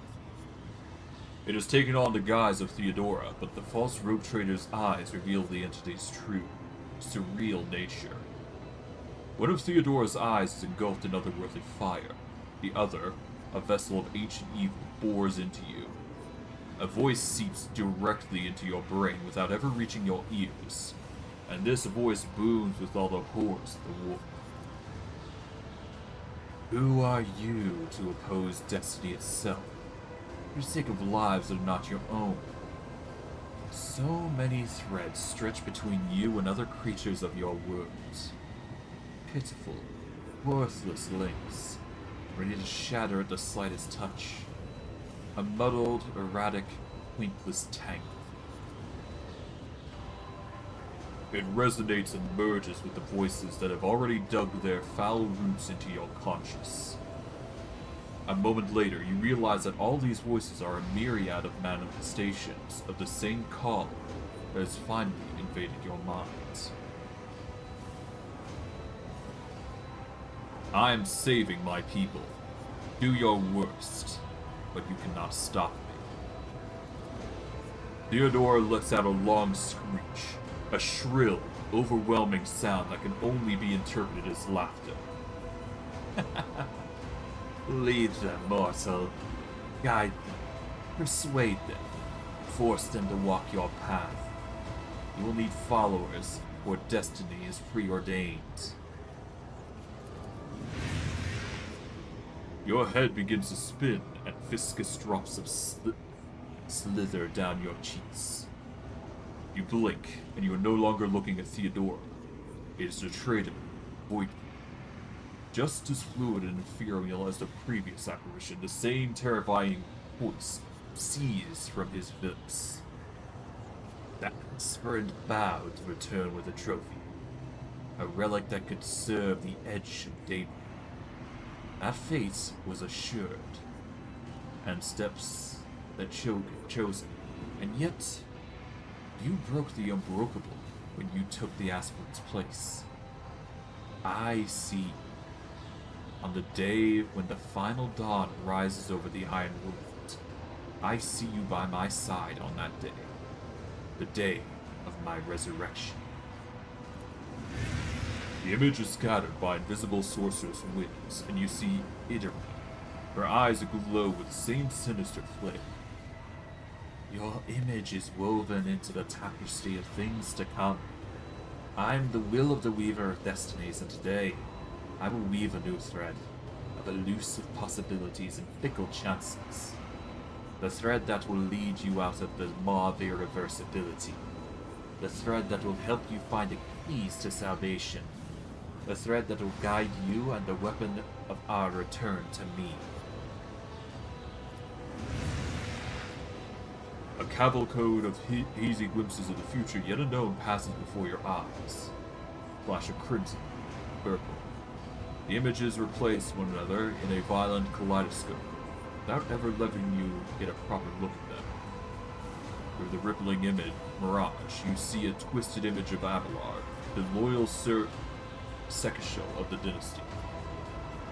The path is set, child of the dawn.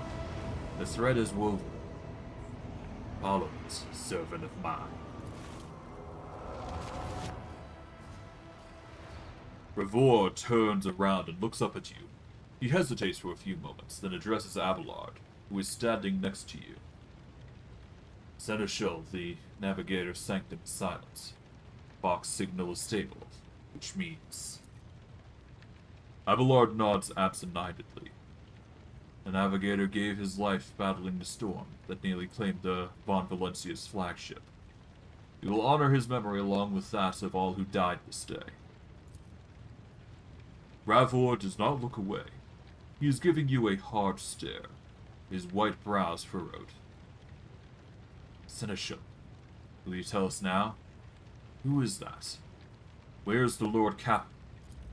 As First Officer, it is my duty to inform you, with the greatest regret and indelible sorrow, that Lord Captain Theodora von Valancius is dead.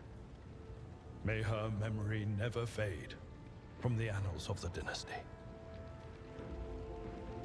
By right of blood succession, and with the absence of other kin who could challenge this decision. After waiting out the first wave of shock and surprise, Abelard glances at you and continues. It is hereby declared that the successor to Theodora von Valancius is her heir, the rightful inheritor of the warrant of trade, and the title of Rogue Trader. The official ascension ceremony will be held at a later time. In the interim... have you lost your tongues? Hail your lord. It is because of his toils that we all still live. Abelard stops short and glares fiercely at the confused officers. The deed is done, Master. My apologies. I meant to say Lord Captain. The Seneschal turns to you. He looks at least half a decade older.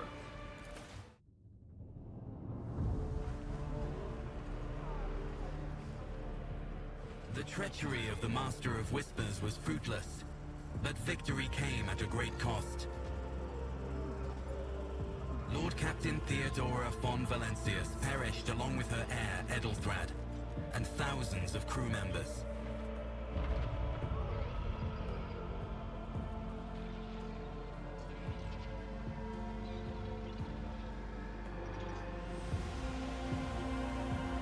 Yet hope remained. For the second in line to the Rogue Trader dynasty survived. And through the strength of his resolve, saved those who were counting on him for protection.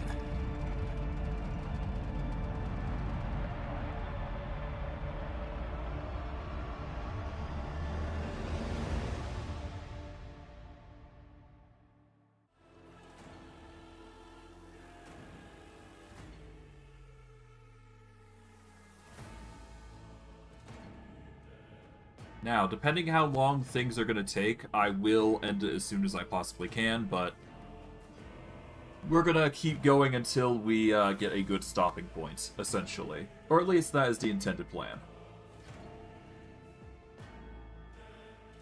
This is a lot of lore, basically, put simply. Deep shadows of weariness can be seen on Abelard's face.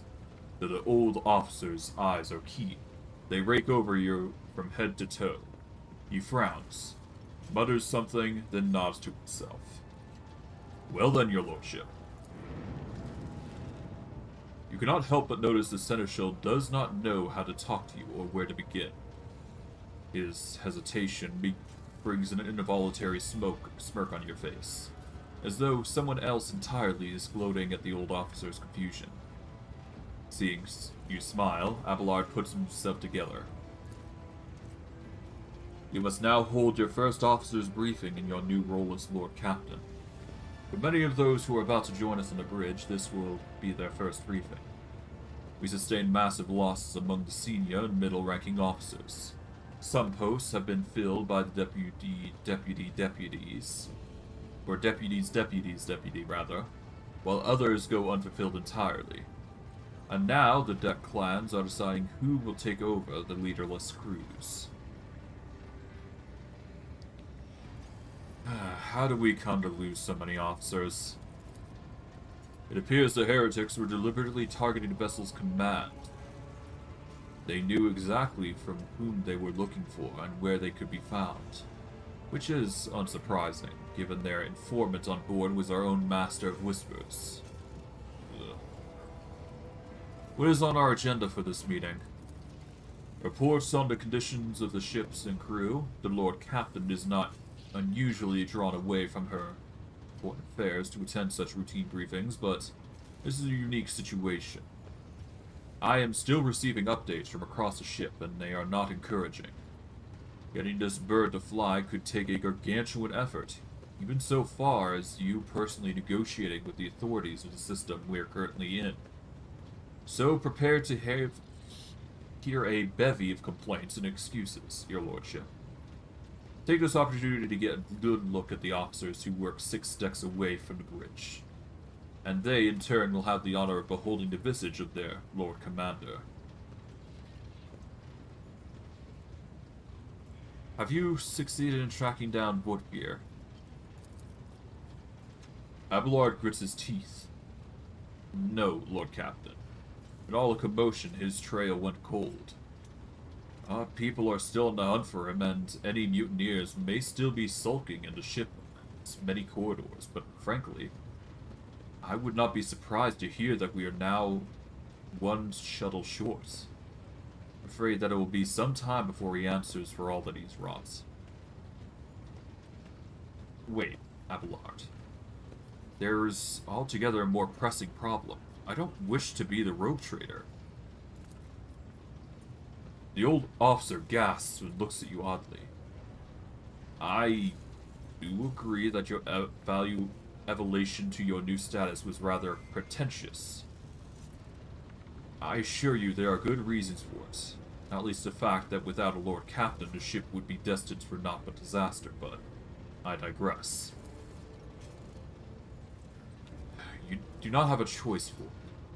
You are the named heir of the rogue trader, and your fate is predetermined. Besides, if Conrad is guilty of the deaths of the other candidates, then his assassins must still be there, waiting. I doubt they are reckless enough to attack you if you are draped in the mantle of the rogue trader, but if you were to disembark the ship bearing only the status of an ordinary servant of the Emperor,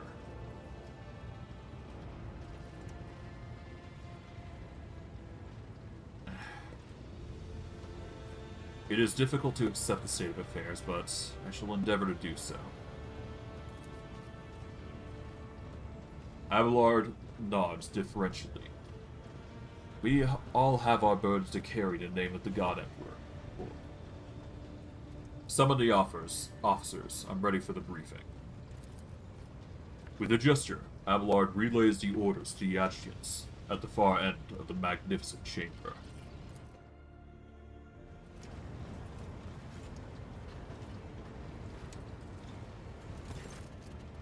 A dozen pairs of eyes bore into you, the expressions revealing restraint, joy, curiosity, and wariness.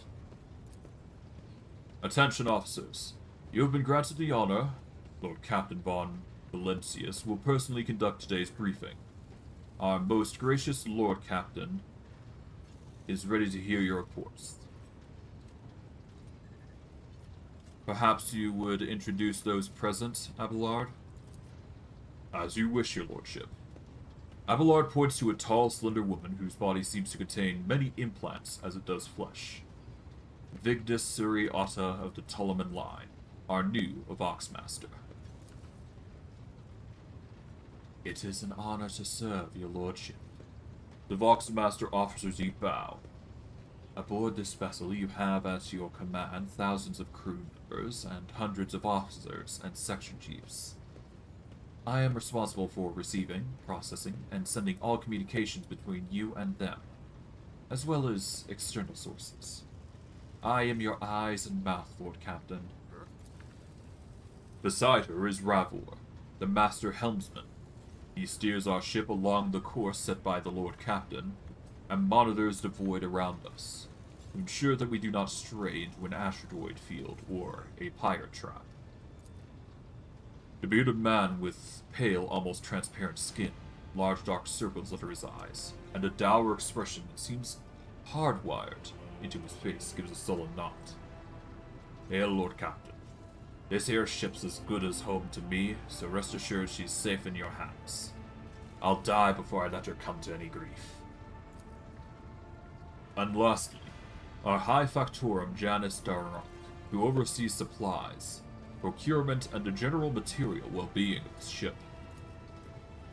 Dressed in an embroidered mid-jacket, the heavy-set man with oiled hair offers an ubiquitous smile and bows. It is an honor to serve your lordship. You may trust me with all the matters concerning your comfort. Everything will be done to the highest standard. In the second row, we have the 3 officers charged with overseeing the ship's vital functions. The Master of Ordnance is responsible for the artillery aboard, the Infernus Master, whose crew work to prevent and extinguish fires on ship, and lastly, the Drowse Master, servant of the All-Messiah. The 3 officers salute you. The Infernus Master does so with confidence, while the Master of Ordnance betrays nervousness. The Drive Master offers a salute resembling a dance, involving the complicated manipulation of all the Tech Priest's mechadendrites. I see. Is that everybody? Unfortunately, our Choir Master, the esteemed Zachary Wise, head of the Astropath section, is unable to join us. He is in charge of communications with distant star systems. Master Weiss has been in a trance for some time now, attempting to contact other planets in the von Valancius Protectorate, and inform them of Lady Theodora's passing, and Conrad Votbier's treachery. I will deliver a report to your lordship on the Astropath's progress as soon as it's possible to do so.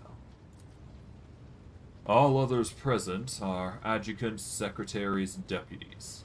They are here to make a record of proceedings. Whew, man, this is a lot of talking. Can I save here? I don't think I can, nope. Alright, well, I guess we're keeping going until we're done. I wish to hear the Infernus Master's report. Yes, Lord Captain. The tall young man bows his head in deference. I can report that all fires across all decks have now been extinguished. The preliminary damage assessment, in terms of material loss and crew's casualties, have been completed. The results have been submitted to Sentinel and the High Factorum. The post passed to him after the previous Infernus Master and his next 3 deputies expired in the line of duty. Abelard remarks in a low-pitched voice for your ears only. The lad is managing well so far. He can take the heat, so to speak. High Factorum, what do you have to report? We are toiling day in and day night to compile a full account of your losses. I will personally ensure that all damaged components are given to the Tech Priest's hands for attention, and that all lost supplies are replaced. There is only one resource that I cannot replenish single-handedly, and that is people. We have lost more than 2,000 crew members, and unfortunately, this number is not confined to the scum from the lower decks, which are easily replaced, but also includes trained professionals. We will be able to make up for our losses in the nearest planet, Ricard Minoris. However, the planet, the whole system in fact, belongs to the Winterscale rogue trader dynasty. We cannot simply begin recruiting on the planet without first coming to an understanding with the governor. In that respect, I am powerless. Negotiations at this level are a matter of the road trader. Especially true given the Caligos Winterscale's penchant for attacking first and asking questions later. And the kind of thick-skulled thugs he usually installs as governors on his planets. Drive Master, I will hear from you. A voice distorted on a Vox retranslator emerges from under the tech priest's scarlet hood. Lord Captain, the foes that set upon the noble void ship destroyed the repositories of hundreds of machine spirits. The great warp machine entrusted in my charge is unharmed, thank the Omnissiah. But its spirit mourns its dead brethren. We've not yet identified a prayer protocol capable of assuaging its sorrow and anger.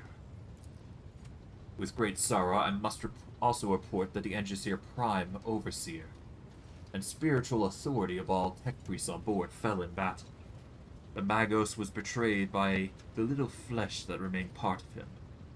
Most terrible loss. There is no one among my comrades aboard whose experience and comprehension on the sacred protocols equal that of the fallen Magos. We require a replacement and as soon as possible. I see. Thank you. The tech priest bows her head. Master Helmsman, deliver your status report. Right you are, Lord Captain.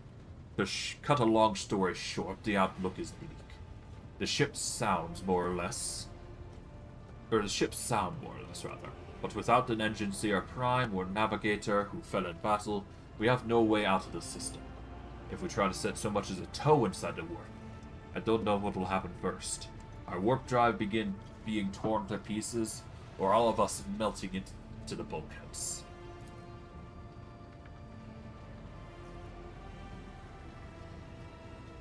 Your Lordship, if you will allow me to interject.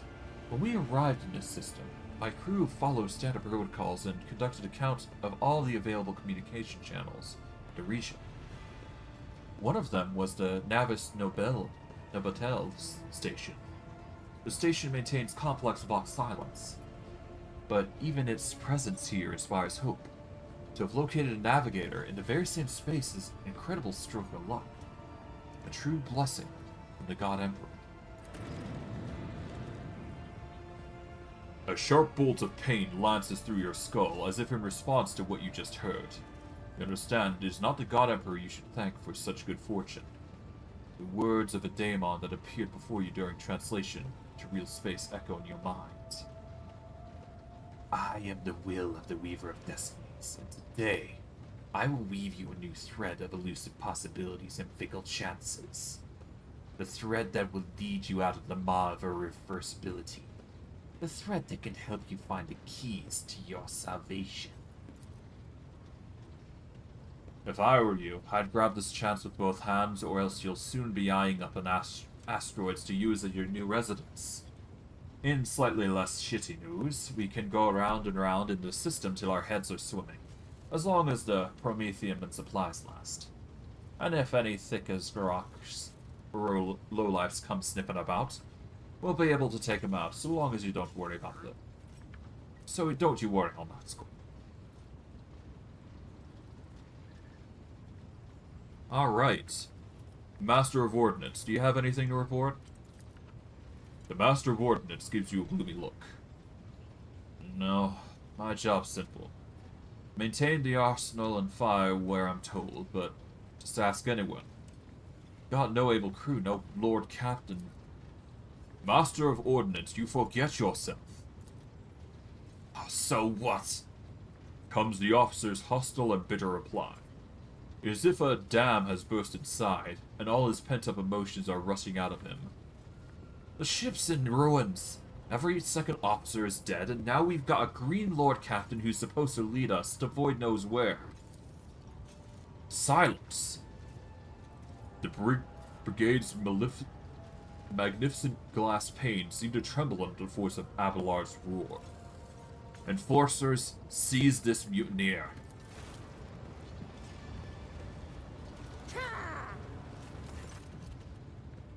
Abelard grunts. If only one officer out of the whole lot has fallen to pieces, then that's not bad at all. Your lordship, I do humbly apologize on behalf of the entire crew. What would you have us do with the Master of Ordnance? The former Master of Ordnance, I should say. Besides, find a replacement, that is. For we already have one lined up. Oh, stand down. Release him. No intention of punishing a man for a moment of weakness. Not after the terrible attacks we had to endure. Abelard stares unblinking at the Master of Ordnance.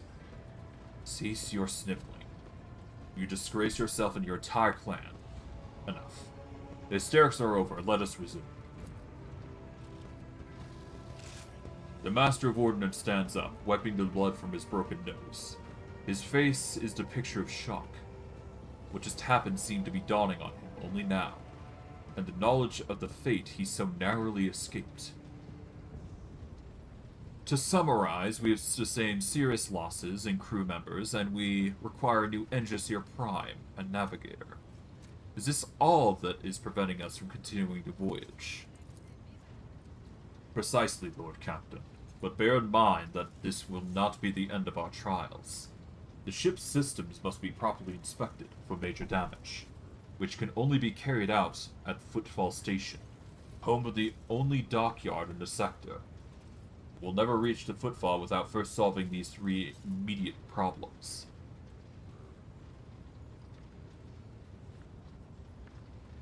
Alright. What can you tell me about the system in which we currently find ourselves? I cede to the Vox Master on this point. Mistress Tolleman? We are in the Rykard star system, and our voyage here was undertaken on the orders of your lordship's predecessor. There are 3 inhabited bodies in this system, and our attempts to send Vox messages have produced confounding results. The Navis Nobilite station has not simply failed to answer, it seems to be maintaining total Vox silence. However, we did receive a distress signal from the prison planetoid in the system. Brykad's Minotaurus itself is also not responding to our hails. But what is most alarming is that our augurs have intercepted signals from the surface that seem to indicate ongoing hostilities on the planet. The situation is not very encouraging, but without a navigator, a tech priest, and new crew members, we won't be able to travel anywhere. Therefore, we must go on the planet and the Navis Nobel station and find out what in the void is going on. Very well.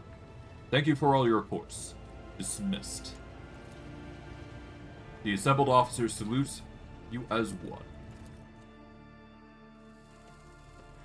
Ah, God, so much talking, God. My throat's getting sore. Your lordship, there is one other thing. A confidential matter of the utmost importance. Lady Theodora. Your eternally esteemed predecessor brought the ship here to this system for a reason. She was given a secret commission. You perhaps are wondering who has the authority to commission a rogue trader to do anything? And I should tell you, the Lord Inquisitor, the hand of the Emperor, the chief architect of his will in the Coronis Expanse. I came across a strange handwritten letter on Theodora's desk. It was signed XC. You are referring to the contents of that note, I presume? Yes, quite right. XC. Xavier Calcazar. Lady Theodora was to seek out the Lord Inquisitor's right-hand man, one Heinrich von Klorx. Interrogator, you understand. All I know is that he is somewhere in this system, that we must find him, and offer him whatever assistance he requires, and then deliver him to Footfall, in the Furibundus system. Finding him without any more information to go on will be difficult indeed, but an Inquisitor is a more important individual. The authorities in the system, either the Navis Nobel or the governor of Rykard Minotaurus, may know something. That is all of it, your lordship. You have a great deal of work ahead of you, but it is a mere taste of the daily burden of the rogue trader. Soon you must take up the reins of Von Valancius' protectorate. Abelard gives you another scrutinizing look, as if to try and gauge how long you will hold out under the amount of problems. His face softens slightly, and seems he's about to offer some words of encouragement. Until... Theodora, Sister Argenta, explain yourselves. The Sister of Battley grimly nods toward Theodora. The Psyker is suffering some ailment, or dark madness. She insisted on seeing the rogue trader, and judged that it would be unwise to leave her unsupervised. For a brief moment, Sister Argenta's voice sounds hesitant. I was also hoping to approach you with a personal request, but it can wait. Speak with me when you have the time, rogue trader. Theodora's glazed eyes roll over those assembled. One word bursts from her lips. Daybreak.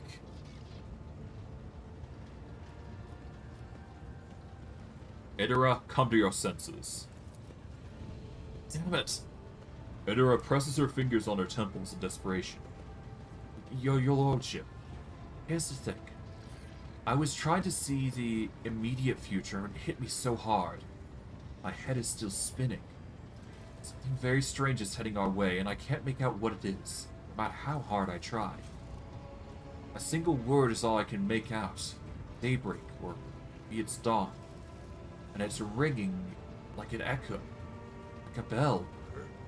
If it's daybreak, then why is it so dark?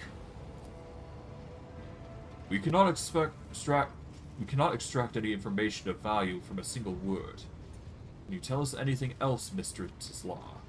Or Slass? No, not yet anyways. The voices are going berserk, all shouting at once. Can't make any sense of it. As soon as I know or sense anything, I'll report it, alright? Lord Captain, if you want me to take a closer look into your future, find me on the bridge. We can talk. Lady Theodora was well served by my whispers on many occasions. I'm sure you would benefit from them as well. The Psyker's bitten lips stretched into a wry smile. If there is nothing else to report, I declare this briefing concluded. It is time to get to work.